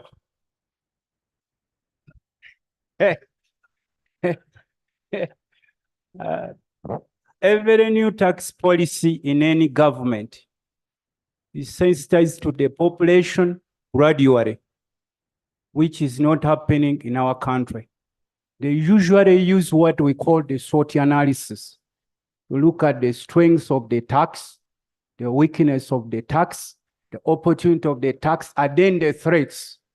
But in our country, Uganda, things are totally different because we are in an abnormal situation. That's why we are having abnormal taxes, since the situation is totally. Which taxes are abnormal? Right, Honorable Speaker. You mean this House is abnormal? No, Right Honorable Speaker. You passed those laws. You passed the taxes. What is a problem is the administration of the taxes. You must differentiate between legislation plus collection. That is administration. Yeah, yes, that's why, Right Honorable Speaker, I was advocating for the gradual sensitization of traders. Uganda is not ending today, neither is it going to shift. So we should give these traders time such that we sensitize them. By the time they come to understand the e-policy, they may be compliant. Thank you, Right Honorable Speaker. Thank you. Thank you, Right Honorable Speaker. Right Honorable Speaker, there's one thing I want the Minister of Finance to understand is that when we are discussing GDP in this country, we need to consider most of these traders who are complaining right now. And they are not only in Kampala, they're all over the whole country. Most of the big companies that we know are exempted. Most of them, they don't pay taxes. So a matter that concerns the low-income earners who are trying to earn a living should be treated. What do we understand by most? Can we just have some 2, 3 of them? Telecom companies, they pay little tax according to what they earn from That is the not an locals. exempt. There's an exemption. Most of the companies that are owned by foreigners, most especially Chinese and Indians, have tax holidays. They don't pay taxes. And actually, most of them have developed a tendency where you find someone owning a company for only 10 years. Upon realizing that the 10 years are about to elapse, they create other companies. Could we have a list of those companies who are tax exempt? When you give it to us, you will bring them. Yeah, we shall bring that small list, but I thought that I should clarify. Right, Honorable, I should clarify that we sat in this house and agreed that we transfer most of these exemptions in the various tax laws. For example, for transparency purposes, you find these exemptions within the Income Tax Act, the Excise Duty Act, and the various other acts, including stamp duty. So whoever qualifies automatically qualifies upon, meeting the requirements. The requirements are within the law. We are not saying you've done something wrong. We are saying, give us a list. Right on, what I'm simply saying is that probably many people are qualifying, and they automatically qualifying when they file their returns. And with URA, we shall generate that list as to who has qualified that is meeting that criteria. We'll wait for that. Both local and foreign. So the law is not discriminating. In fact, this law is discriminating in favor of the Ugandans because the thresholds are lowered in favor of the Ugandans. Thank you. Thank you. Right, Honorable Chair, thanks for your indulgence. But again, there's a tendency that has developed in this country. Most of these companies, what they do, upon realizing that the 10 years are about to elapse, they open other new companies. And these people are not aware. And it is deliberate. There are very many companies that we know in Kampala who had some names, but after 10 years, they closed them and they opened other new companies. And they're exploiting Ugandans. So I call upon URA together with finance to wake up and do their work. Instead of them exploiting the low-income earners, who are even, most of them are complaining that they are double taxed. Because most of the traders that we have in Kampala don't have a capacity to import. They buy from companies that have already paid VAT.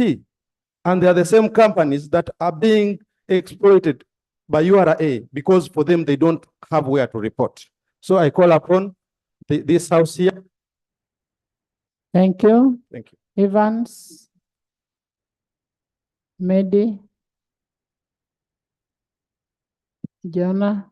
Thank you, Right Honorable Speaker.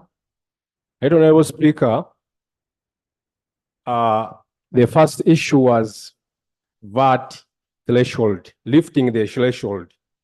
This is very key, Right Honorable Speaker. When you look at what the traders are complaining, 150 million shilling, someone who has the capacity to sell 150 million shilling, you'll find that those people or those traders who have that capacity will even go to even those who are owning kiosks. So a simple mathematics, someone who is owning a butcher and he has a capacity of selling 30 kg of meat, a kg of 15,000 shilling, that is 450 shilling per day as sales. So it will amount in a total of like 160 million a year. That very trader will be amounted to pay VAT, which is problematic. So, Right Honorable Speaker, as the ministry is considering the issues of traders, they should lift the threshold up to more than even $1 trillion. I'm sorry, as $1 billion, because this will enable our traders to, one, to have a capacity of paying those taxes. But if you go... Mehdi. Just a minute. If you go down and tax those who don't have the capacity to pay the VAT, it will affect the whole system as a country, and this will lead. As a country, we are running a cash economy. You are aware, Right Honorable Speaker? I'm not aware. We are running a cash economy, and if traders are closing shops and they are not able to raise the taxes, you'll find that ministers will come here complaining that they don't have money to pay the teachers, the health workers, and this will lead to more strikes going forward. I beg to submit, Right Honorable Speaker. Thank you, Mehdi.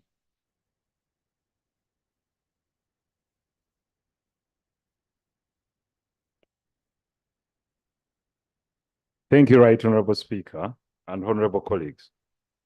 Honorable colleagues, I would like to draw your attention to the three most important entities in this country towards taxation.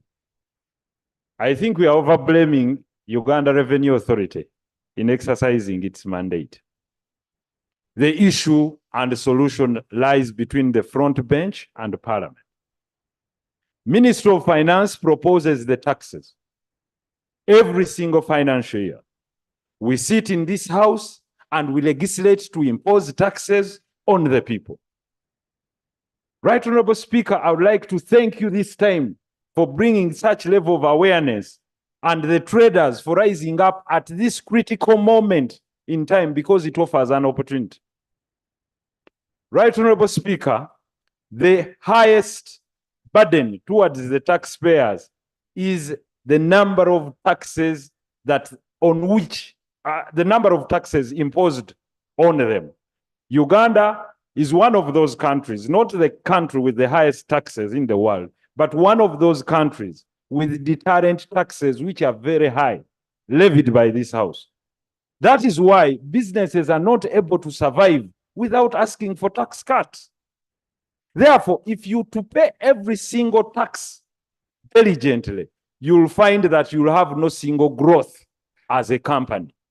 When you have high taxes, definitely you'll have low growth because you'll have low savings for further investments or for future investments.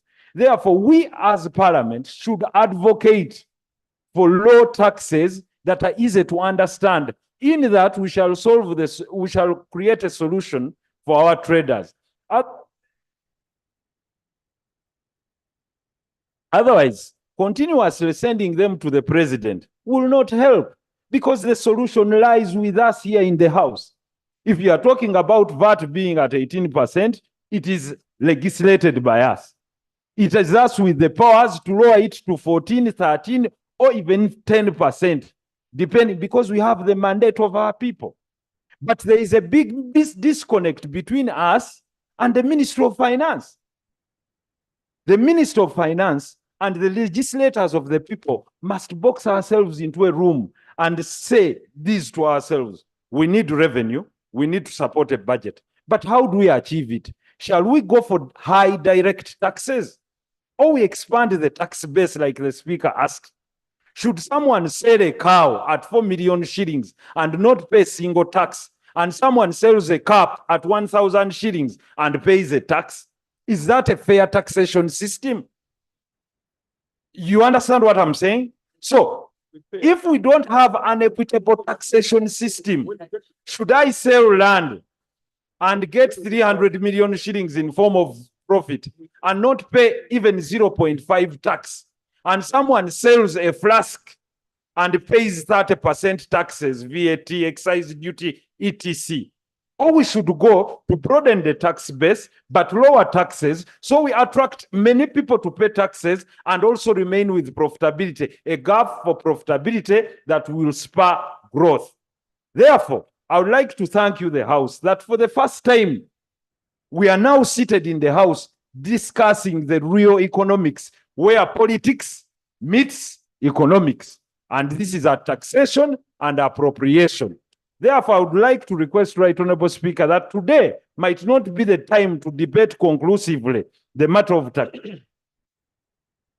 Finally, as I conclude, Right Honorable Speaker, since today is not the time to talk fully about taxation, I request that we constitute ourselves into a committee of the whole House.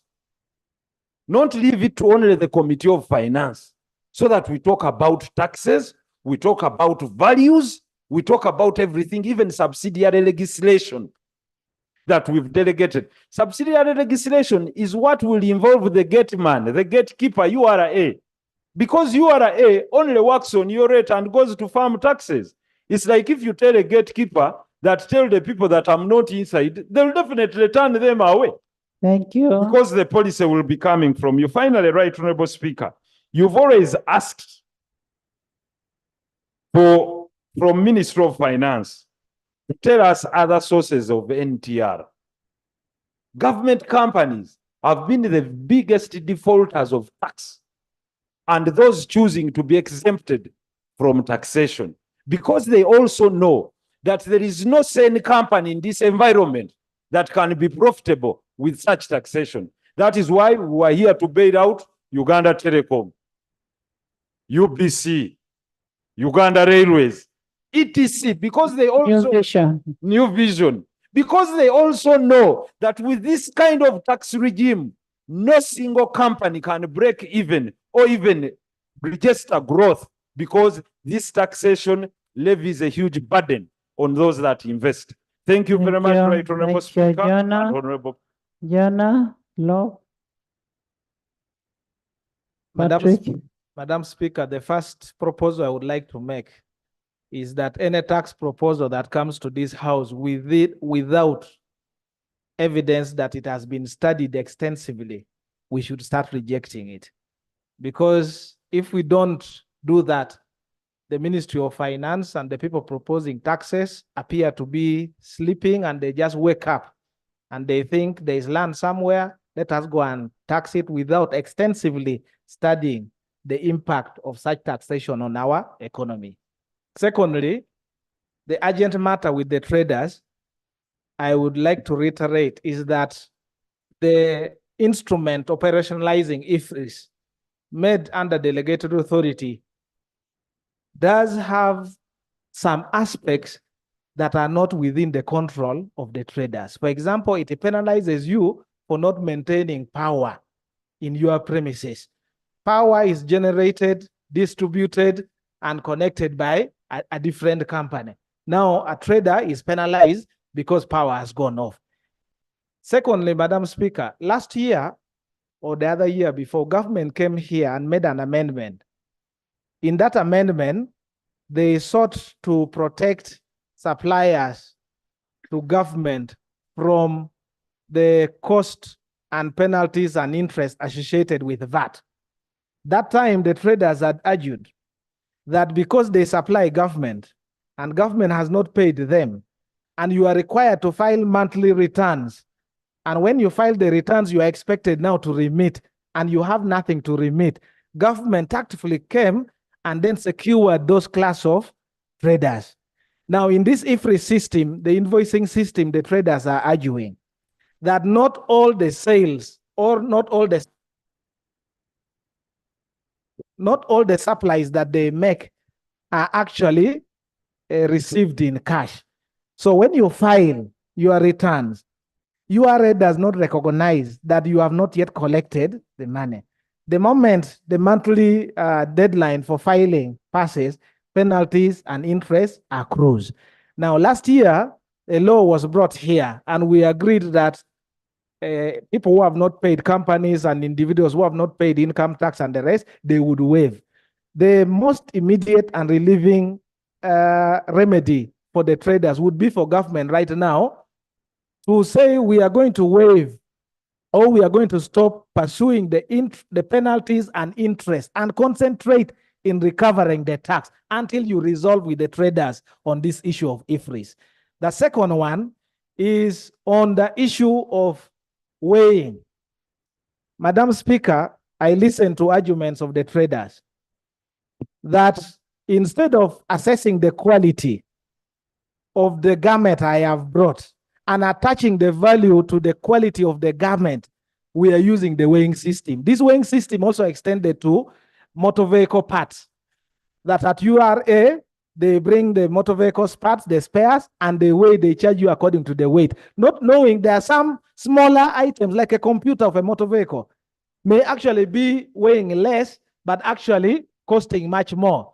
And then now the part like a rim of a vehicle, it can weigh much and attract more taxes, and when you go to the market, you fail to sell. This has made people who are importing containers, like 10 containers of motor vehicle spare parts, if you go, you find now they cannot even bring one container. So this is something that can be handled administratively. And I implore that the people at URA should take this in good faith. Madam Speaker, I want to end on Article 152.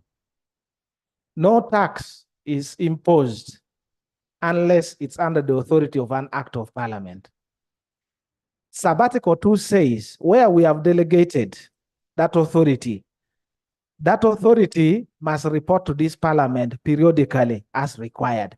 I want to go back and implore you, Madam Speaker, that we cannot run away from interrogating this instrument that is now causing a problem downtown. This House should therefore sit and look critically at that instrument, and where we can intervene as a House, we should intervene because we have the original version and the powers for us to levy taxes. I want to implore you that the ministry, if you are honest, bring that instrument here and then we can discuss and then also advise you as the executive so that you have a regulation that is efficient, that is acceptable, that the traders can find themselves paying taxes willingly. Thank you. Honorable Jonathan, are you suspicious that what could be charged is not what we approved?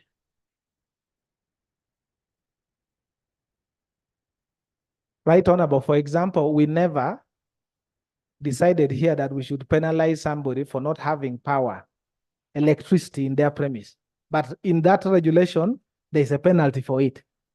If you don't maintain power, electricity. So, where did they get a regulation from? Because you get a regulation out of a law that is passed.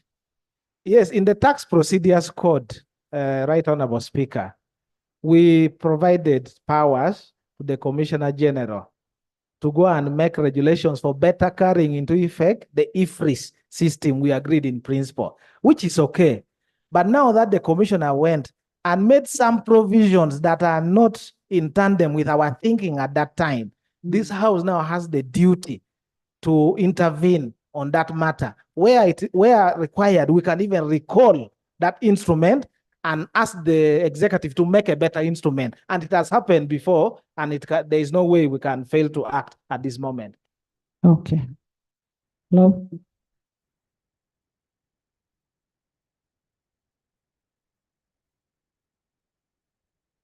Thank you, Right Honorable Speaker. Right Honorable, I'm glad you talked about the issue of brutalizing the traders.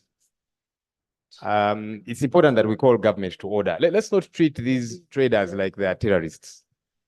In the past, we've had issues with KCCA, the way it interfaces with traders with a very totalitarian hand. It's not acceptable. Yeah, you have a duty, that's important. The traders have got a duty, but they're still citizens.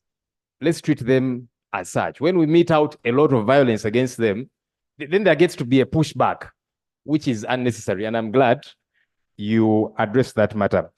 Right Honorable, as I did inform you last week, traders came to interact with myself and a couple of members of parliament, and they had critical concerns. And I want to appreciate the minister. Not many people have appreciated you for your statement. I want to appreciate you because For starters, you took time to meet the traders. They have been looking for you people in vain. I'm glad that meeting did happen. Never mind that you're not agreeing. At least there's a start, and hopefully you'll have several engagements so that you get to a meeting of minds, because that has not yet happened as far as the traders are concerned. One of the concerns the traders did have was the question of service delivery, and they put it to us, and I have colleagues who I was with, and they were saying, for starters, we pay heavy taxes, but there is poor service delivery. They told us when they go to hospital, there's no medicine. When they're sick, they've got to go to private hospitals. Their children, they take them to private schools. The roads on which their trucks operate to supply commodities, and then they have to keep going to the garages because the roads are terrible. And so the traders are saying, wait a minute, can we have value for this tax money? And that's not a clarion call for just the traders, but the people of Uganda generally. They're saying they want to pay taxes, but let there be value for this tax money. Two, again raised by these traders, they told us they are bothered when they see how their tax money is used or misused.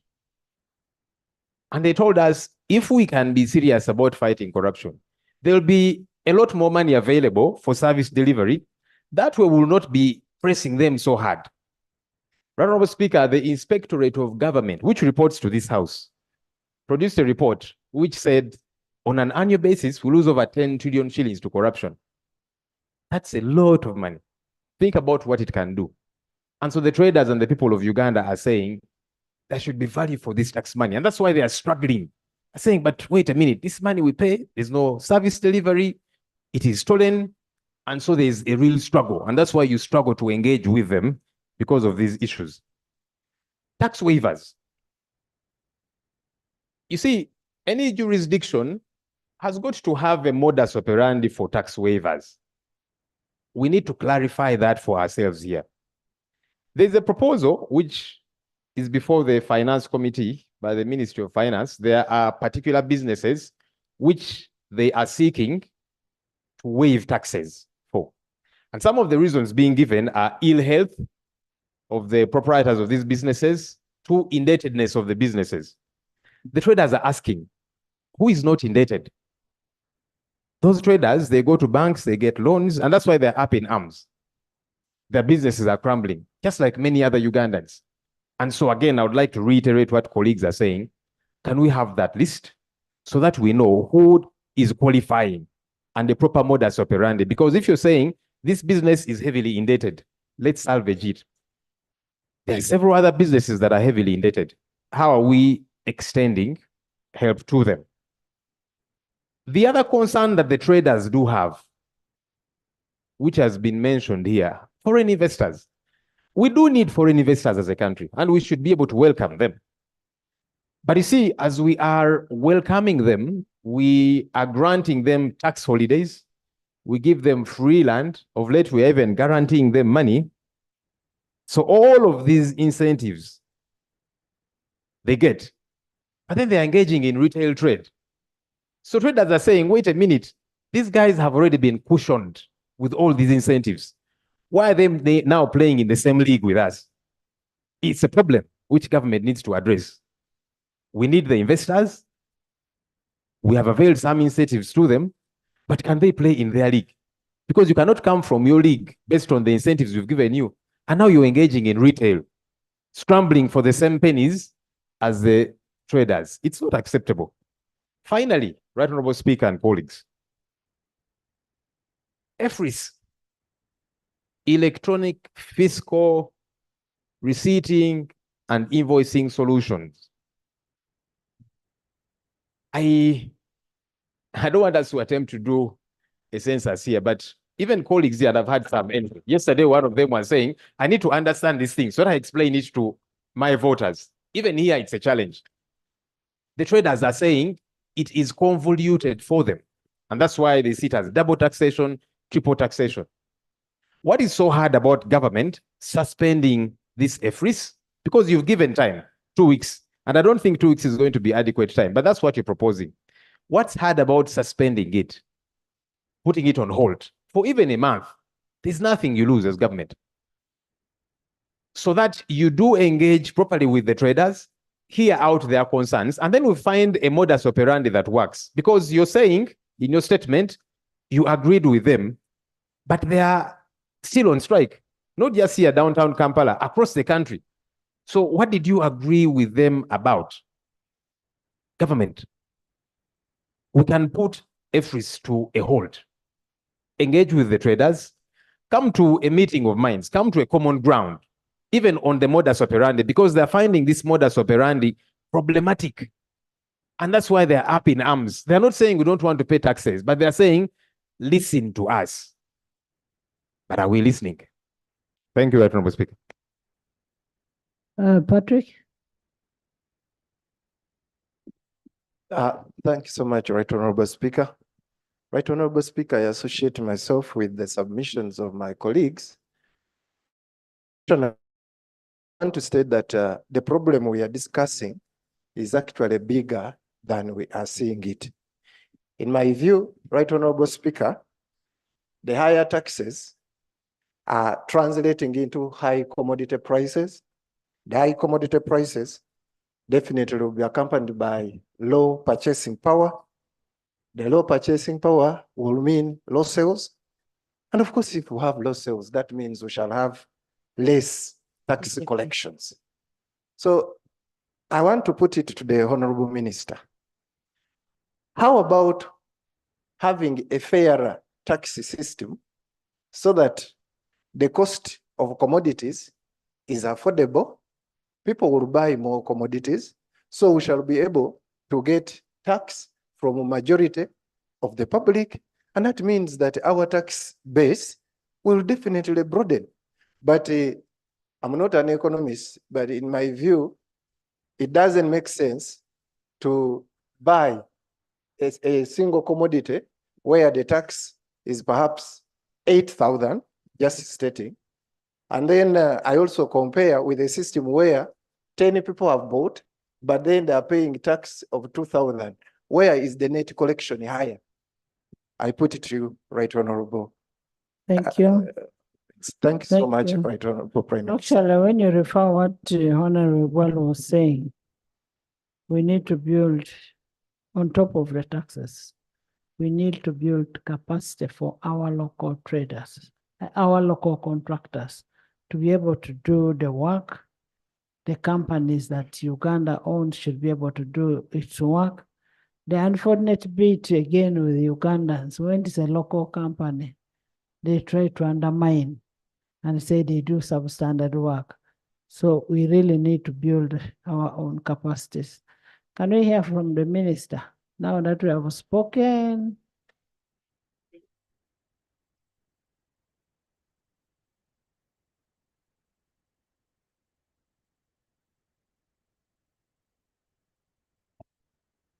Thank you so much, Right Honorable Speaker.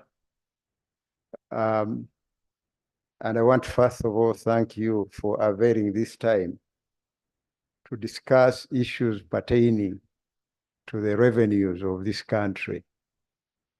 More than often, we've been discussing expenditure. My road, my this, my school, my that. And we have not been discussing where the money comes from to establish or to construct or to deliver that infrastructure.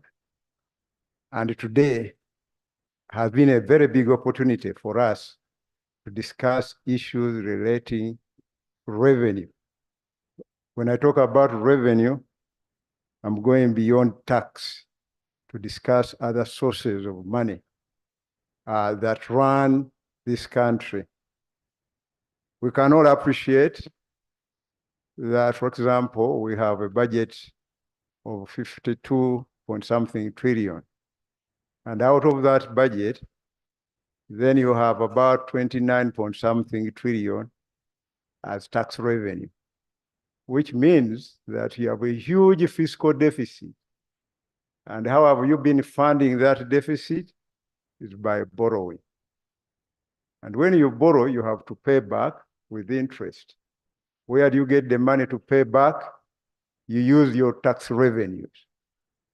And after you have paid from your tax revenues, then you remain with very limited discretionary resources from which you actually pay wages, etc. So how to get out of this quagmire is by maximizing your tax revenues. And this is where the devil is, because for a long time, our tax to GDP ratio has been hovering around 13%, far lower than the sub-Saharan average. So in fact, on the continent, we are performing poorer than many, many other countries.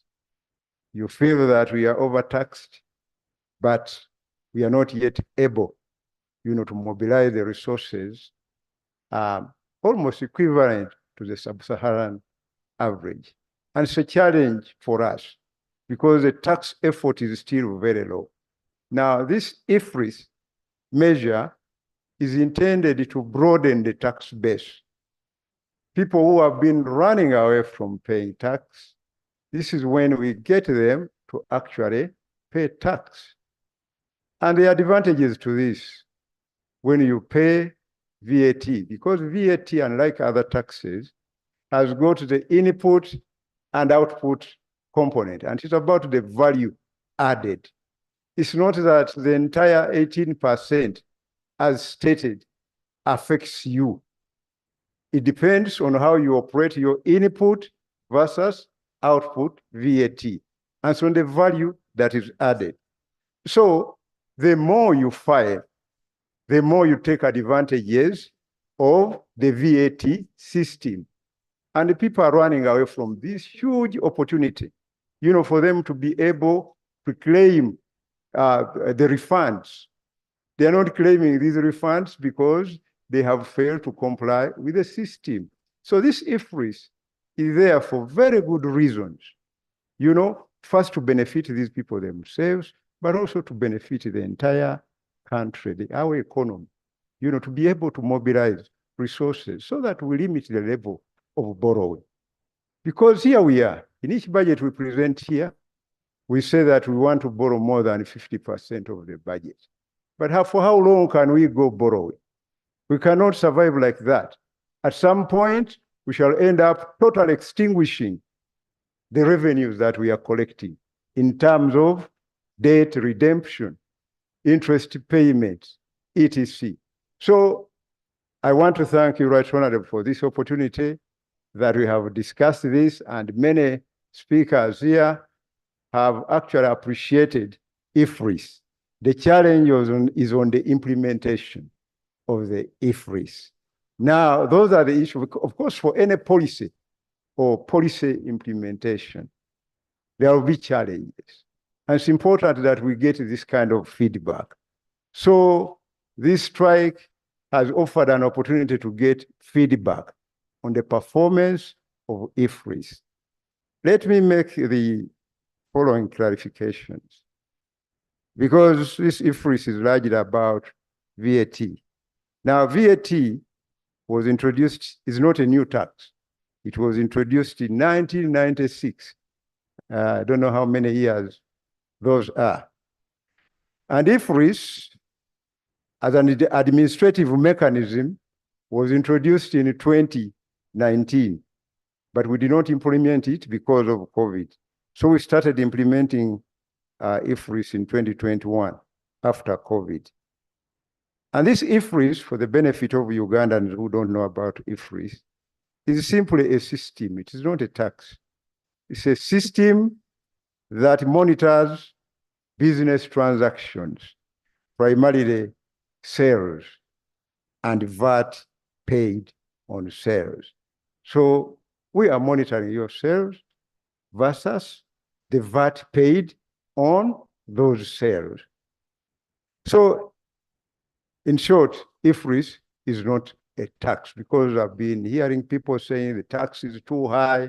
VAT was passed here so many years ago, and it has been in place for very many years. So the complaint should not necessarily be about VAT, because the tax has been with us for many years. Now the problem is now the administration of that tax. the enforcement to make sure that that tax is paid. Right Honorable, I did not stand up to interrupt anybody when the entire House was presenting. Can I be allowed the time to respond? Continue. Thank you very much, Right Honorable. Could the member sit down because I get intimidated.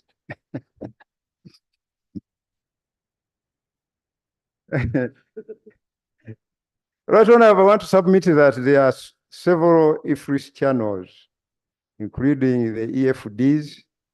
That's a short acronym for electronic fiscal devices, which we are using to implement IFRIS. And that device costs 1.1 million shillings. I had people putting it at 1.9. If you are getting it at 1.9, don't go to those sources. The other one is a mobile app that are very user-friendly to the traders. In fact, you can use your phone to conduct this IFRIS. So URSA rolled out IFRIS in a phased manner. It is not just starting today. Starting with the manufacturers. The manufacturers, actually most of them are already using IFRIS. Then we used it on importers and large distributors and wholesalers. So it has been implemented. And now we are down there in Ichukuwo. So it has been a phased process. We're only hitting a slight snag with the traders in Ichukuwo. And you not hear complaints in other areas where we have applied it. And people are really appreciating it. You have not heard the manufacturers complain. In fact, they are appreciating us for implementing this system because they are able to pay their input VAT and collect their output VAT. You know, they are enjoying the benefits, and I'll come to the benefits. So we have sensitized the taxpayers for over 2 years, including popular campaigns, which we have also been seeing on TV, like Empire Receipt Young.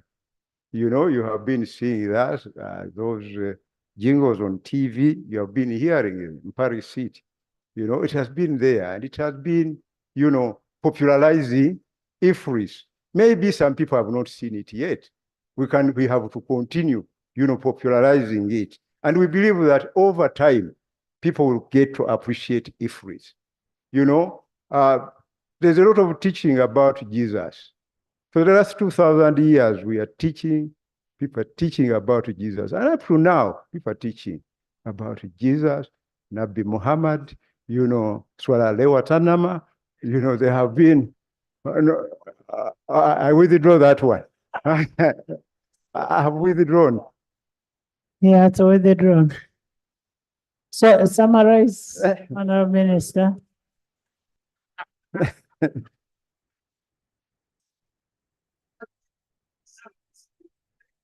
Madam Speaker, I want to further submit that very recently, in the last 3 months, we have trained over 20,000 taxpayers in this central business district, Honorable Nsereko's constituency, including the traders in Ichukuwo. And the CG, the Commissioner General, has actually held over 5 meetings with the traders, their leadership, in the last 3 months. He has been going there to talk to them and educate them about IFRIS. And this has also included door-to-door sensitization and holding meetings to ensure adoption and compliance with IFRIS. And we shall continue training the stakeholders by opening taxpayers' service offices close to them in Ichukuwo and many other areas like members have proposed. We have service offices all over the country where taxpayers can get taxpayer services and information on URSA systems and taxes. So it is not true that this is going to be only in Ichukuwo, like some members were indicating. We also shall continue with the engagements on TV, radio, and social media. It is there. So IFRIS can be used even in the absence of internet, using the offline mode. And this is available on all IFRIS channels and platforms. So don't get worried, Honorable Du, when the power goes off. These channels are available. We knew about this, the challenges of power supply in this country. IFRIS enforcement, that we are talking about, the current challenges we are talking about, started in 2024. URSA undertakes to perform its operations with professionalism and due care. So they will continue to behave with, and with this advice that we have collected from here, I'm very sure that we are going to improve on the way we collect the taxes, and we really appreciate. So all issues of unethical behavior shall be investigated and handled appropriately. We've been listening to the complaints that have been raised by traders and your good selves.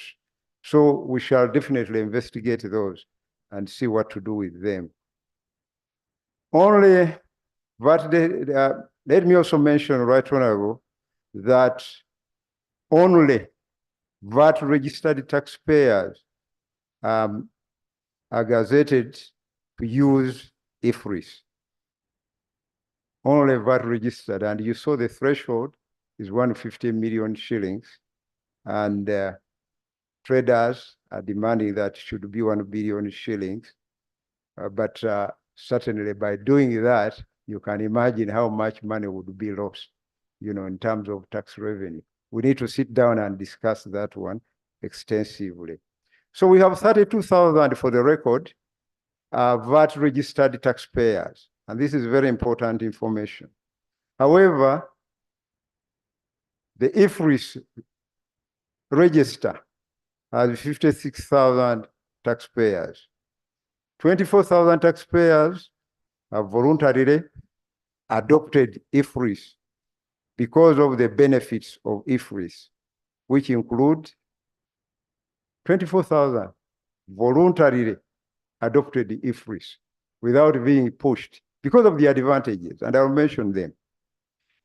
The simplified record keeping, very simple. You don't even need auditors. Accountants waste money with accountants. Simplification of tax filing. People have been struggling with tax filing, employing tax experts, etc. In this case, you do not need those tax experts. Since it allows for pre-population of the return forms. The third one is accurate tax assessment. Since URSA has a visibility of the business transactions, URSA is monitoring those transactions, so you get accurate tax assessment. URSA does not get back to you to do all these detailed audits, where they end up penalizing you very heavily. And then finally, the expedited refunds. We make a lot of refunds, especially on the VAT. Once you have this system, you can be assured that within a very short period of time, you'll get your refunds. Because sometimes you end up paying more VAT than the VAT you are collecting. So in that case, you get refunds. If we are to generate the list for you of people who are benefiting from these refunds, the list is really long, and the people are taking advantage of that. So taxpayers not registered for VAT are not required to use IFRIS.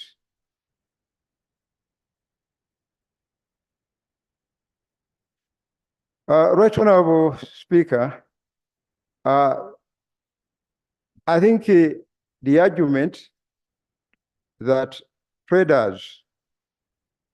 investors should not actually engage in hawking and retail trade. It's true that these people should not be licensed to do retail trade. and the laws exist. I think it has been a matter of enforcement. So we shall all urge the Ministry of Trade to enforce the law. In fact, even the Investment Act had a negative list of areas where investors should not, get involved. And one of them is retail trade. It was on a negative list for a long time. I worked for the UIF for a long time. And during that time, we never licensed anybody to do trading. But you know that trading licenses are issued by the various local governments. So there has got to be instructions to these agencies to ensure that they don't license these. I think I was given the opportunity to continue uninterrupted. Right, Honorable Speaker. The Honorable Golovio just wants to hide behind your protection all the time, and we appreciate it. But without subsidiary legislation, you're only giving us lip service. Bring the subsidiary legislation here. Let us, as Parliament, go through it, lay it on the table of Parliament, because whatever you say impacts us directly. Because without legislation saying that you're barred from doing such and such a business, it will only be promissory. Even those you send to enforce will be using nothing. Maybe let's hear from He has never tabled any subsidiary legislation, even including that of penalties. Let's hear about it from trade.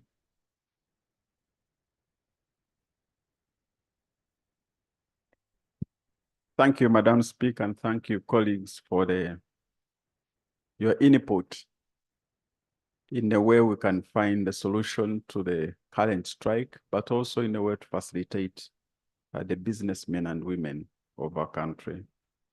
We did pass competition bill here, which was assented by the President in February. And this bill, among other things, will clarify the relationship between a manufacturer, a wholesaler, and a retailer. And to do this, we need to do regulations. I want to inform the House that we are now in the process of making regulations to the Competition Act, and they will be ready, because it needs consultation, they will be ready within the next 2 months from now, because we need to consult in the next.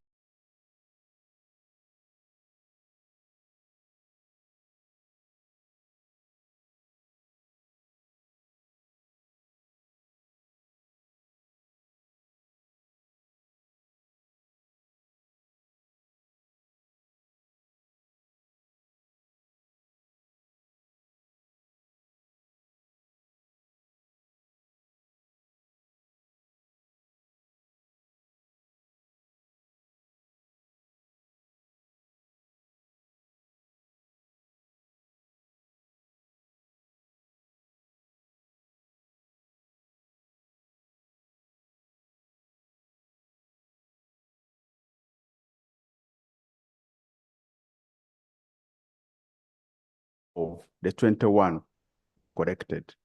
As we do speak now, the manufacturers contribute 16.5% to our GDP of 55 billion, meaning that 10 billion of our GDP is contributed by the manufacturers.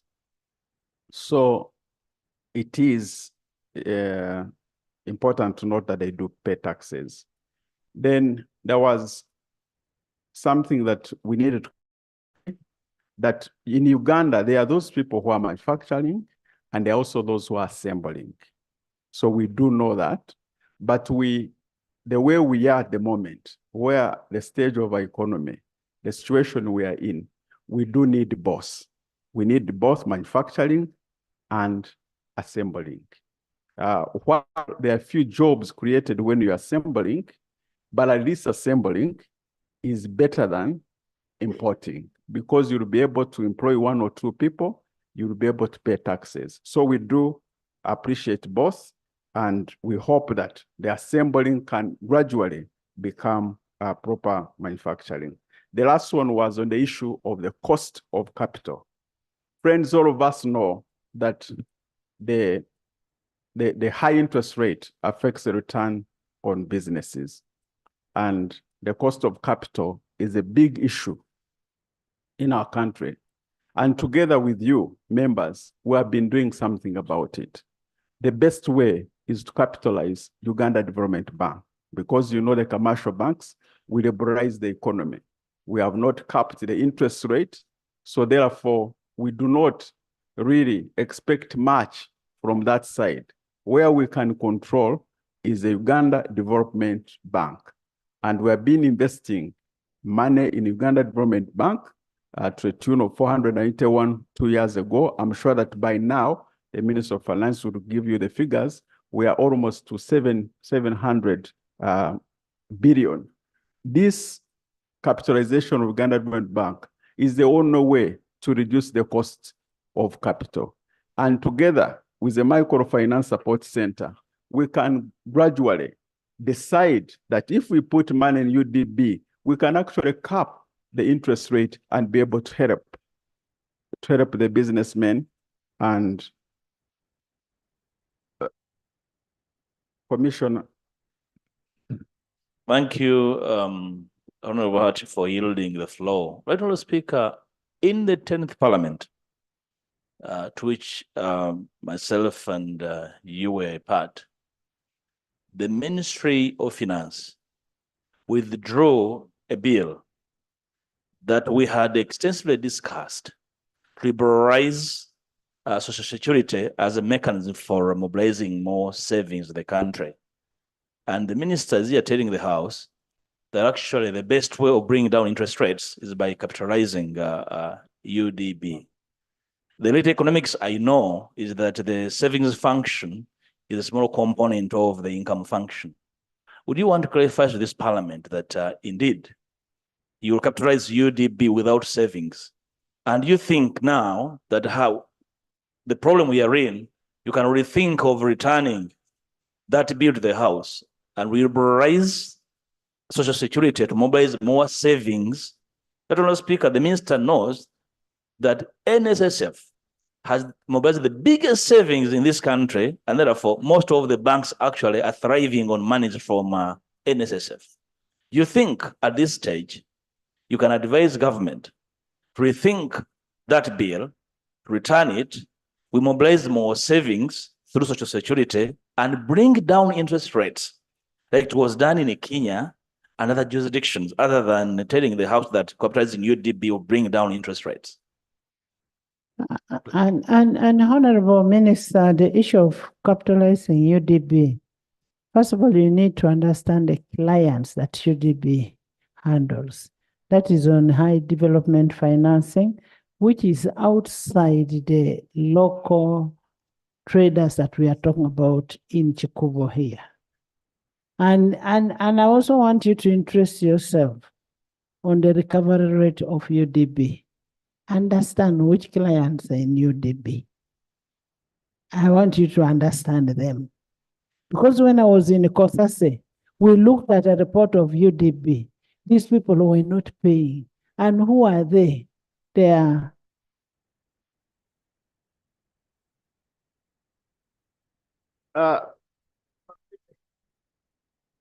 Madam Speaker, on the issue of mobilizing savings as a means of reducing the interest rate, it is true when we increase our national savings, we increase the liquidity within the market, and therefore a lot of liquidity can lead towards reduction in interest rate.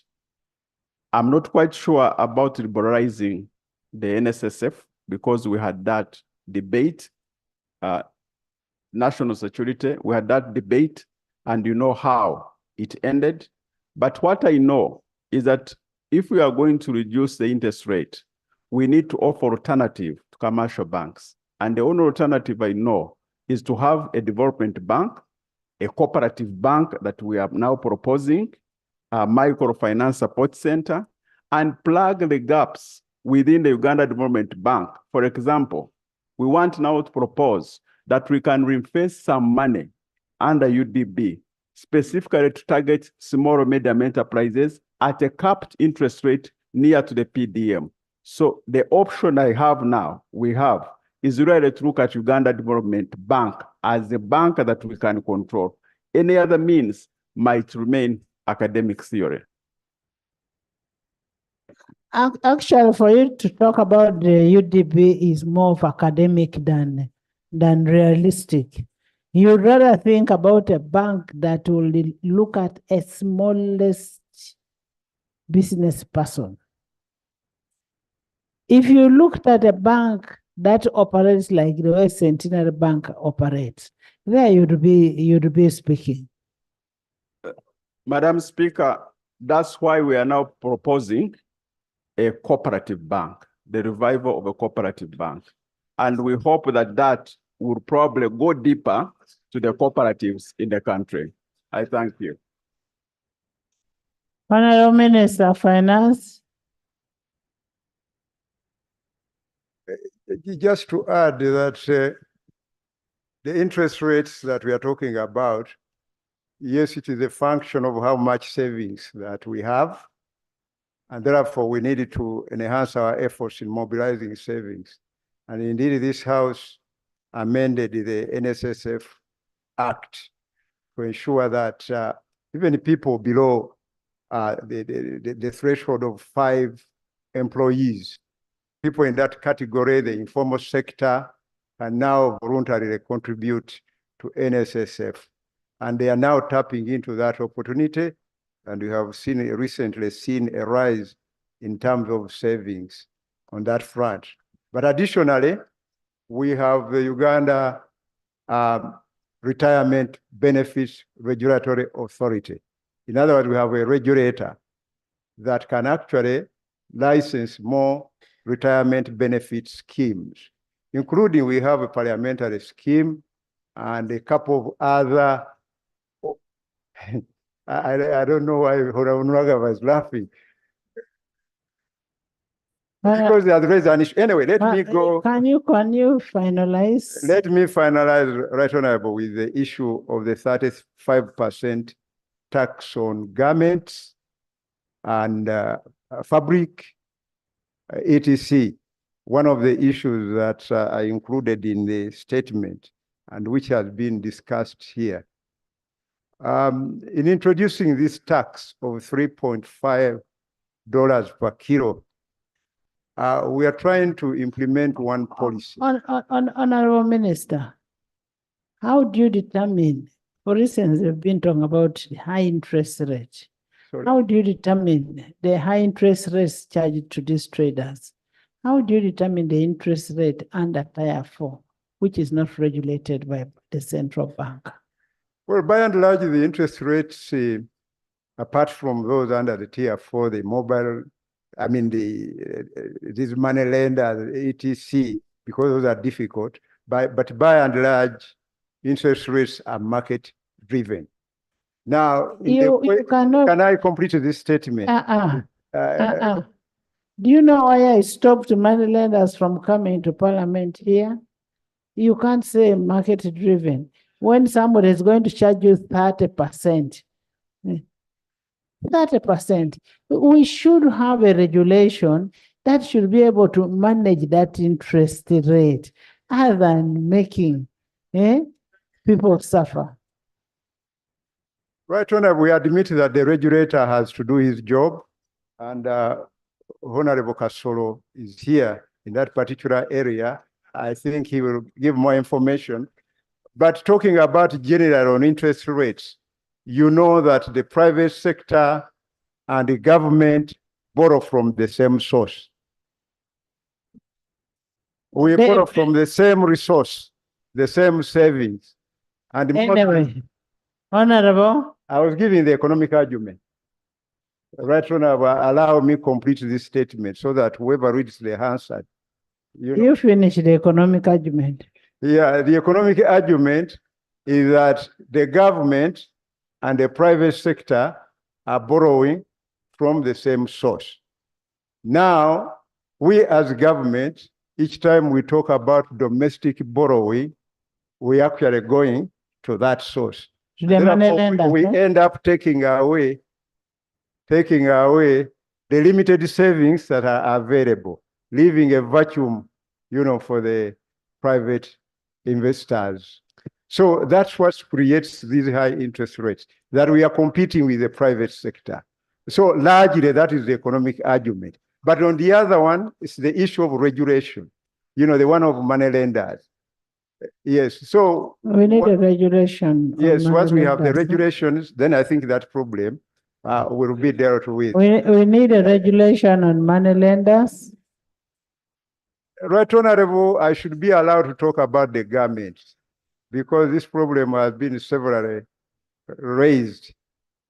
And it's one of the main reasons why some of the shops, especially people in the textile industry, are on strike. Right Honorable, we have been struggling to get a balance between importing finished goods versus manufacturing these same products locally.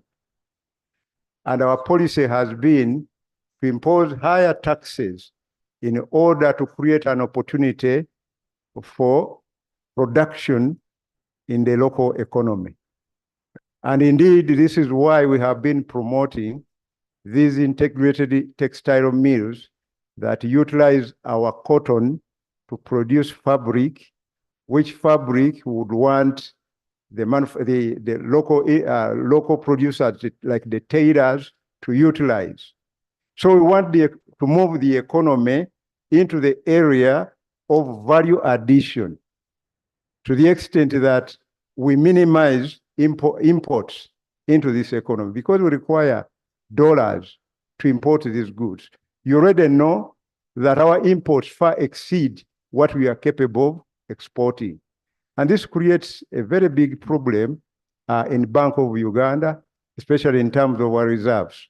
When we get to debt servicing, the foreign exchange is very limited. And we have a problem there because the importers are taking away this foreign exchange. So we really need to promote production, minimize imports, and maximize exports. It's a strategy. But in doing so,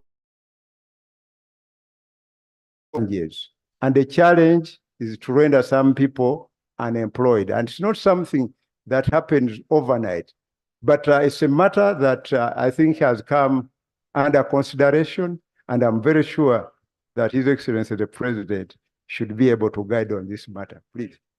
Thank you, Honorable Gorovi, for accepting and being courteous enough. Now, I want us to be logical. No, I'm only being fair to you and honest.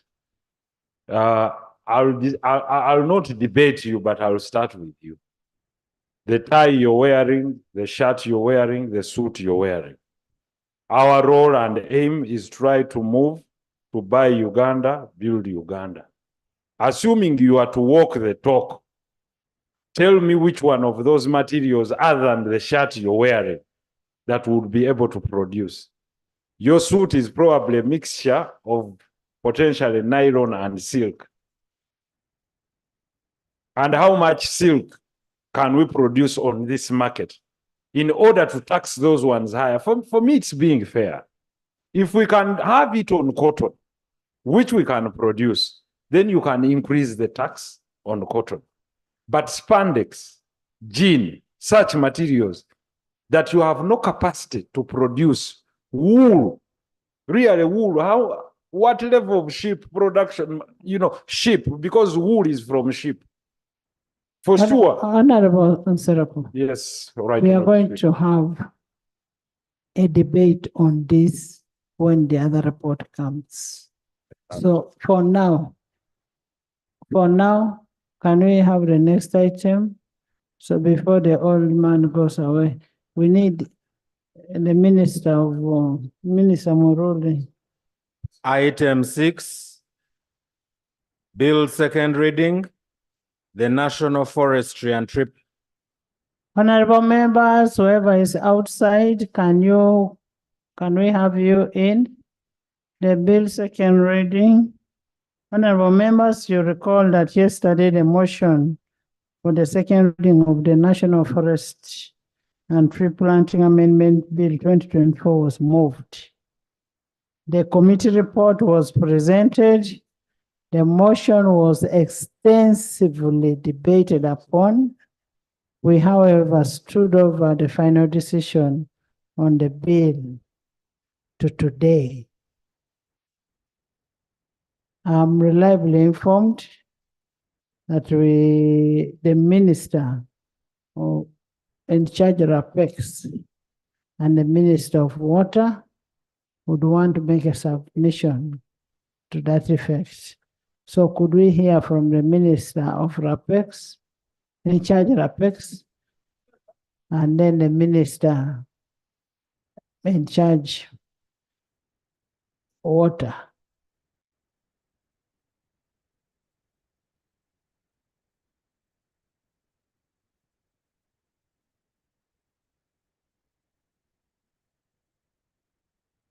He's actually making a rejoinder to his bill.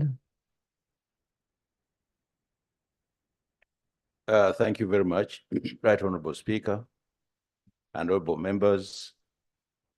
Before I make just very brief remarks on this bill, let me start with a disclaimer. There was some impression created in the House that there are some people who have been lobbying members of Parliament not to come in order to deny Parliament the requisite quorum.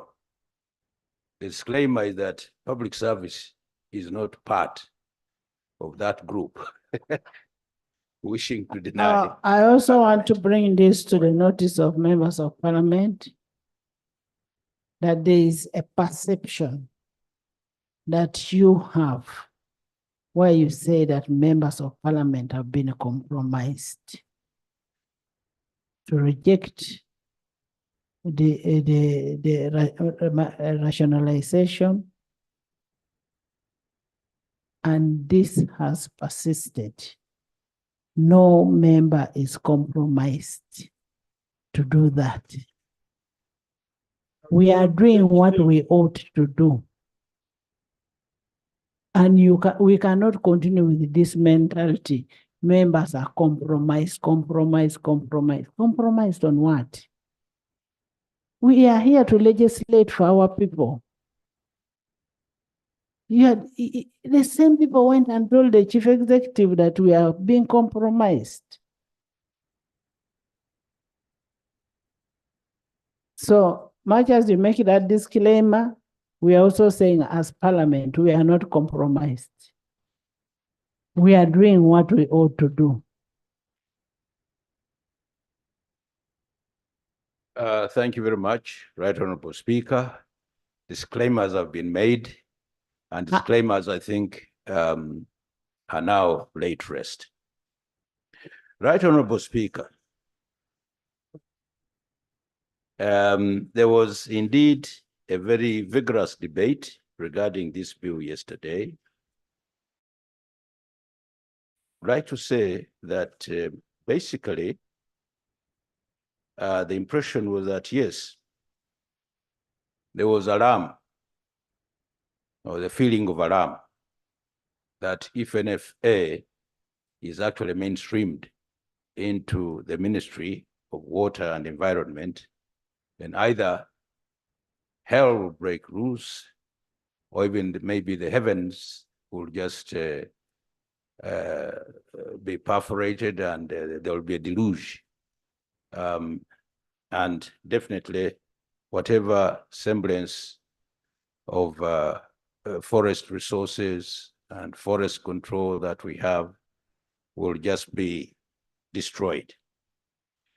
Right Honorable Speaker, I would like to say, and honorable members, that if we look at our proposal as Minister of Public Service about this, and with regard even to the cabinet decision that was taken of mainstreaming the NFA, we find that all the good things which were mentioned in the committee report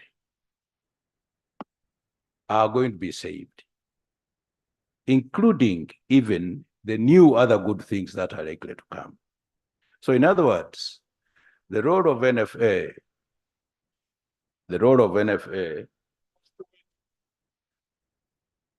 I'm just making brief concluding remarks. NFA and those good things that were being done and the mandate of what has been done by NFA will still remain, and all those good benefits that so far we have got an NFA, but also those we expect to get, and all those other aspects that need strengthening so that the forest resources in our country are not only preserved, but also expanded and they grow. These will remain.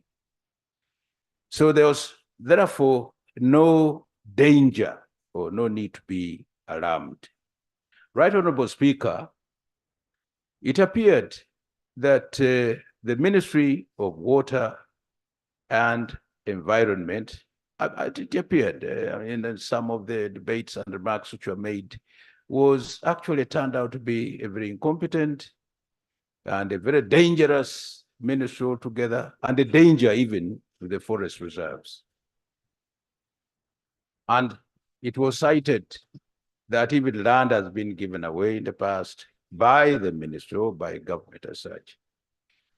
But what is clear? Eunice, please sit. What is clear, and from the practice that we have observed, that some of these evils and so on are not just limited, to a few other people, but they cut across. And also some of the good, you see, it's not that the workers of NFA are angels and those of government or those of the ministry are the devils, but here and by, you're putting words in members' mind, because no member said there was a devil somewhere and there was an angel anywhere. Just give us a justification as to why you want NFA to be mainstreamed. Thank you very much. It's not about a blame game. It's not. I quite agree. And please, I beg you, and excuse my imagery. I spent a lot of time reading some literature and the images. And if you want to put ideas across, that literature must have misled you.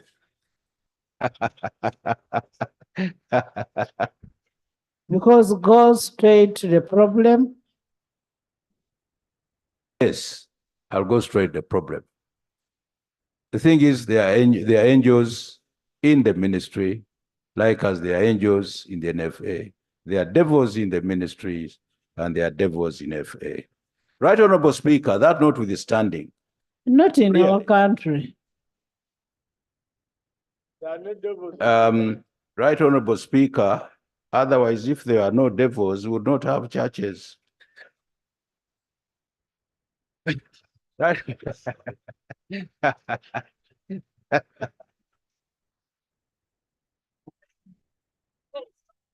What we are proposing, Right Honorable Speaker, is that we are simply replacing the board with the minister or the ministry. But the rest remains really as it is. And what is being done and the management will now go to a very powerful division which will manage these resources. And two, Right Honorable Speaker, that by replacing the board, we are going to make significant savings, which savings really are required to run other aspects, not only of expanding and strengthening the forestry resources, but even maybe going towards motivating our workers in the ministry that they perform better when they are properly satisfied. Therefore, Right Honorable Speaker, I would like to make an appeal to you, Right Honorable Speaker, to the House, and to honorable members of the House, that let's accept the proposed bill regarding the NFA, and we definitely mainstream NFA into the Ministry of Water and Environment. Thank you very much. There's a rejoinder from the chair of the committee.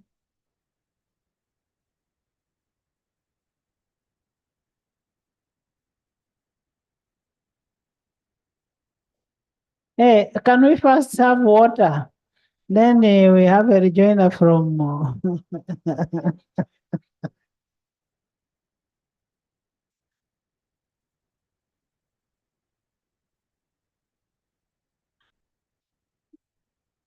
honorable members, please listen because I am going to put a question.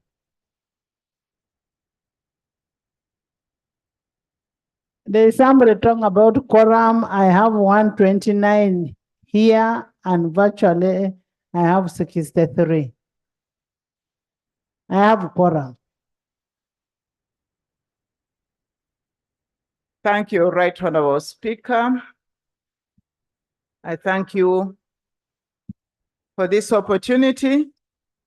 I'd like to thank the committee, chair, and the members, and the whole House for processing this bill, and even the resilience of debating it thoroughly yesterday.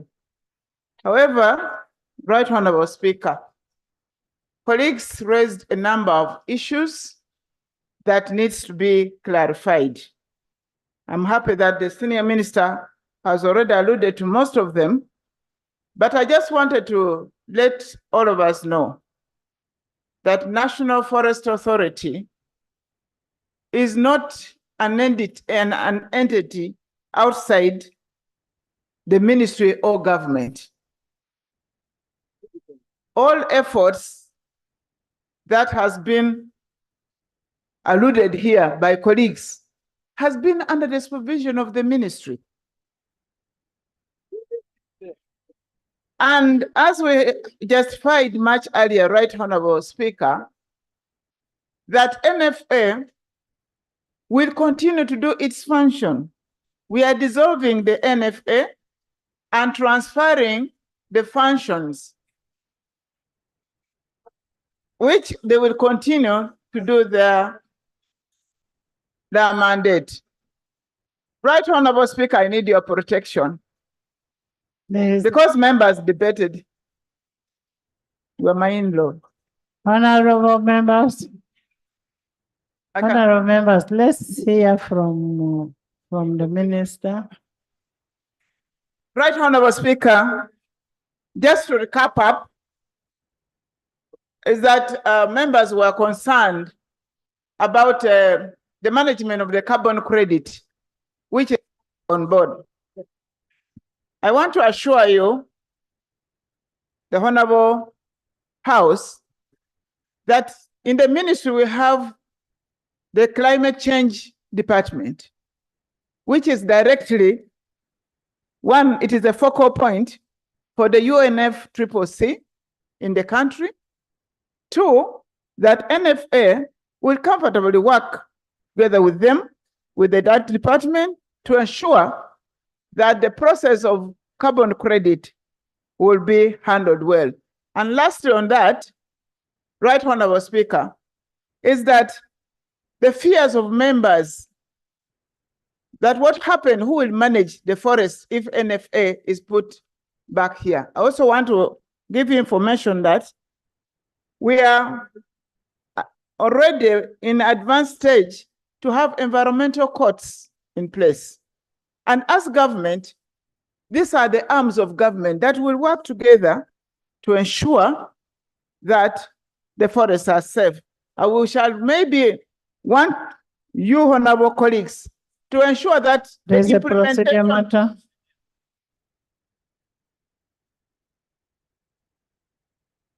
Right, Honorable Speaker, I want to thank you. Maybe before you come with your procedural matter, UA, does UA do the same kind of work that NFA does? Conservation of the principle.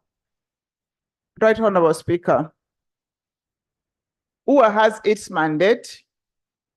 We only work together because the habitat of our wildlife is within our forests.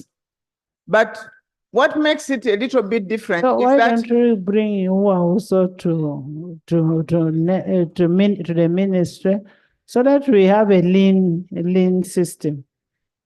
It's okay, bring the procedure matter. Thank you very much, Right Honorable Speaker. Right Honorable Speaker, Uganda has commitments that it has made under our international obligations, especially in the areas of forestry. One of the issues or the requirements in all the international agreements on forestry demand that protection of forestry must be by an independent forestry agency. And this government here has undertaken commitments internationally. Right Honorable Speaker, I want to find out from the minister whether this debate of yours opposition will not be reneging on our international obligations that require an independent agency to preserve and protect forests, and how you are going to be a party to all those international agreements in the absence of an independent agency that you undertook to have. AG. Thank you very much, Honorable Speaker. I've listened to my colleague, Honorable Sumani, and as they say, learning never ceases. I'd want him to enlighten us further.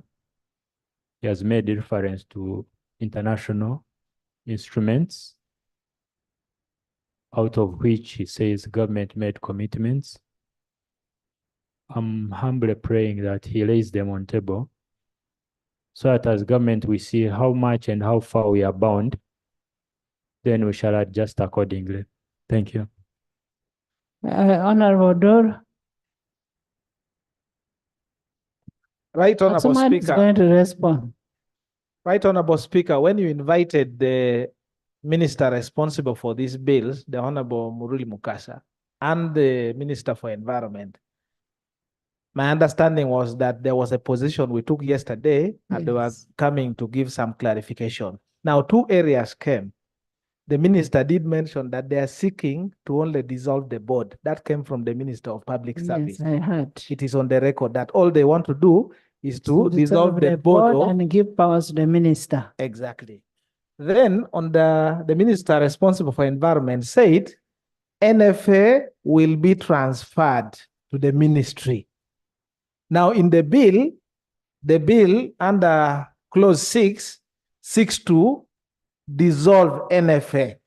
So is this the new position that they are now bringing to conceding to the spirit of the debate so that the House can then take a decision based on this new position? I am happy you're seeing all those inconsistencies. So you'll vote basing on the inconsistencies that you're seeing. Yes. Yes, water. Asomani is clarifying. Right Honorable Speaker, I want to confirm that Uganda is a signatory at both regional, Africa, and international level on all environmental treaties, conventions, and concordats related to forestry. We are a signatory. Madam, Right Honorable Speaker. Motion. Right Honorable Speaker. Motion. I have not said that Uganda is not a signatory. Honorable Sumani said Uganda committed to establishing an independent body. I want the instrument out of which that commitment arose. Let him lay. Honorable Speaker. Honorable Minister, Honorable Minister, by signing is a commitment. You can even get it online. The treaty, you get it online. Right, Honorable Speaker. Let me hear it.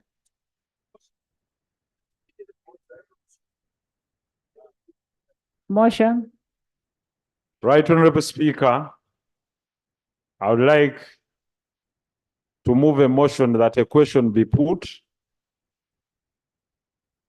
as to whether we proceed to the second reading of this bill or not. I beg to move. Because there is a lot of derailment. Debate was finished and concluded yesterday, and you stated clearly yesterday that why we are here is to move, and the issue was the quorum. Now the quorum is here, the clarifications have been had. Honorable Timigo, please. Moving from what you concluded yesterday, right, Honorable Speaker, that debate was concluded, and the issue is the motion that a question be put, and that's where we want your ruling. Honorable members, those in favor of me putting a motion, you stand up and I see. Those in favor that I put a motion, I have Dr. Kefa, I have Sam, I have Kubex, I have Ntunga Mo, Harriet, Odoro, Asuman. Okay. I have Sise, I have Shema, I have Milton, Honorable Rakajara, Margaret, honorable members. Honorable members. Okay, sit. The question that we are going to put,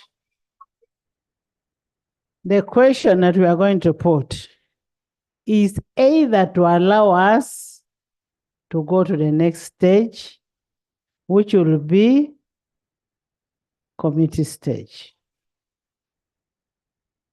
If you do not want us to continue and NFA remains where it is, then you say nay.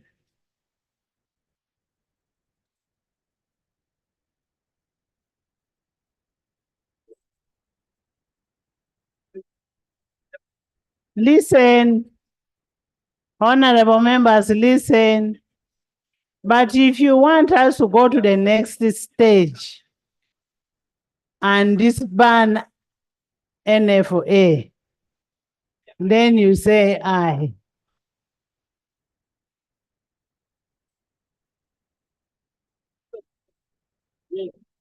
Why are you making? I have not put a question. Why are you making? Harriet. That's why you're cutting Bungoma forest. Honorable, we are trying. Let's finish this. We have a quorum.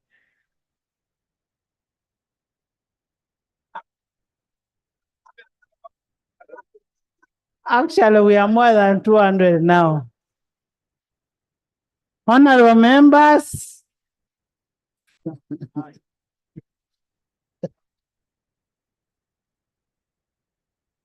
Who has not understood?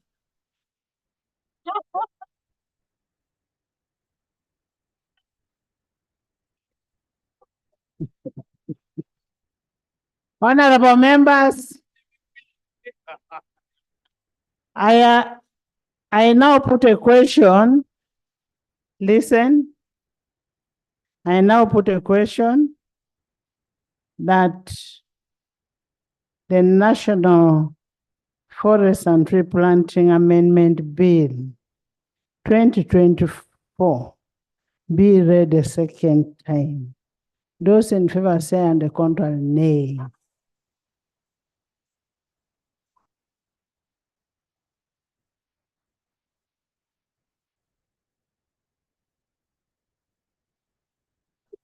Honorable members, honorable members, honorable members, it is not standing up that will make me see you.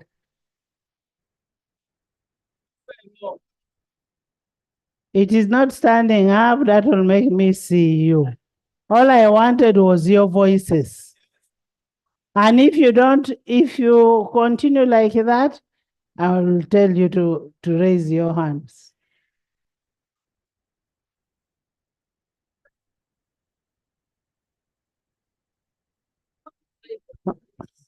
Honorable members, it seems the Minister of RAPEX still has some work to do on forestry. And based on what I heard, and what members said, the nays have it.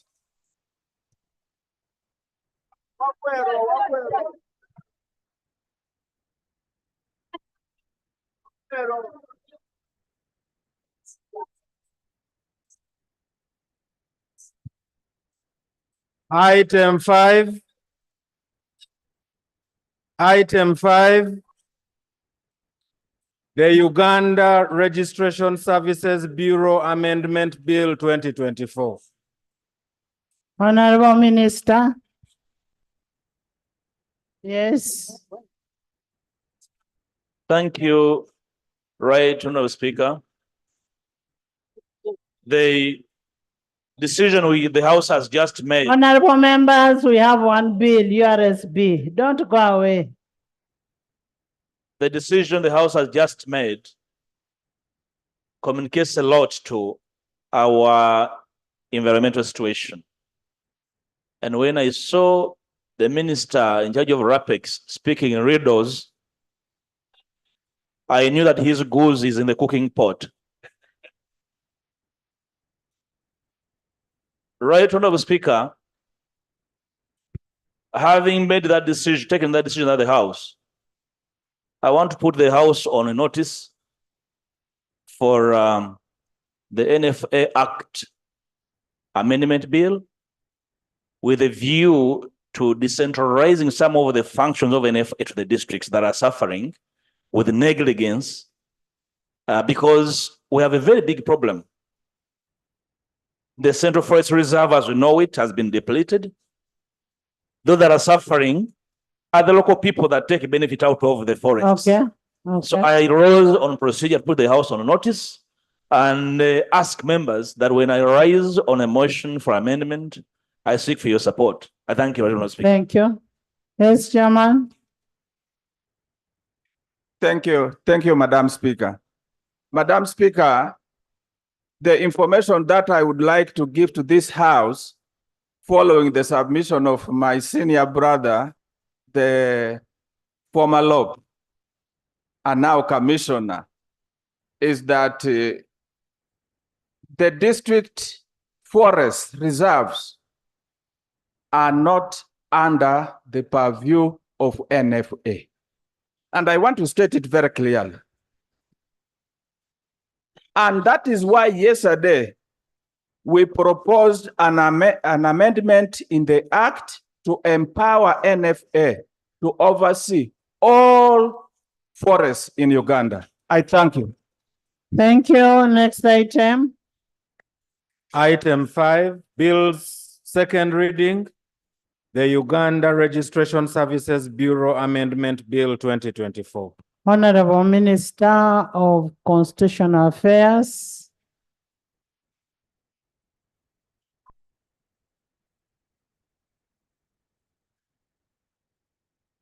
Can I have some silence?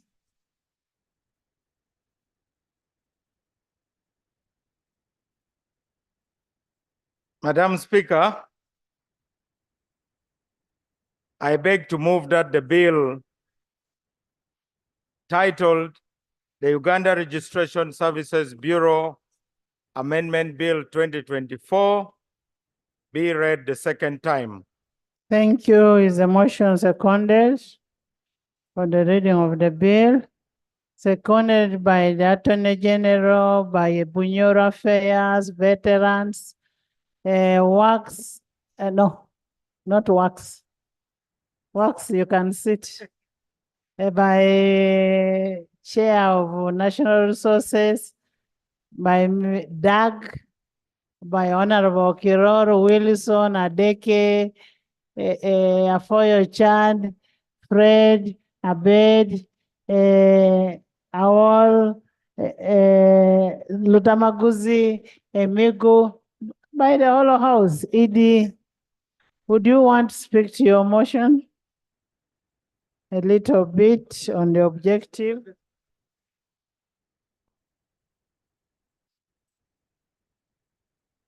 Madam Speaker and honorable members,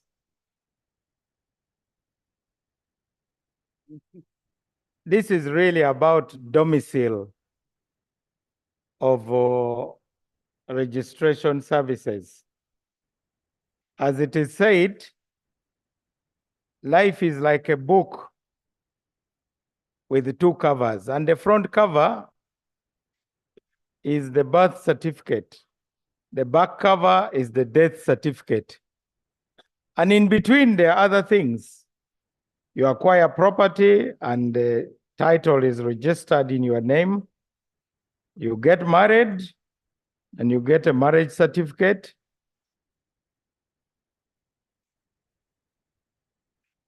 Madam Speaker,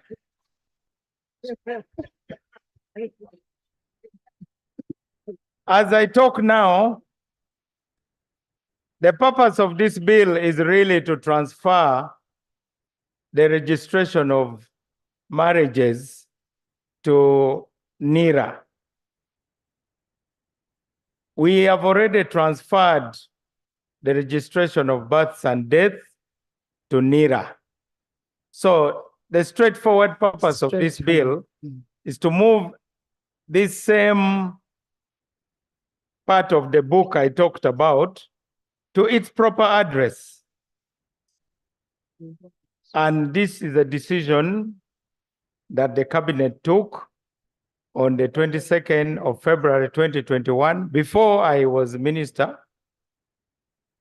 I agree with the decision. And so we are here to ask for Parliament to pass this amendment so that the civil registration function in respect to marriages currently performed by the Uganda Registration Services Bureau is transferred to the National Identification and Registration Authority. And Cabinet made the directive and is contained in the bill. Thank you. I urge members to support this amendment to enable the placement of all civil registration functions under one agency. Thank you, Madam Chairperson, Madam Speaker. Thank you. Thank you, Honorable Minister. Yes. Chair of the committee, just a brief one, summarize.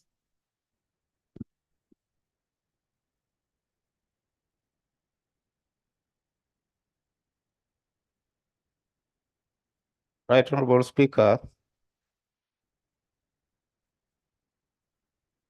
the leadership of the Committee of Legal and Parliamentary Affairs is still the same.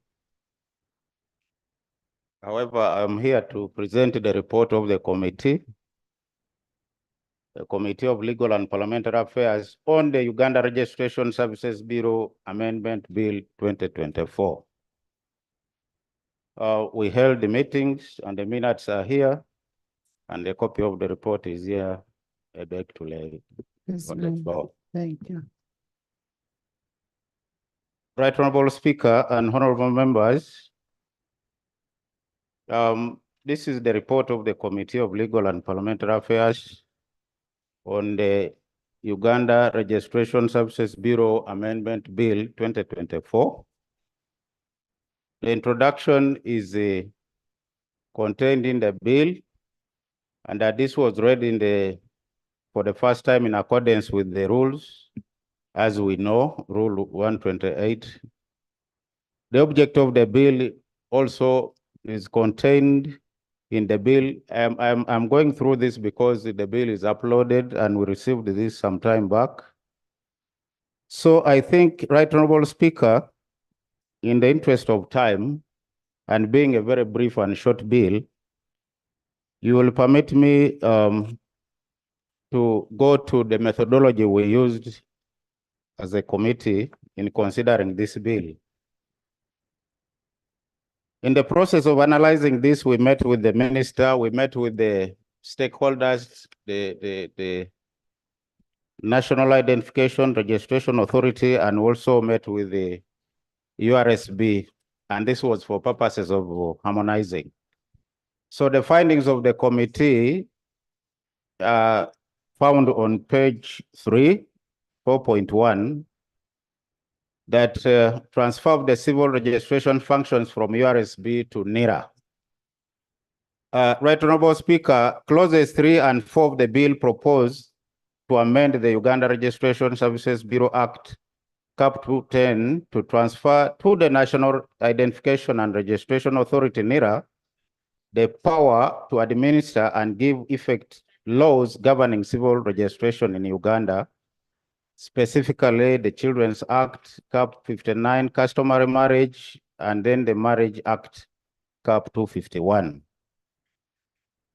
The committee is aware that civil registration function of government in relation to natural persons is performed by 2 agencies of government, and that is URSB and NIRA. For a long time, all the civil registration services of government were performed by URSB, which is a government agency created under the law by this House, with its functions as stipulated in the report. That is to do with the births, marriages, both civil and customary marriages. In addition, URSB was also responsible for administering and giving effect to the relevant laws and for providing registration services and the collection on the account of all the revenues provided for under those laws. Here listed, Right Honorable Speaker, under the Act are the functions that, the laws that were being administered by URSB. Bankruptcy, births and deaths, building societies, business and so on, partnerships, patents, registration of documents, and the trademarks. Most of you honorable members have gone through some of this. So in 2015, Parliament enacted the Registration of Persons Act. 2015, in Section 2 of that Act, the purpose was to remove duplication of the processes of laws relating to registration of persons. That is the act under which NIRA was established.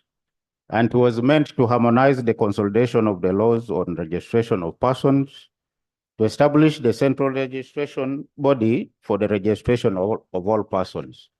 So effectively, that law gave NIRA the authority and the mandate to undertake those functions. The Registration of Persons Act 2015 created in Section 4, NIRA, as I have said, giving it the mandate to undertake the functions I've listed above, and also to register the citizens of Uganda and those who are non-citizens but are lawfully resident in Uganda.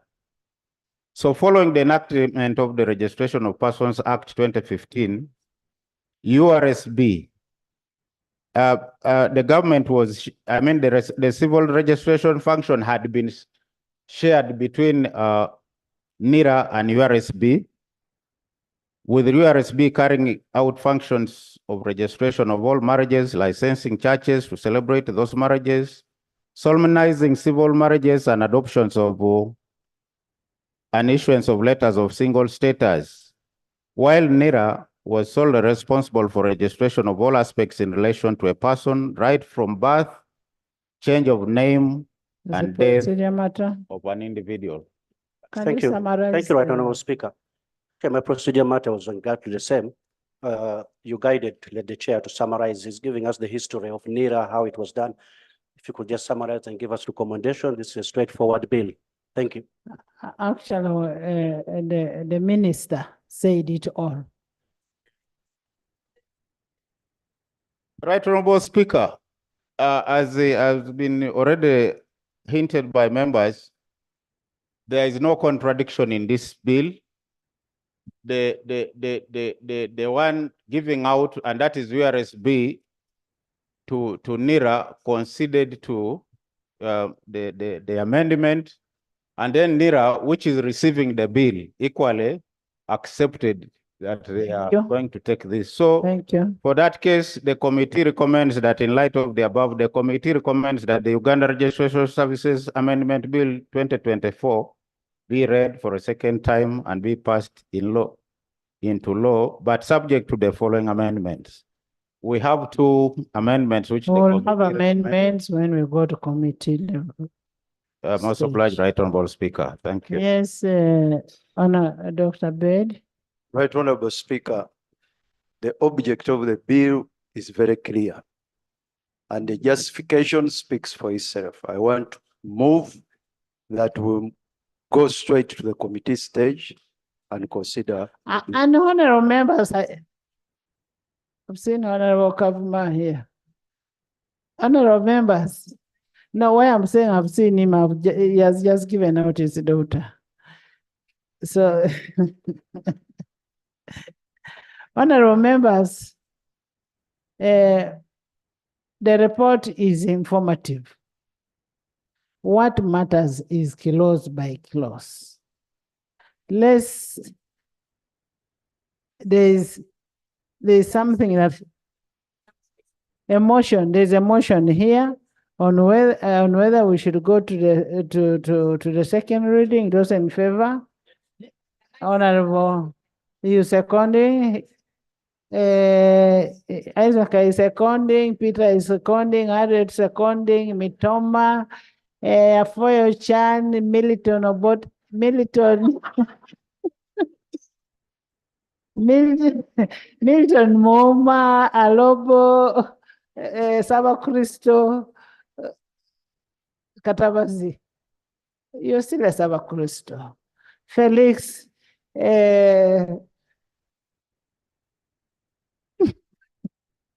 Honorable Alanyo, Honorable Kavuma, Honorable Mbayo, Honorable Quiri, Freddy, Lutamaguzi, Aguti, Awol, Kelly, Yona, Zijan, the whole house, including Honorable Bahati.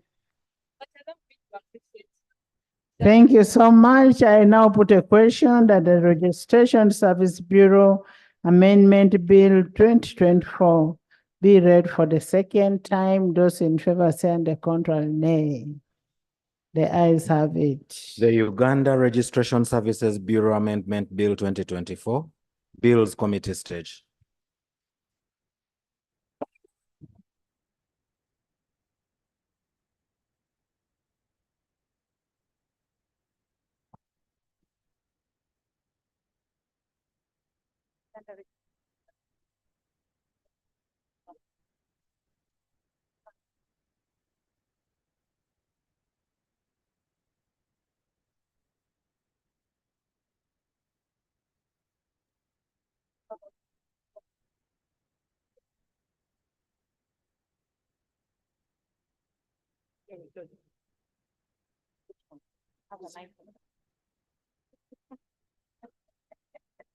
New clause.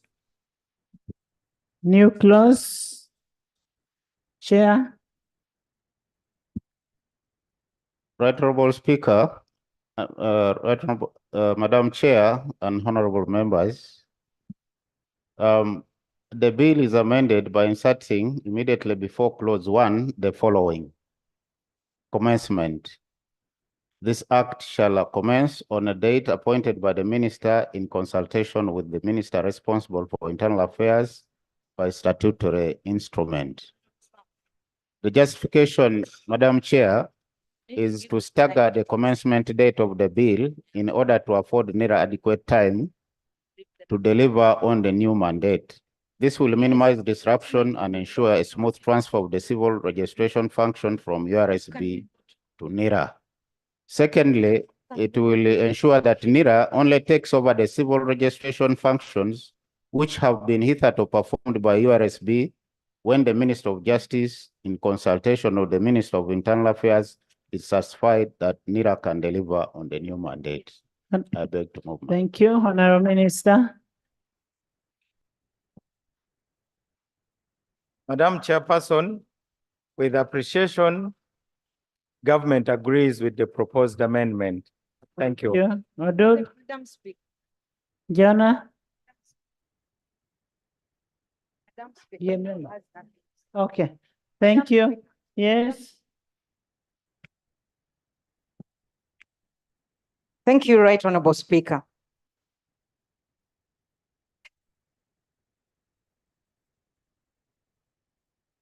Thank you very much, Right Honorable Chair. Chair, I want to agree with the proposal, and I'm comforted by the clause of the statement that the Minister of Justice will consult with the Minister of Internal Affairs, and when they are ready is when the service can be removed. We all know the challenges that Ugandans go through to actually get national identity cards from NERA. So, Right Honorable Speaker, Uganda Registration Services has been very efficient, and it's one of the best institutions currently in this country that are operating and generating a lot of income for this government. So I hope that the minister will come and inform us of the appropriate dates when Ugandans can then shift to NERA, but that is after capacity has been built the other side. Thank you, Right Honorable Chair. Thank you. AJ?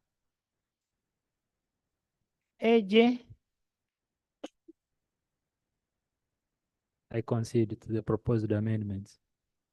I put a question that the proposed clause stands part of the bill. Those in favor say and the contrary nay. The ayes have it. Clause 1. Clause 1 amendment.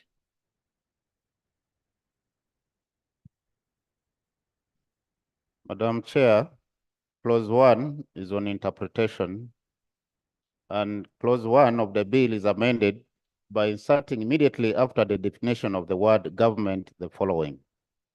Minister means the minister responsible for justice. The justification, Madam Chair, is to define the minister responsible for commencing of the provisions of the bill once assented to by the President. I beg to move, Madam Chair. Minister?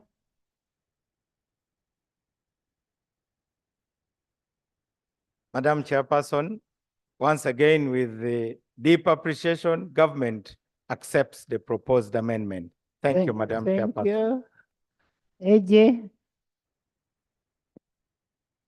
Right Honorable Madam Chair, we are in agreement with the committee position. Thank you. I put a question that clause 1 be amended as proposed. Those in favor say and the contrary nay. The ayes have it. Clause 1 as amended. I put a question that clause 1 as amended stands part of the bill. Those in favor say and the contrary nay. The ayes have it. Clause 2. I put a question that clause 2 stands part of the bill. Those in favor say and the contrary nay. The ayes have it. Clause 3. I put a question that clause 3 stands part of the bill. Those in favor say and the contrary nay. The ayes have it. Clause 4. I put a question that clause 4 stands part of the bill. Those in favor say and the contrary nay. The ayes have it. Title. I put a question that the title stands part of the bill. Those in favor say and the contrary nay. The ayes have it. Motion for resumption of the House. Honorable Minister.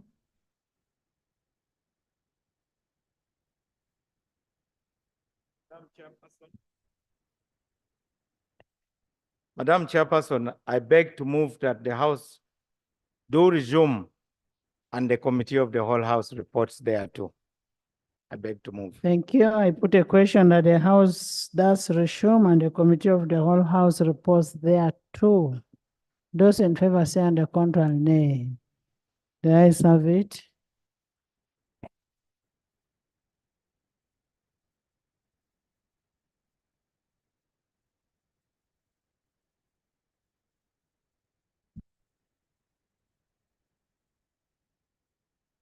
Report of the committee of the whole house. Honorable Minister.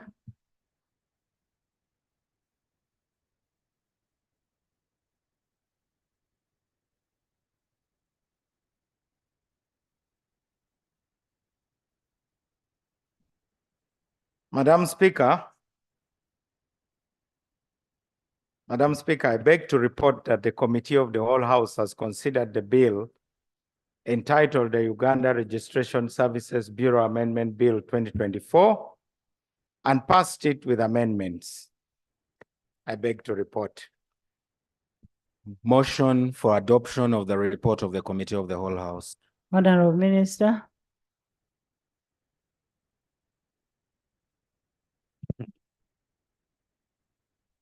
Madam Speaker, I beg to move that the report from the committee of the whole house be adopted. I beg to move. I put a question that the report of the committee of the whole house be adopted by this honorable house. Those in favor say and the contrary, nay. The ayes have it. Bills third reading. The Uganda Registration Services Bureau Amendment Bill 2024. Honorable Minister.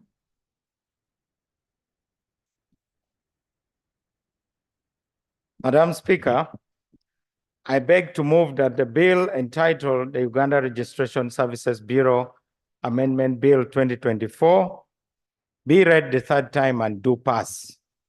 I beg to move. Thank you. I put a question that the Uganda Registration Service Bureau Amendment Bill 2024 be read the third time and do pass. Those in favor say and the contrary, nay. The ayes have it. A bill for an act titled the Uganda Registration Services Bureau Amendment Act 2024. Title settled and the bill is passed. Thank you and congratulations, Honorable Minister. Honorable members. Honorable members, we have some bills to be withdrawn.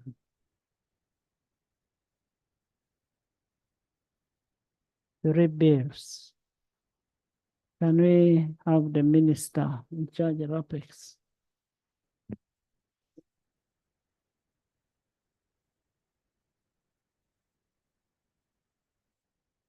Yeah, thank you. Thank you. We have the National Tribunal Bill 2023. We have Arbitration and Conciliation Amendment Bill 2024 and the Constitutional Amendment Bill 2023.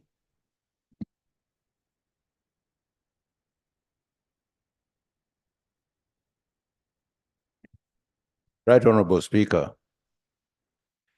I would like to move that the bills that you have very clearly enunciated before the House. You withdraw them one by one.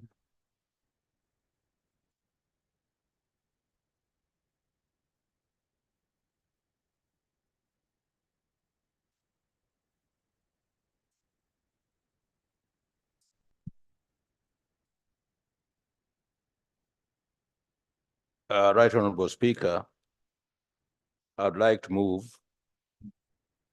that the bill entitled the Constitution Amendment Bill 2023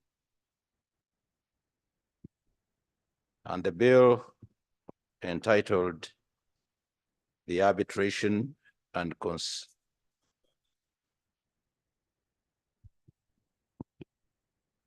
Honorable Speaker, sorry, I would like to move that the bill entitled the Constitution Amendment Bill 2023 be withdrawn.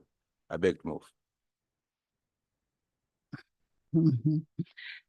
Those in favor of withdrawal of the Constitution Amendment Bill 2023 say aye, and to the contrary nay.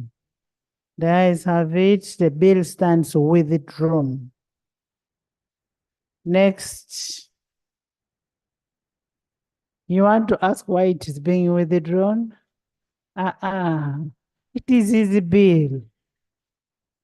It is his bill. By the time I accept that withdraw, I have accepted on behalf of Parliament.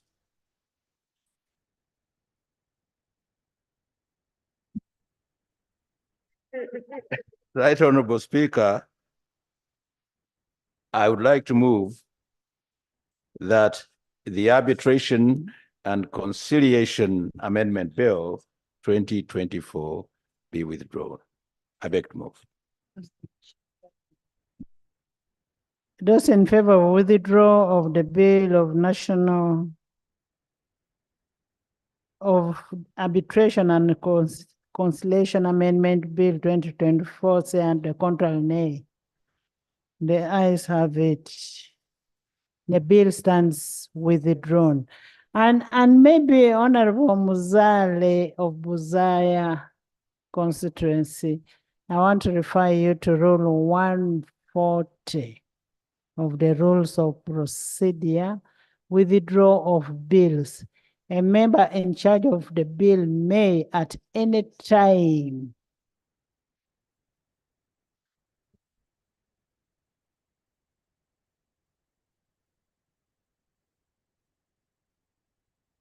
Right Honorable Speaker, I beg to move that the bill entitled the National Tribunal Bill 2023 be withdrawn. I beg to move. Thank you, honorable members. I put a question that those in favor of withdrawing the National Tribunal Bill 2023 say and the contrary nay. The ayes have it. The National Tribunal Bill 2023 stands withdrawn.